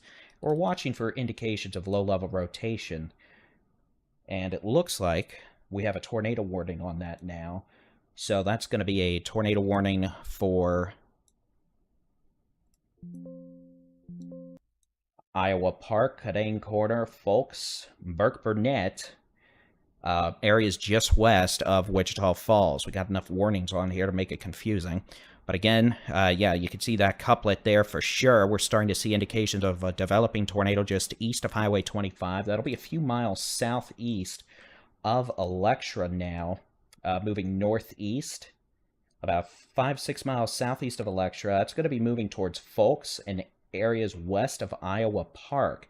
This one, if it continues on its present trek and doesn't turn up north, could be a direct threat to Burke Burnett. Farther north, we have a indication of a tornado with strong low-level rotation, understood, Jason, with the potential of a tornado near Flippin Road and Brokerage Road. You can see the latest scan there. This is north of Highway 240. This will be on the Red River in a minute and moving into southern Oklahoma. Farther south, the indications of a developing tornado now off Lazy J Road, Randolph Road, South Folk Station, southwest of Iowa Park, moving northeast at 25 miles an hour. We'll see what the latest photo is. You can see the latest photo from south of Electra. You can see that thunderstorm for sure. In fact, I can tell you exactly what you're looking at. It's going to be your beaver tail coming on into the storm. If I had to guess, this is your rear flank downdraft. If we had a tornado, it'd be in that general area. But we don't, probably.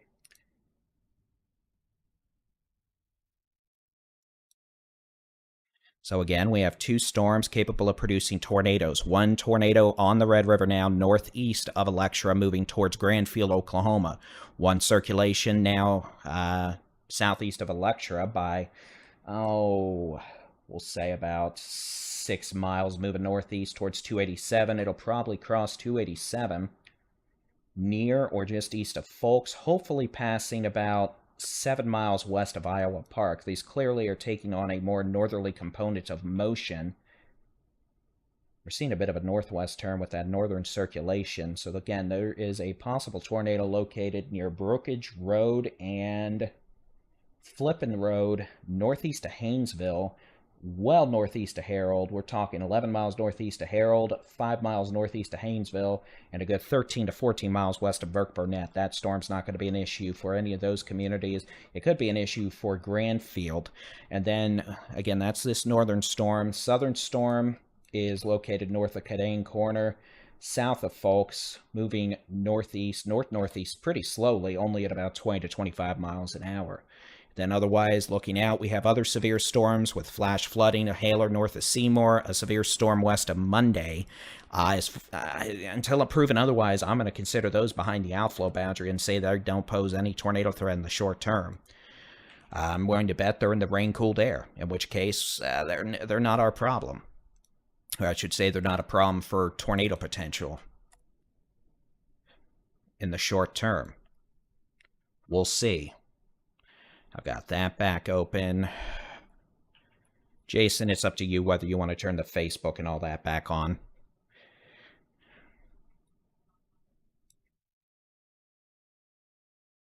Got our Discord back open.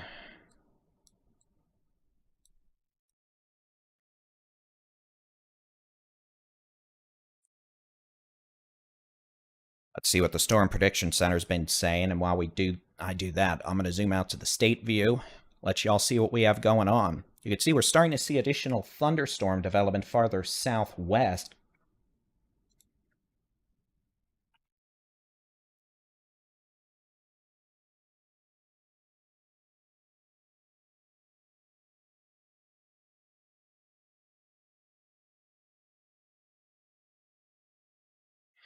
You see we have some activity starting to develop now in the big country farther south. We'll have to see if those intensify, and we see a couple of streamer showers in North Texas. It's indicating we have plenty of moisture flowing northward. At this point, I'm not worried about those becoming supercells or intensifying, but we'll keep an eye on it. Let's see what the Storm Prediction Center... Oh, that was way earlier, I think.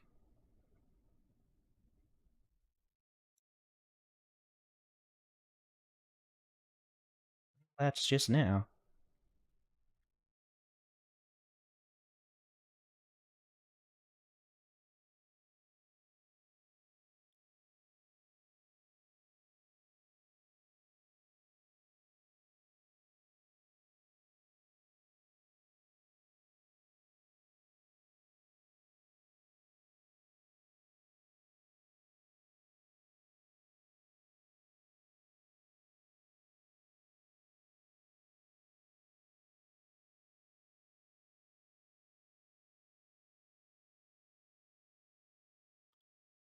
So again, at this point, these storms in northwest Texas really just riding northeast like a train on a track. They're not moving east very much. They may not move east until upper-level lift arrives later this evening, but we have the potential for some rotation along 287 near Folks. That's going to be a good 6 miles southeast of Electra. These storms further southwest, I'm just not sure if they're surface-based.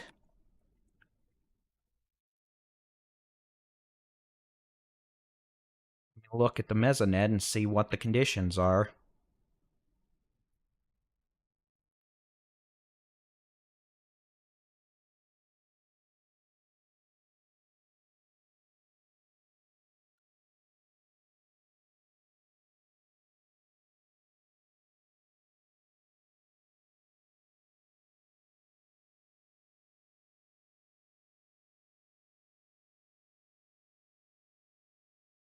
Yeah, it's Seymour. It's 63 degrees in Seymour. It's 65 degrees in Monday. Now, those storms are elevated. These are hailers. I'm not worried about a tornado issue with any of these storms from Seymour to Monday right now. That really looks like it's just elevated thunderstorms with a threat of hail, gusty winds, heavy rain, and flooding. This storm near Iowa Park, maybe. I mean, it's showing some rotation, but again, definitely nothing like we dealt with earlier, which is good news.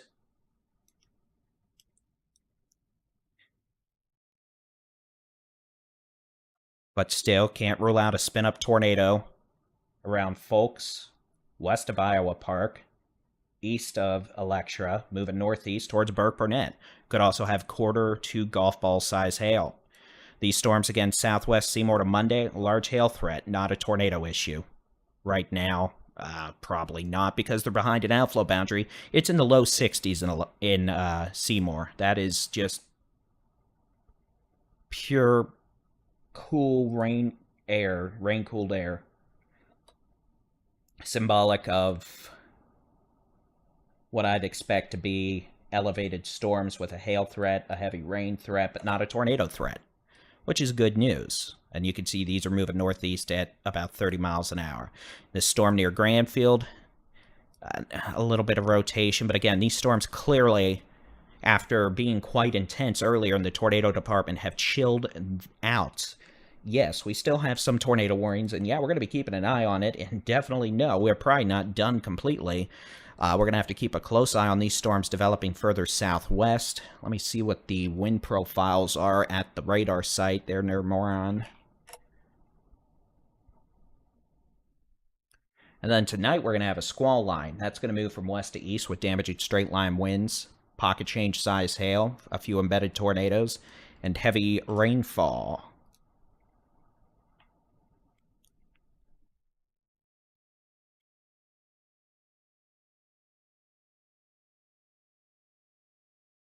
And you can see these storms starting to go up. Hamlin, you've got a hail core over town. There could be some quarter-size hail with that as it moves northeast.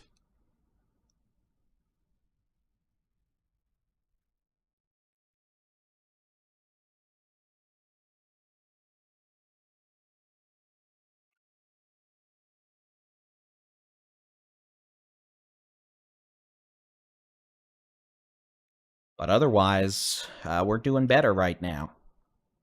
Couple scattered showers over North Texas, nothing to write home about.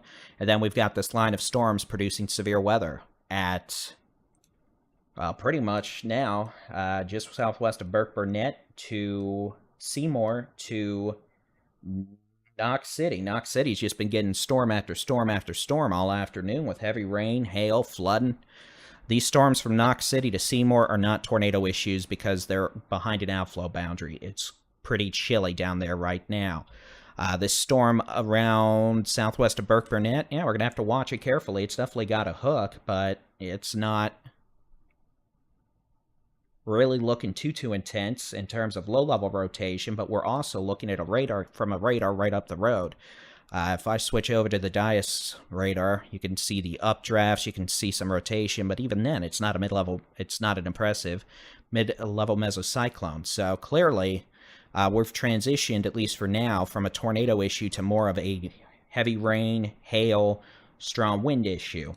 But we're going to have to keep an eye on things, since as we continue through the evening, the low-level jet, the winds in the low levels of the atmosphere will increase.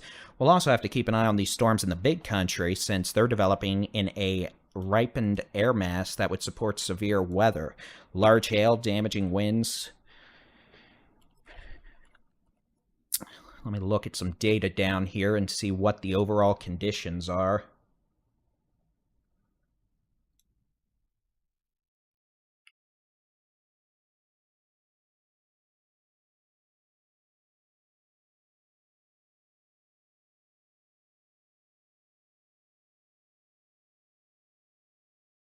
Yeah, I mean, the wind shear's higher farther north. There's still low-level wind shear down in portions of the big country on I-20, but...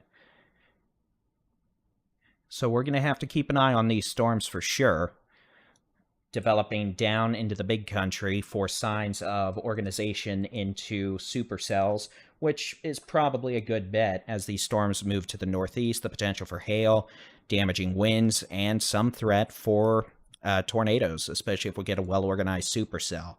But now they're just in their infancy phase. You can see this storm near Hamlin probably dropping quarter-size hail around Hamlin. Then these storms all the way north from Monday to Seymour to Wichita Falls, really. I mean, these are behind a rain-cooled air mass, so I'm not really worried about a tornado threat with those.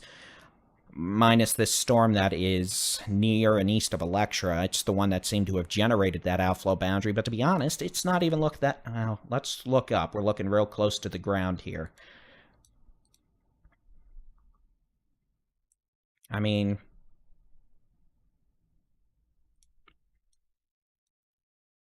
looking way up, it just... Yeah, there's just not a lot of low-level rotation with this. So this storm itself is also looking pretty grungy. Hail? Yes. Wind? Yes. Flooding rains? Yes. This whole cluster of storms right now in northwest Texas could have heavy rain, hail, flooding, but the tornado threat definitely seems a lot lower right now because most of these storms are behind rain-cooled outflow generated by the earlier supercell that dropped big tornadoes from Knox City to north of Seymour. And as long as that stays like that, they're not going to be able to access that warm, unstable, low-level air mass again. Now, it doesn't matter for the mid-levels. They'll have plenty of juice to work with for that. But at this point, we may just have to wait a couple of hours for more upper-level lift to arrive and these storms to progress into a more ripened air mass again, or new storms developing back down here. Let me do something here I don't think I've ever done on air before. I'm going to pull up something.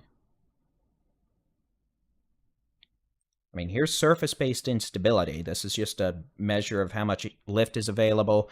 You can see we got plenty of lift, this whole area, generally speaking. I'll go with,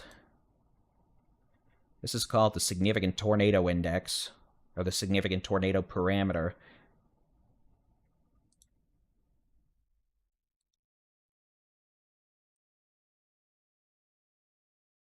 You can see it's highest up from around Wichita Falls, but these storms aren't able to really do anything with that because they're in their own rain-cooled outflow. You can see where these new storms are developing farther south, that the parameters are also a bit high, but not as high, so we'll have to see what happens.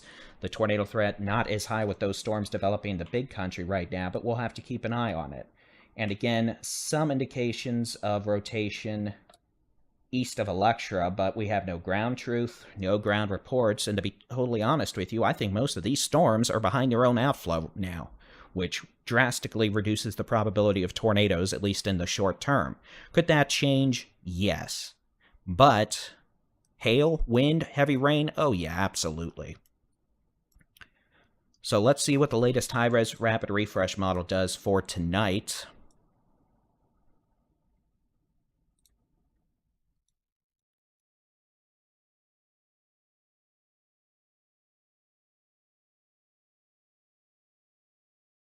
Do that, I need to switch the upper third.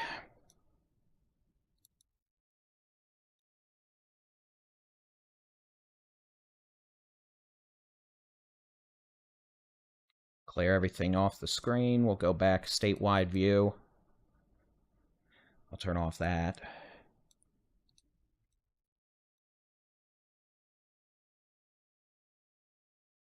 We'll load the high-res rapid refresh model. Now let's load 6 o'clock just to see how it's doing.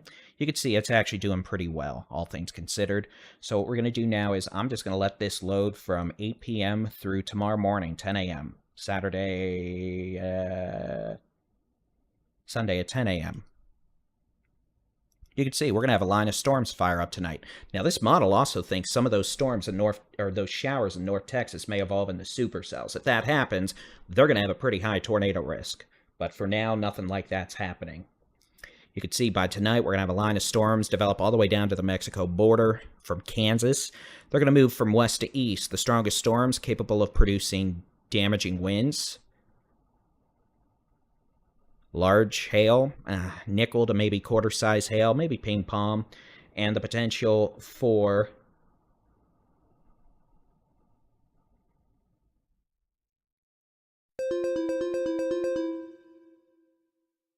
a new severe thunderstorm warning has been issued for Archer, Baylor, Knox, Wichita, and Wilbarger County in Texas.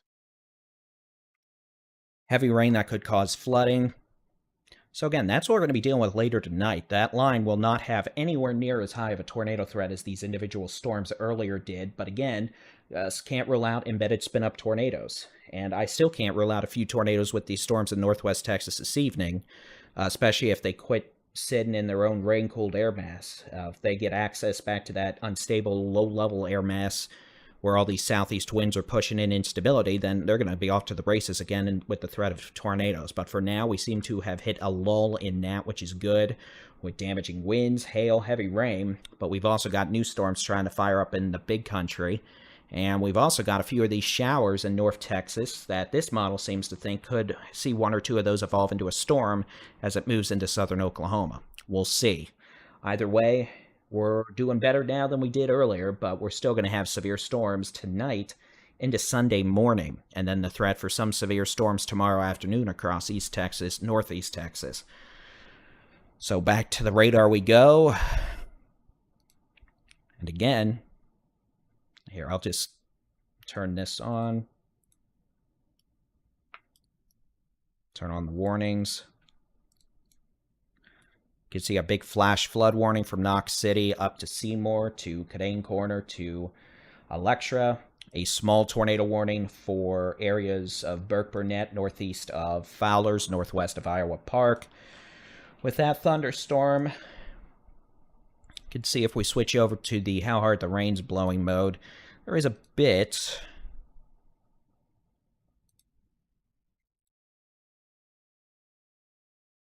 of a hook echo here that will pass over Highway 240 west of Burke Burnett, but the velocities are just very noisy here, it looks like. Just a lot of noise, which is good. I'm not seeing any vertical consistency. Just a lot of rain, hail, wind, maybe a spin-up rain-wrapped tornado. The rest of these storms, they're hailers with gusty winds and heavy rain, but tornado threat with those is very low.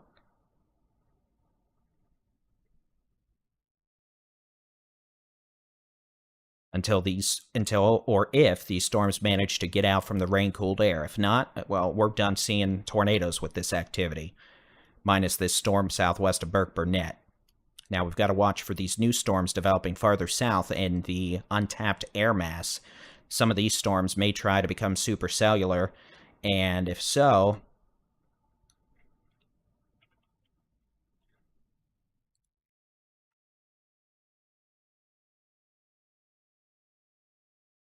they could end up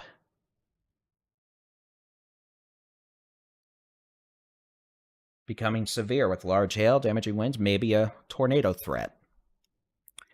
All right, what we're going to do for now, well, no, we'll just stay here since we've got this tornado warning.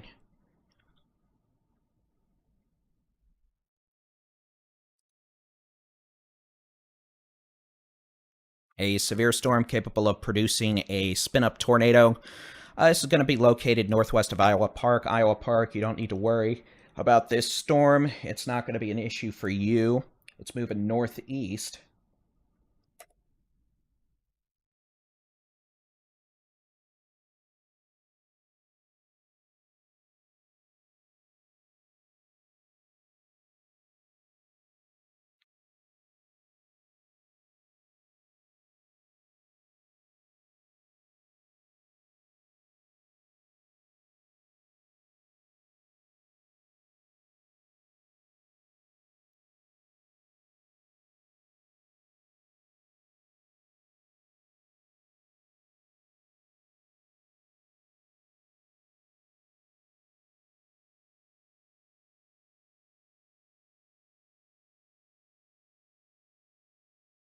So again, if you are in or west of Burke Burnett, you should be in a safe place.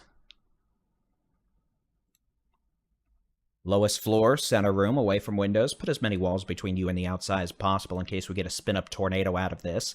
Storm itself also could have hail, gusty winds. Further southwest, we have other storms that have the potential for hail, damaging winds, and heavy rainfall. And then for what it's worth, watching this thunderstorm southwest of Haskell to Hamlin. This one is out by its lonesome. These are in an environment that may support an increasing severe weather threat, including the potential for maybe a tornado. Given they're in a untapped air mass, you can see we've actually got scattered supercells firing all the way back now towards Snyder. So hail, localized damaging winds, heavy rainfall.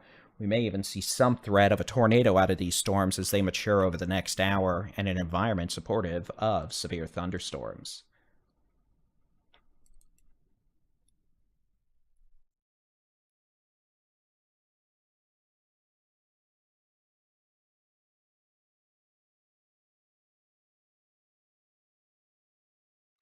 So again, we continue to have a tornado warning for northwestern portions of Wichita County.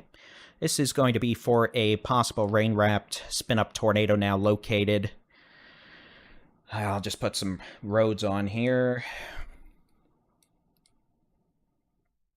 coming up to Ramming Road.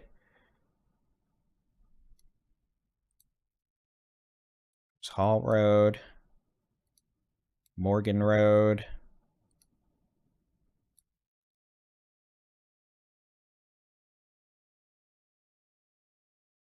It's Highway 240.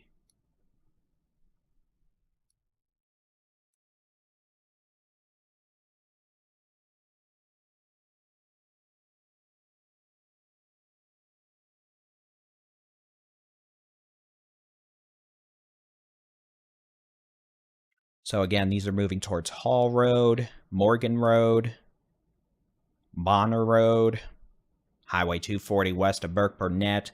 In all likelihood, this circulation will probably stay southwest of, or west of Burke Burnett.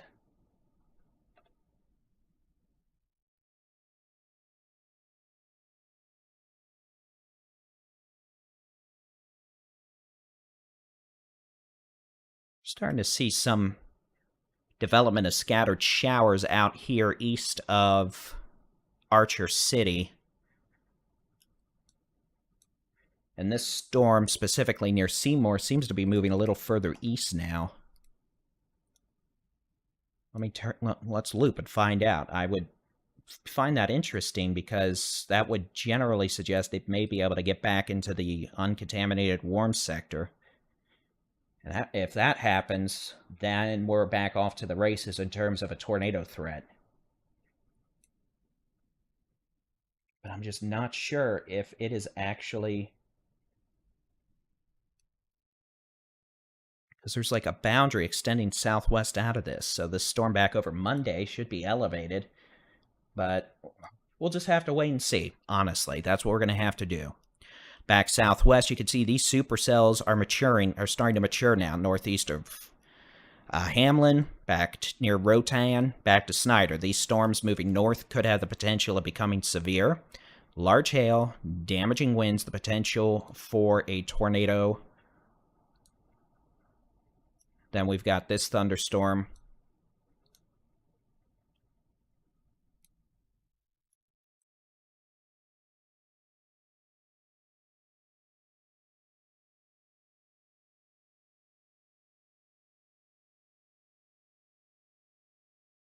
That will be crossing Highway 240 west of Burke Burnett near Hall Road soon. That thunderstorm could produce a spin-up tornado.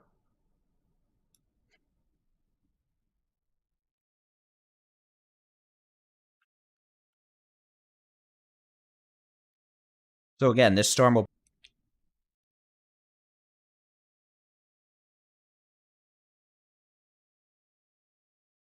developing across the northern big country, moving northeast at about 25 miles an hour, could pose a threat of large hail, damaging winds, perhaps a holiday up to Burke Burnett, the potential. My video is not frozen out. Just took a dookie.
And we're back.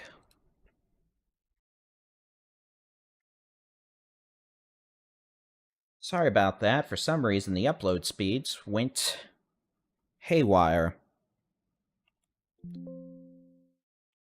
So, we should be back okay now. Don't know what that was about.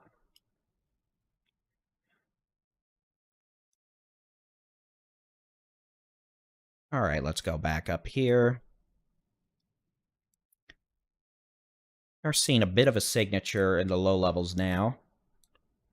Right here, approaching Hall Road, about 2 miles south, Highway 240. That would be moving off.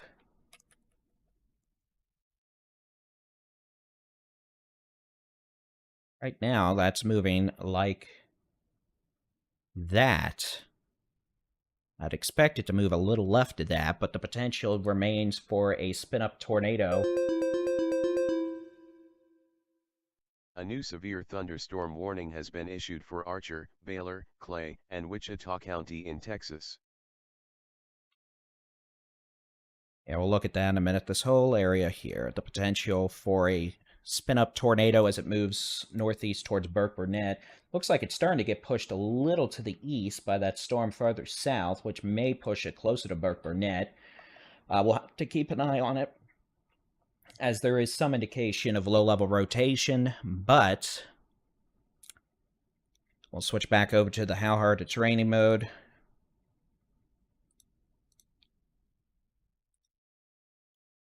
You can see we have a new severe thunderstorm warning for a line segment now. This storm has the potential of producing ping-pong ball-sized hail, winds of 60 miles an hour. It's moving northeast at about 40 miles an hour. Not seeing any low-level rotation with this thunderstorm at this point. Just a lot of wind, heavy rain, and hail. This storm, if it is moving northeast of 41, I'll put a storm track on it. This would eventually be in the city of Wichita Falls with the potential for heavy rainfall. Maybe some hail, heavy rain. I said that. And the potential for some flooding. Set this back to see the latest update there.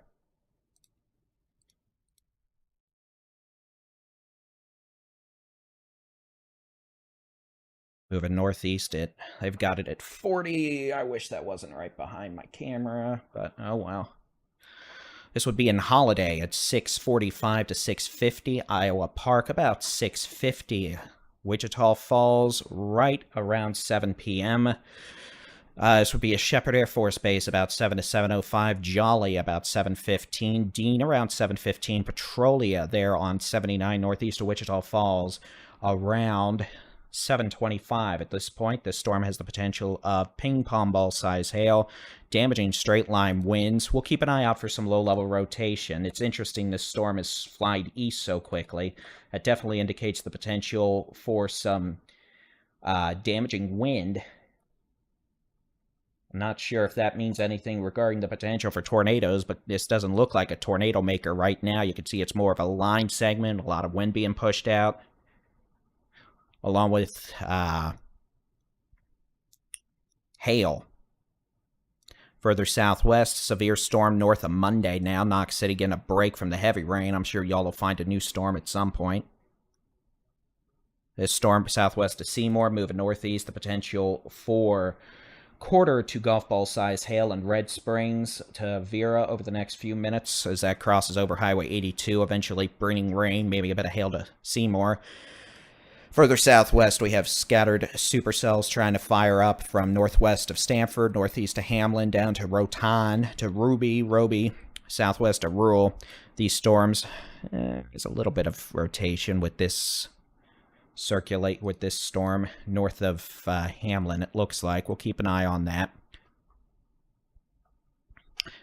If that intensifies, we may have a bit of an issue develop with that, but for now, no warnings with that. We'll keep an eye on it, though. That is generally progressing northeast at about 25 miles an hour towards Rural.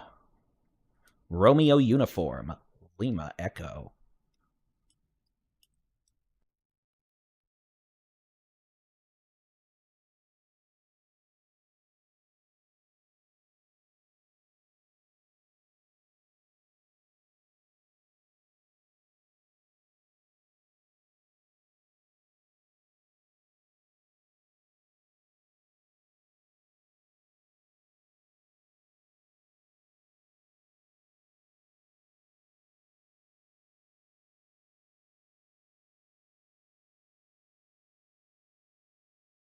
All right. The tornado warning we have up here for the Burke-Burnett area and areas west. That circulation now is near Hall Road, approaching Morgan Road and Highway 240, FM 240. That's moving northeast. There is some indications of rotation. Can't rule out a spin-up tornado. This will be moving northeast into Oklahoma shortly, crossing Interstate 44 near that Walters Welcome Plaza, Toll Plaza rest area. That has the Loves in the middle of it. We've got this line of storms now extending south of Electra, northeast to Seymour, moving east-northeast at about, it's moving pretty quickly, 35 to 40. That has the potential to bring hail, heavy rain, flooding, and strong winds to Iowa Park, Holiday, and Wichita Falls over the next hour. Back here in the DFW area, we do have a few showers that have developed. These showers are moving north quickly. Nothing more than a quick downpour. There's no severe weather with this activity. No, I don't even think we have any lightning with this activity at this point. So that remains behaved, which is what we want to see.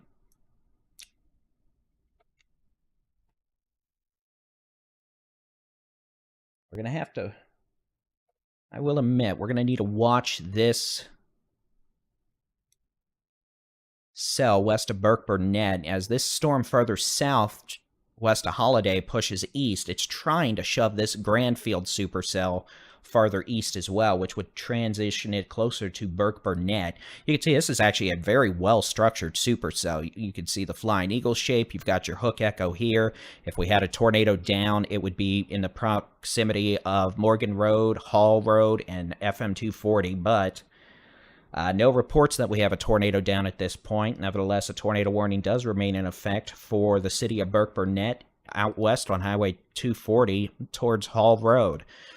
This storm could get pretty close. At least the circulation may get close enough to Burke-Burnett to cause a little bit of a problem. Probably going to shove some strong winds into Burke-Burnett. The hail core at this point is mostly on the Oklahoma side of the Red River.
A new severe thunderstorm warning has been issued for Cotton and Tillman County in Oklahoma, Clay, and Wichita County in Texas.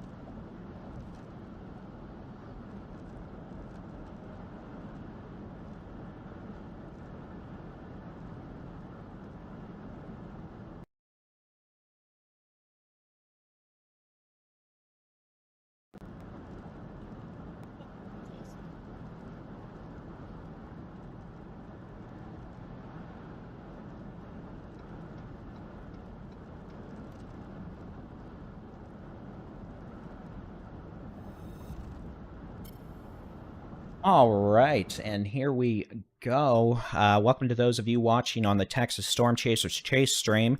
Our chasers located around Oklahoma City, they're all grabbing dinner right now, so we'll just let y'all watch us for now.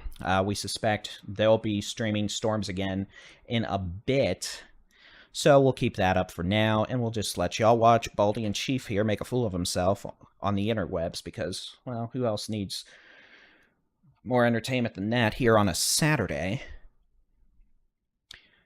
Just looking at some wind field data here, there is definitely enough low-level shear down in the big country to support some tornado threat with those storms.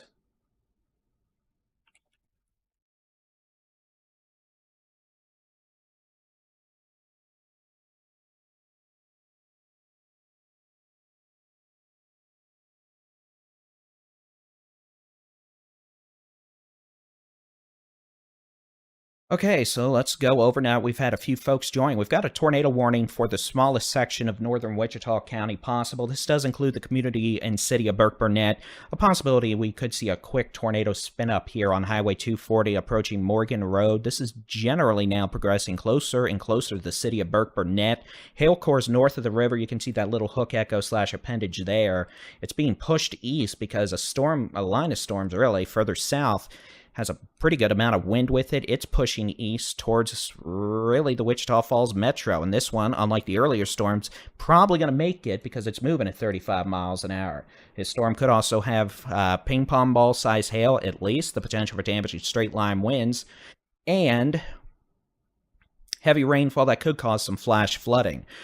For what it's worth, can't totally rule out a tornado, but at this point that does not appear to be an issue with that storm. We have storms firing all the way back now through Seymour down Highway 277 to near Hamlin and Rotan. These storms all are moving north-northeast about 25 to 30 miles an hour with the potential for large hail, localized damaging wind gusts, and perhaps a tornado threat if they are able to mature.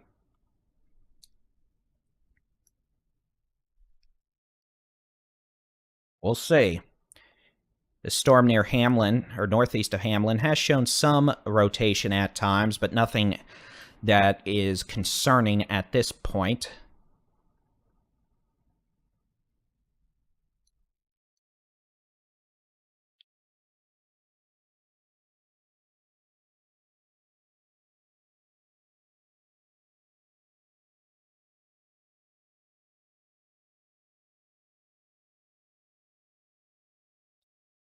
Otherwise, let's take a look at the expectation overnight for the forecast since we've had some folks join us recently. We'll pop in the high-res rapid refresh model for 7 o'clock just to see how it's doing. You can see it's doing okay. There are no... A new severe thunderstorm warning has been issued for Stonewall County in Texas.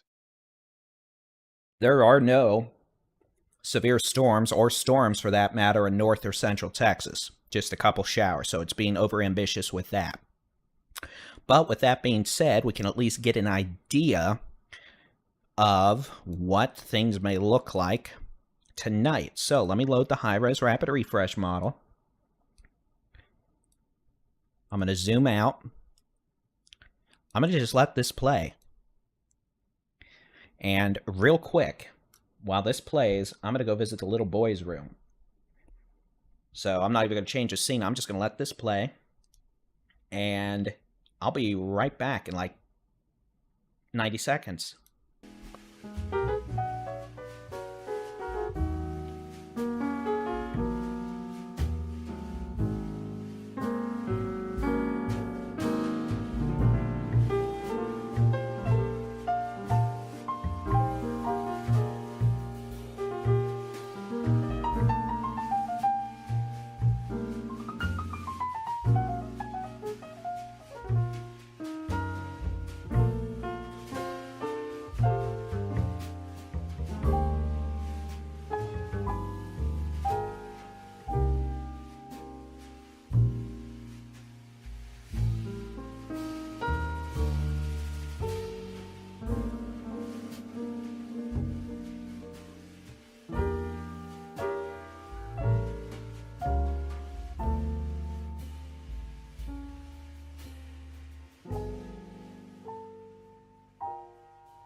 Alright, ladies and gentlemen, I apologize. I have returned with acetaminophen.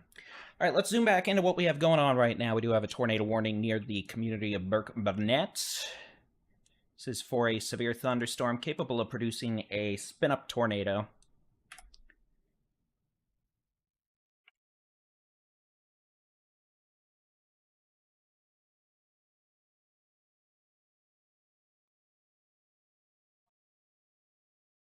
You can see that hook's actually wrapping pretty impressively now. The concern level, yeah, I'm starting to actually get pretty concerned with that, if I'm being realistic here. That thing may be getting ready to produce a tornado.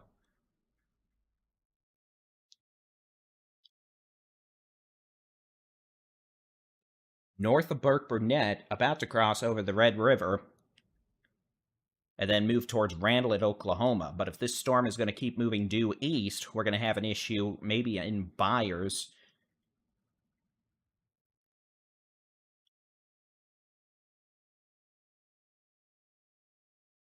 As you can see, we have a gate-to-gate couplet. We'll get an updated velocity scan in a second. It might be the velocity scan, but that's the strongest rotation we've seen in probably an hour and a half. Very clear-cut indication that we could have a tornado down now near Morgan Road at Thrift Road. This is north of 240, but... A new tornado warning has been issued for Cotton and Tillman County in Oklahoma, Wichita County in Texas.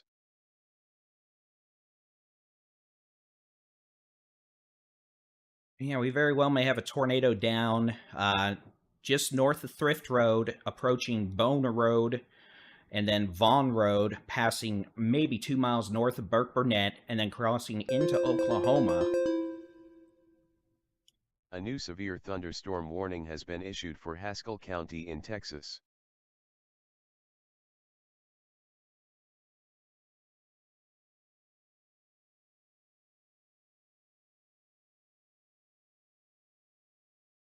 Yeah, and there's the latest velocity scan. You can see that hook there wrapping. That's a well-defined hook echo now northwest of Burke Burnett with this supercell. That should be moving into Oklahoma shortly. This is your warm inflow being sucked in and around the circulation. This is your rear flank downdraft winds coming on the backside. Burke Burnett, you're getting hit by that rear flank downdraft now. Y'all are probably getting very strong winds in the city of Burke Burnett. The tornado is near Thrift Road and Bonner Road, with the potential for that to progress slowly east-northeast over the next few minutes. Should stay northwest of the city of Burke Burnett, but it's going to be a close one for sure. And we'll have to carefully make sure we don't have any sort of mischievous movement back to the east. But again, this is a probable tornado now, 5 to 6 miles northwest of Burke Burnett. Should be moving east-northeast at about 25 to 30 miles per hour.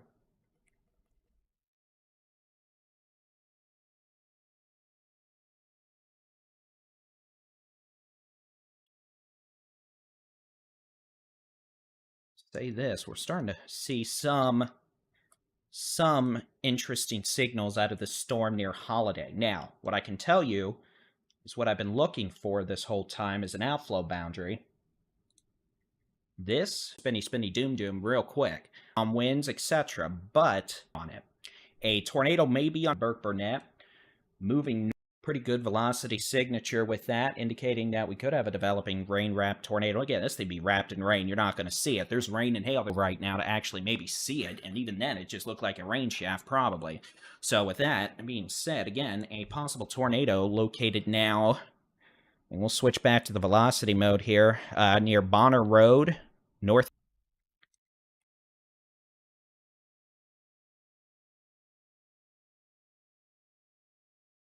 And yes, we're buffering again.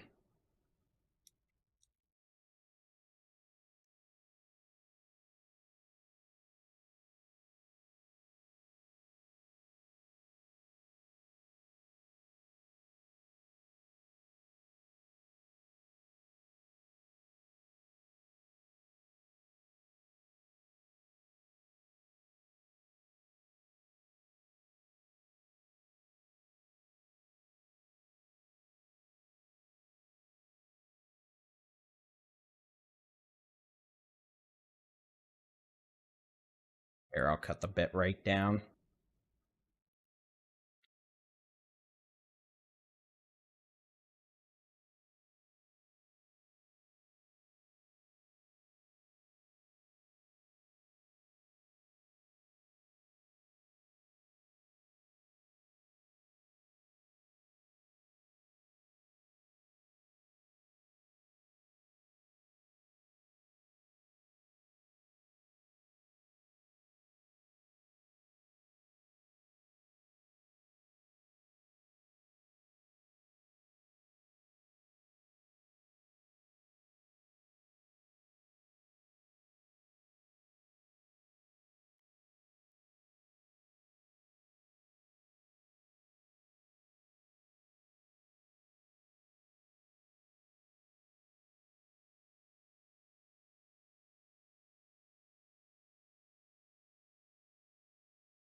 So again, we have a possible tornado now moving into southern Oklahoma towards Devil, or Devol, now northwest of Burke Burnett.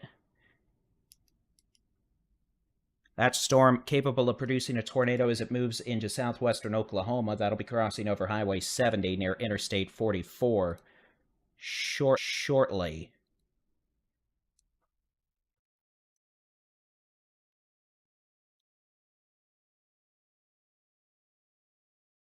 If you want to know how much spin we have aloft, here's something. This isn't a threat right now, by the way, but take a look at the shower right over the east sides of DFW Airport to Farmers Branch. Look at that shape. Even these weak showers are rotating like a top aloft. No, it doesn't mean they're tornadic.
All right, the tornado, if there is one, is now in Oklahoma near Highway 70, near Devol.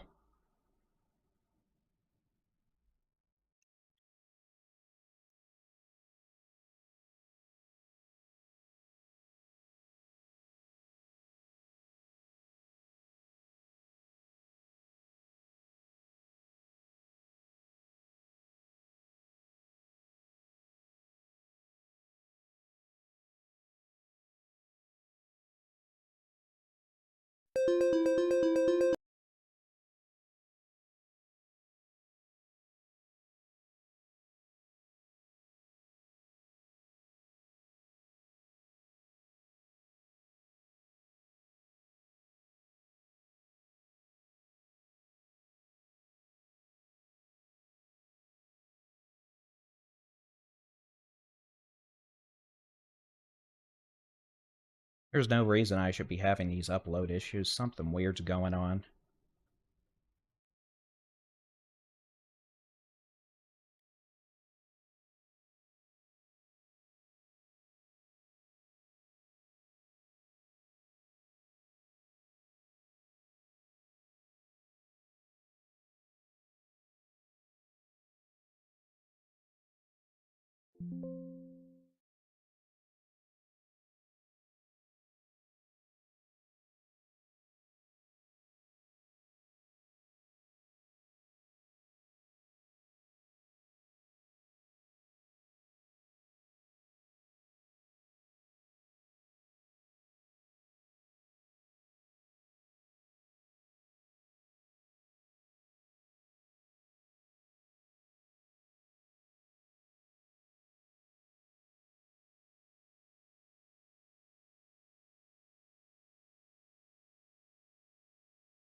And everything we should be streaming to now. That's nice. Hopefully that means everything's working a-okay.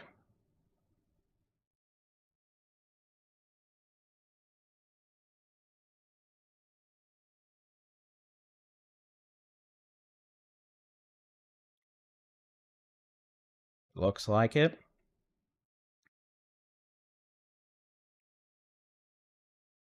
So again, what we're dealing with now is a line of thunderstorms here. I'll just loop it.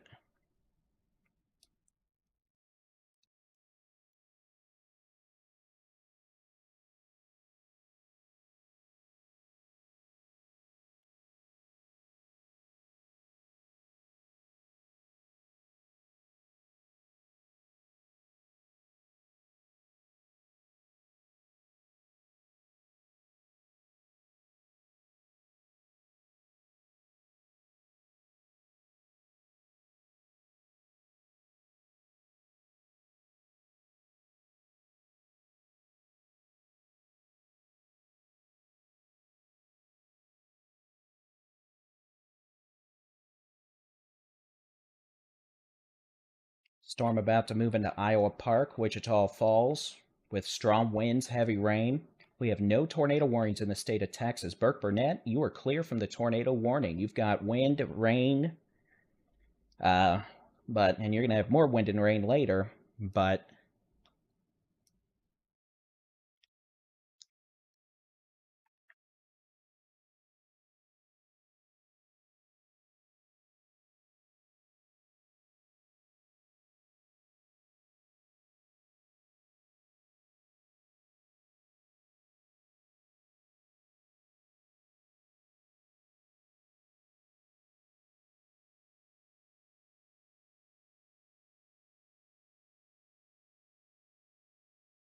these storms have the potential to produce hail, generally quarter to golf ball size hail. There may be some larger hail, but we haven't heard of any recently. The potential for damaging straight line winds.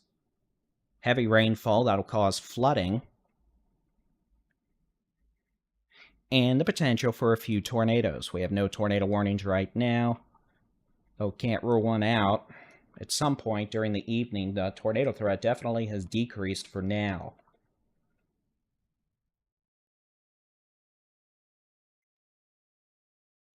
These storms across northwest Texas from Wichita Falls to Knox City have all been undercut by their own outflow. It's rain-cooled air. Notice how they're not really moving east. They're just sitting over the same spots. Well, temperatures are in the upper 50s, low 60s there now. You're not going to get a tornado in that environment.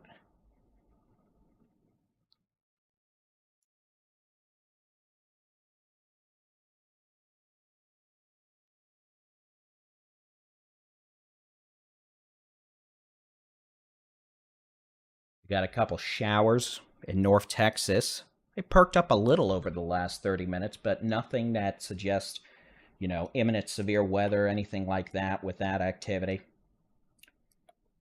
We'll keep an eye on it.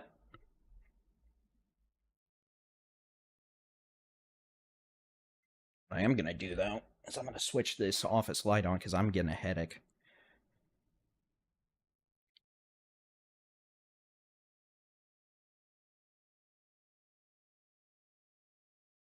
So hopefully that'll offset the headache. Now y'all can see my pretty face.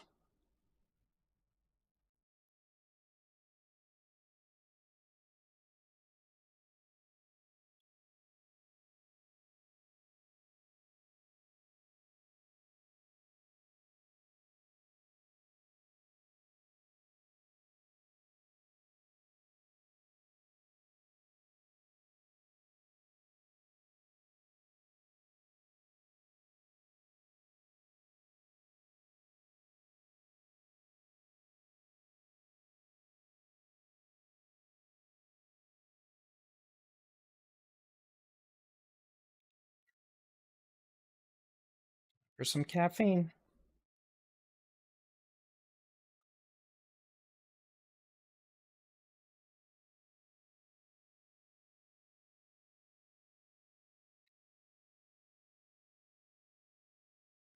Again, this is what the radar looks like now. No tornado warnings in Texas. I'll go ahead and switch it back over to the high-res rapid refresh model. Let y'all take a peek at what we have going on for tonight into Sunday morning. We are expecting a pretty impressive line of storms to develop and move from west to east. I'll go ahead and just play it from 9 o'clock through tomorrow morning. I'm going to turn these lights off. Honestly, I got a headache. Put that ceiling light on. Hopefully, you still got enough light for me. My face is a little dark. I don't really care, to be honest. So this is what the high-res rapid refresh model looks like tonight into tomorrow morning. You can see we're expecting the potential for a line of storms to develop from northwest Texas through the Big Country, the eastern Permian Basin, down into the Edwards Plateau. That'll move from west to east. The potential for those to reach I-35. Texas local storm report from Rule in Haskell County, Texas. Hail magnitude estimated 1.00 inch. Reported by public. Additional information, report from Ping, quarter, 1 inch. Okay, so a bit of hail. You could see the line of storms approaches I-35 by probably, early side, maybe 4 a.m. in Texoma, maybe 5 to 8 north central Texas, the hill country.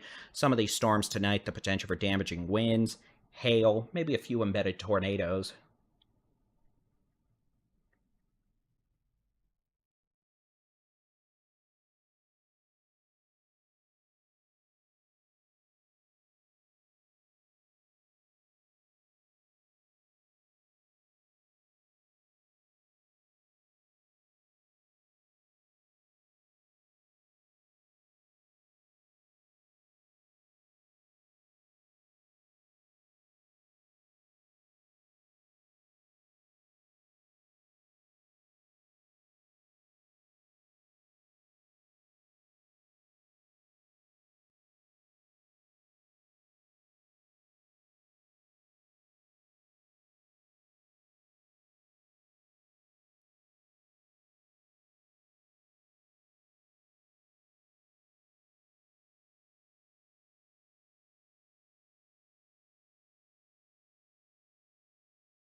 Okay, so that's what we're expecting into the morning hours. Turn the radar back on.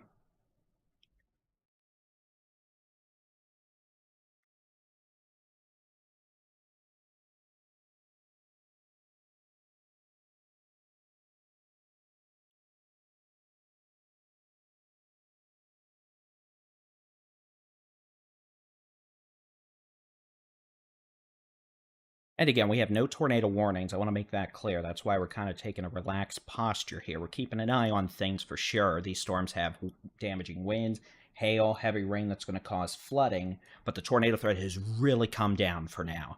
We do note some of these showers in North Texas are moving north quickly, looking a little more interesting. There's nothing that's severe with these at all. I don't even think there's cloud-to-ground lightning. It just shows that we have some increasing ascent, lift arriving.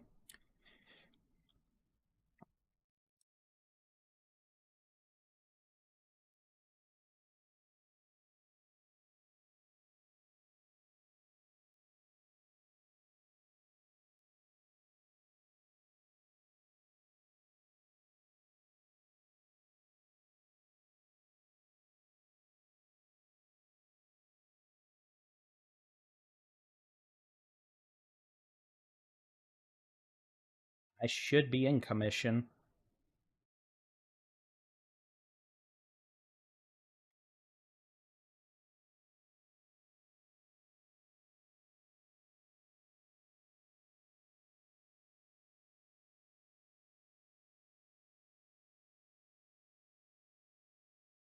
Should still be on. If I'm not,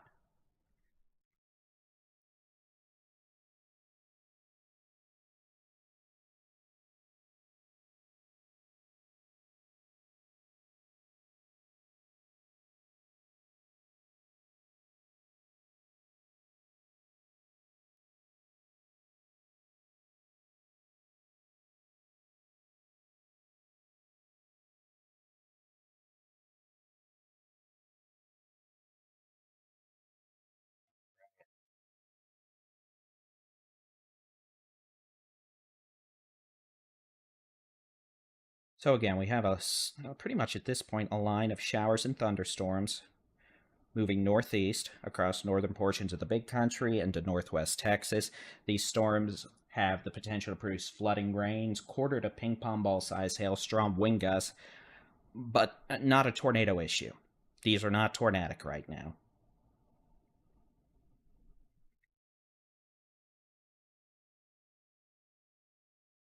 And unless one of these storms manages to break away and go out on its own, I don't know if we're going to have any tornado issues with these, which means we may be done with most of the tornado issues for a while.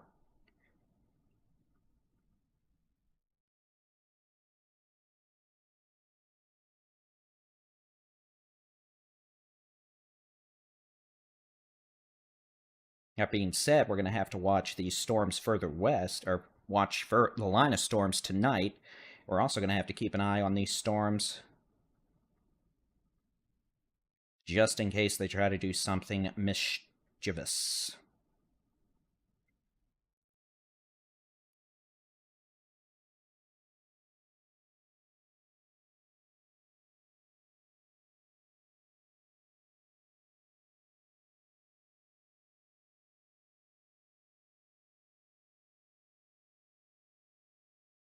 That's what we're going to do.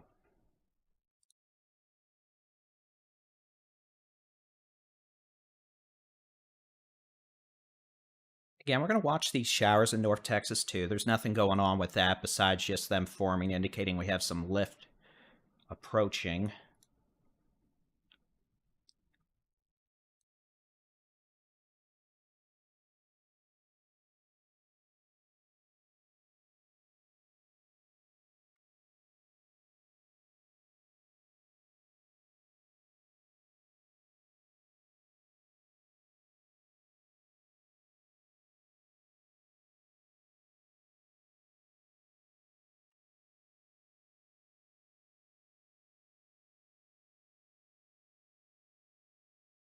We get a new severe thunderstorm warning here in a second, a pretty large one. A new severe thunderstorm warning has been issued for Cotton, Stevens, and Tillman County in Oklahoma, Archer, Baylor, Clay, and Wichita County in Texas.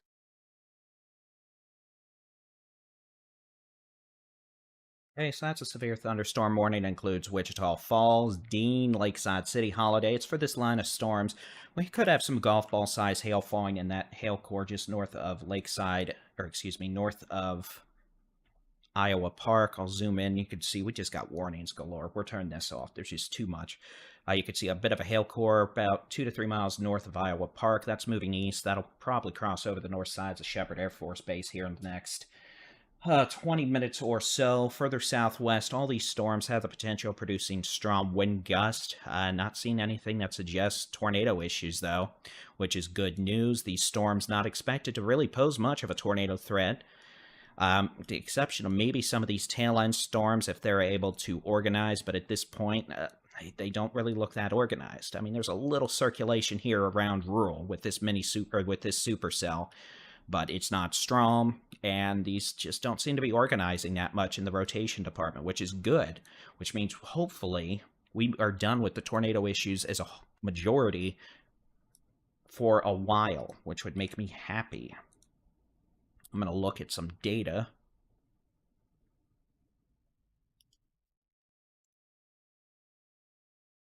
Just to see.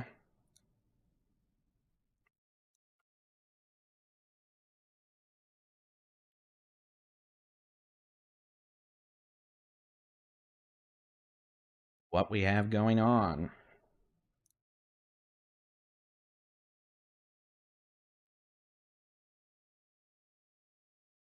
Yeah, that's not even running. Great.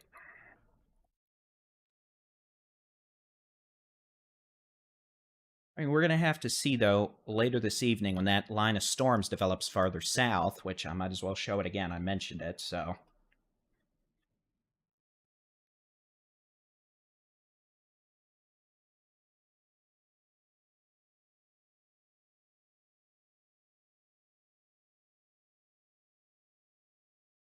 Texas local storm report from Iowa Park in Wichita County, Texas. Hail magnitude estimated 1.50 inches. Reported by emergency manager. Additional information, NWS chat report. Oh, you mean the thing...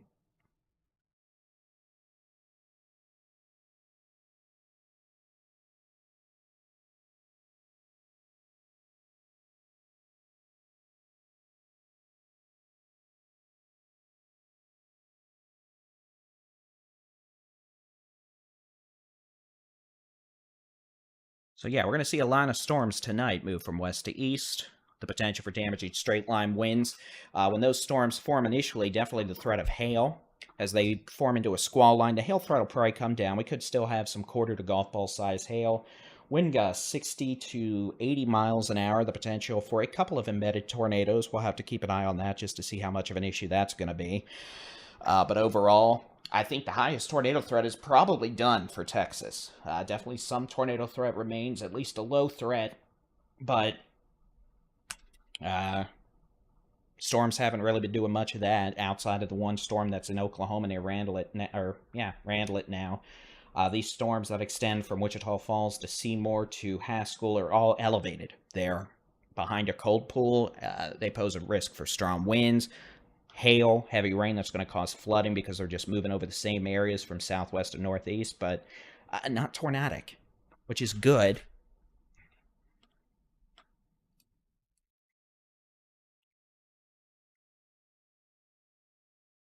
So we'll switch back to the current radar. What I'm going to do is, since we have no tornado warnings, we'll turn the radar back on. I'll turn the satellite off. I'll turn the warnings back on. We're going to take a couple-minute break. Stream's not going anywhere. You're just going to get some music. I'm going to look over some things, and we'll be back with updates at the latest by 7:30 or sooner if necessary. So stick around. We'll be back shortly.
Texas local storm report from 1 mile southwest of Burke Burnett in Wichita County, Texas.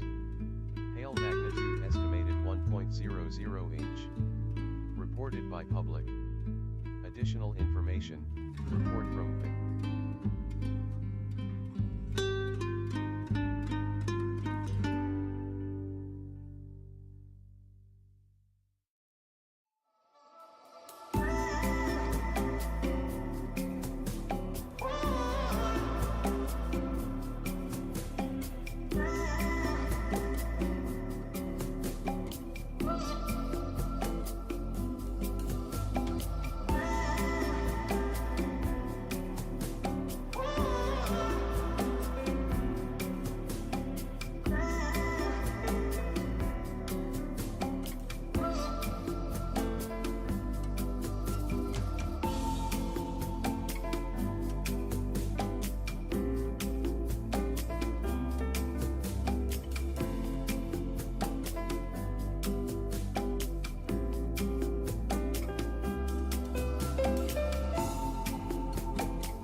All right, good evening. I'm Texas Storm Chasers Boldy and Chief David Reimer, coming up to 6:28 on the 27th of April, 2024. We've got severe thunderstorms pretty much extending from Wichita Falls all the way down through portions of, well, I mean, at this point, Holiday, Minkins, Dundee, Seymour, Weinart, Haskell, west to Aspermont.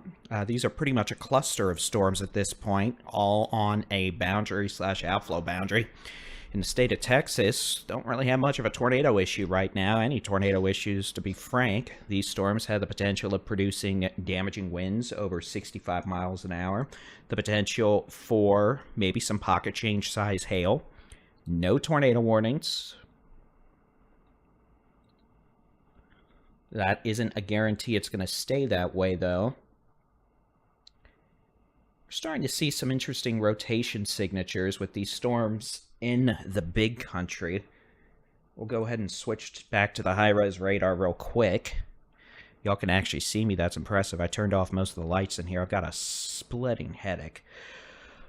We've got a thunderstorm west of Wichita Falls over Iowa Park. That could have some $quarter to $half size hail, heavy rain, flooding.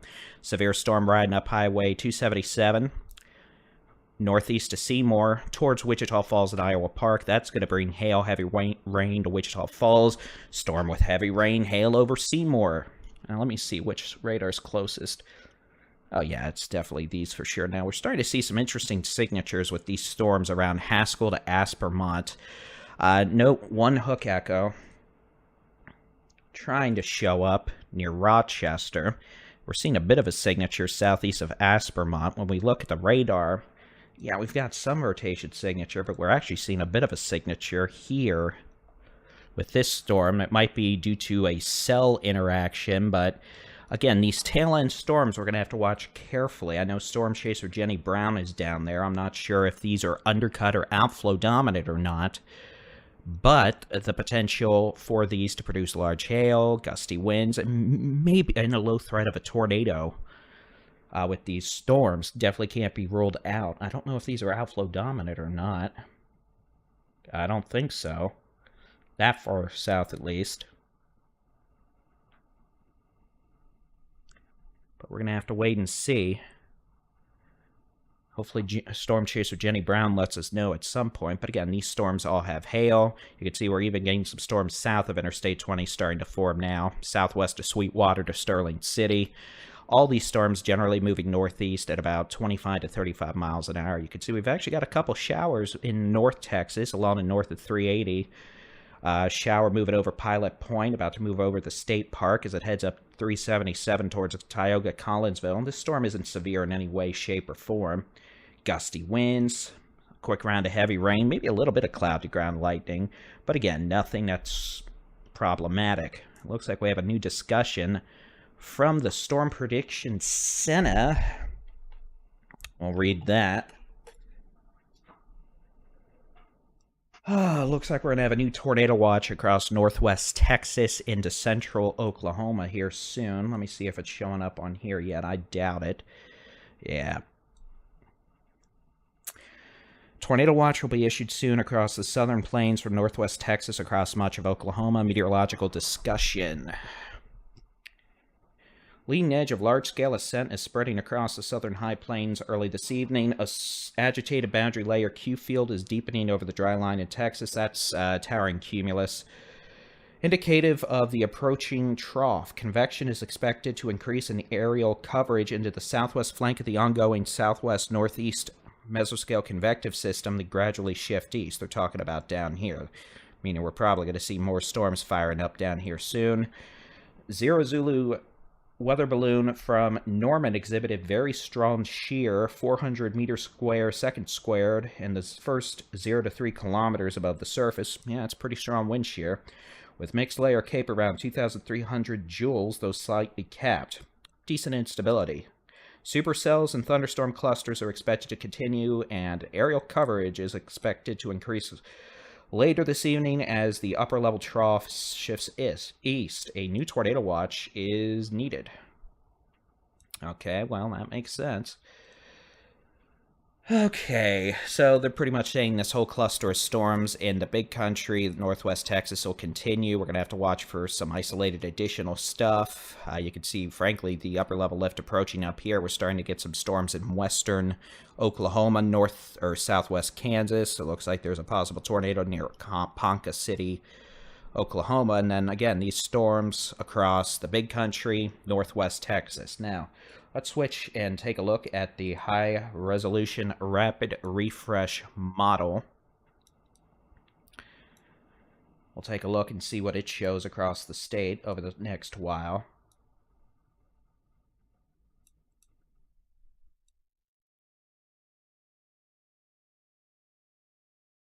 And again, it's handling things pretty well. You can see we expect an uptick in thunderstorm coverage across pretty much the whole dry line from Del Rio, Mexico border, all the way up into Oklahoma. That line of storms will then begin moving east more quickly tonight into Sunday morning, approaching I-35 in Texoma around 3 a.m. DFW 4 to 7 a.m. Central Texas, I-35, Waco to San Antonio, probably closer to, well, let's just let it play out and see. I'm going to say, let's just say 6, maybe 7 to 9 a.m.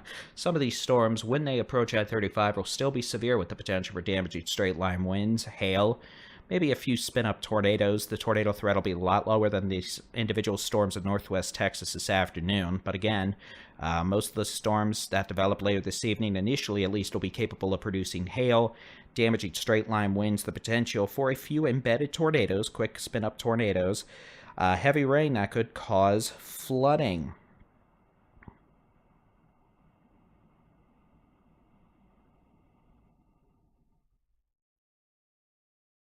So, with that being said, the plan here is we're going to be staying here most of the evening, all night, but as long as we are a little bit less active in things, we're going to be doing these break-ins about every 15 to 25 minutes. Otherwise, we'll have the radar up playing, and we'll keep an eye on things, and we'll update as needed. So the next update will be at 8 p.m., sooner if necessary. I'm Texas Storm Chasers Buddy-in-Chief David Reimer. We'll keep you updated. You can keep an eye on the sky with the free Texas Storm Chasers mobile app with interactive weather radar, storm chasing video, live severe weather coverage, and your local weather forecast. Just search for Texas Storm Chasers where you download apps for your device. All right, we'll be back by 8 p.m., sooner if needed.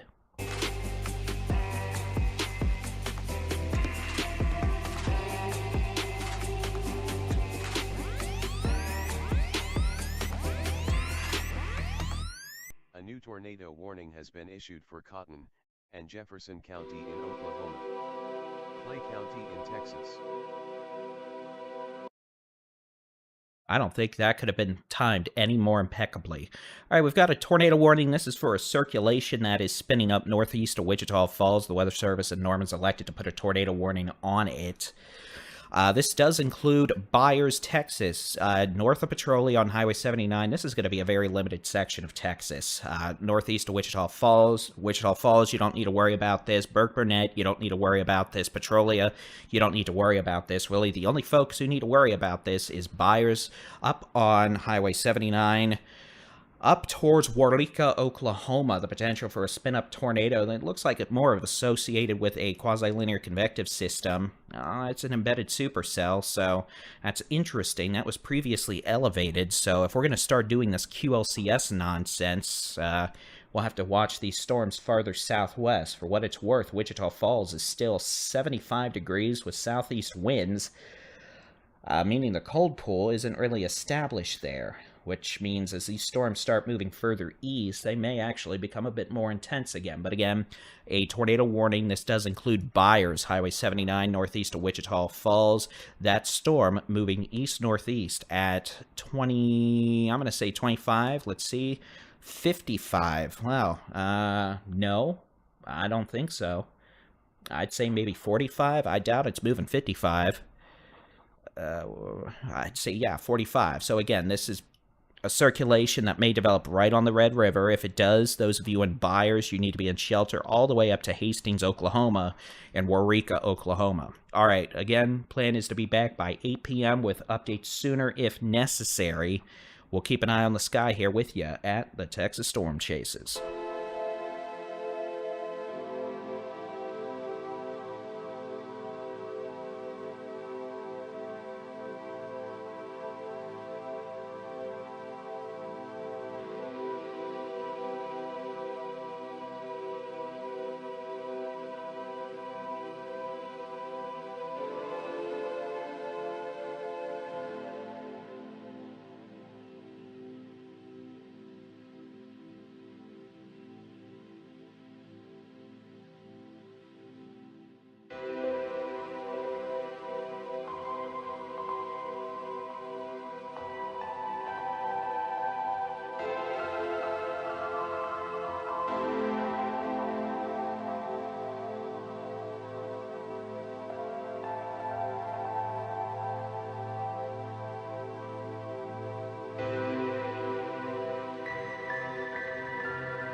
severe thunderstorm warning has been issued for Kent and Stonewall County in Texas.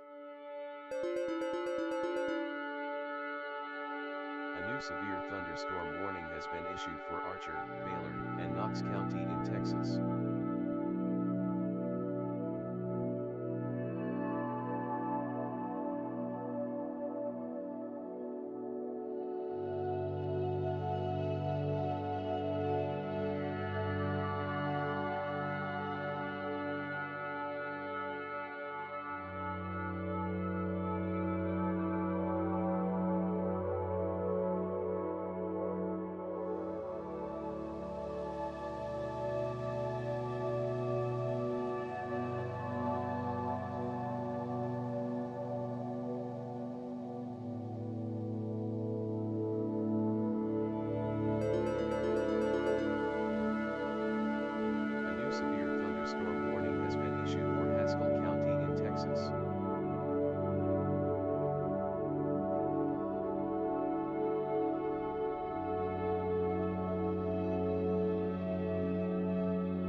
Jefferson, Stevens, and Tillman County in Oklahoma, Clay, and Wichita County in Texas.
All right, ladies and gentlemen, good evening. I'm Texas Storm Chasers Baldy-in-Chief David Reimer. It is 8 o'clock, 8 p.m., 01 Zulu, 2000 hours.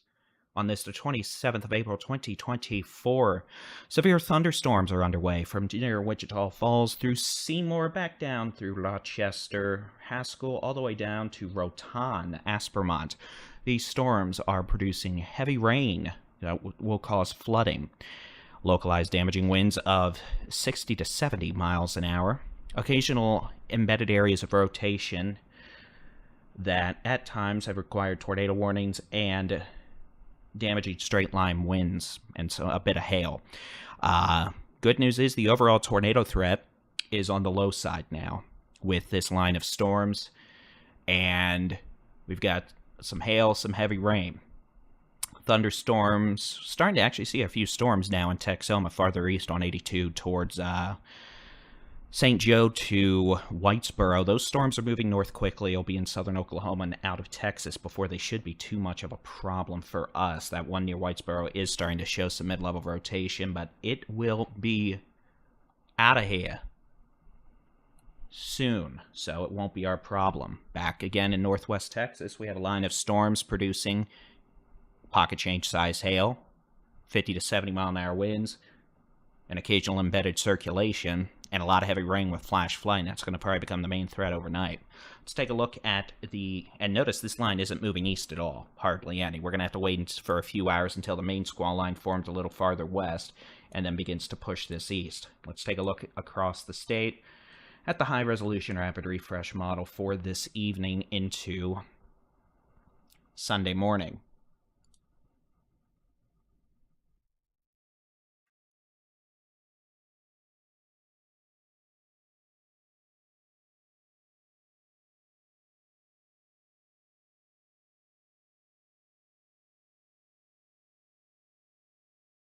To do that, I'm going to load said model. We'll just let it run from 9 o'clock. 9 o'clock, you can see it does start to develop additional thunderstorms farther south, which makes sense. We'll just let this thing play out all night. It'll play back properly in a loop in just a moment. Again, this thunderstorm, or these storms, capable of producing at times tonight with that line, damaging straight line winds over 70 miles an hour, the potential for a few embedded brief spin-up tornadoes, heavy rainfall that could cause flooding, and then pocket change size hail that could be wind-driven at times. Again, this is going to be a pretty gnarly line of storms overnight into the morning hours on Sunday, with some of these storms being severe. So it's quiet right now in places like the Concho Valley, the Eastern Permian Basin, the Edwards Plateau, northwest Texas, into south central Oklahoma. But again, we'll have to keep an eye on these storms, and we're expecting an uptick in storms overnight. We'll probably see severe weather watches issued for the Big Country, the Concho Valley, the Edwards Plateau, east into portions of the Hill Country, central Texas, north Texas, the rest of Texoma, in a few hours or into the morning hours on Sunday. With that eastward moving line of storms, as you can see, they will actually start moving east. So, let's see. I know they just issued a new tornado watch. We'll stop this. You can see that new tornado watch does include the Big Country, northwest Texas, into portions of north Texas, along and west of Allen, from Breckenridge to Jacksboro to Gainesville. This is a tornado watch through 3 a.m. The potential for damaging winds, large hail, and a few tornadoes possible. So we'll have to keep an eye on things. But I think for now, our plan is, since things are going relatively well, we're going to switch off of the, well, here we can, yeah, well, Jason, what do you want me to do? You want me to you want me to just emulate the TWC radar feed, or do you want me to end this so it redirects? Regardless, we've got a weather center feed up with radar, the latest warnings, etc. But I think the plan is, for now, we're probably going to be able to take a break for a few hours in terms of continuous coverage. And hopefully, we'll be in good shape for a majority of the evening. But at this point, with the exception of that little tornado warning near Byers that'll be moving to southern Oklahoma, most of our storms are behaving in comparison, with little in the way of low-level rotation, just some hail, heavy rain, and damaging straight-line winds. So, with that being said, we're going to go ahead and terminate the continuous live coverage for now. We'll be back later this evening if we need to be, but otherwise, y'all watching on YouTube will be redirected, or should be, I'll make sure of that, to the Texas Weather Center radar feed,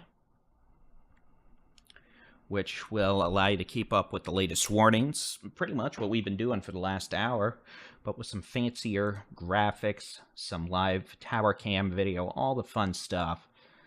And again, we'll just be keeping an eye on things, and we'll probably be putting out a detailed forecast update here on the face bags, all that, etc., over the next hour or so. I just need to make sure I have this set up right. And it should be. So, alright, with that being said, we'll chat with y'all again a bit later this evening. You're about to be redirected to the Texas Weather Center 24/7 channel. Y'all have a good one. We'll have an update video out on the YouTube channel, the app, website, social media by 9 o'clock with the overnight forecast. Be back later this evening with severe weather coverage if needed. Have a good night.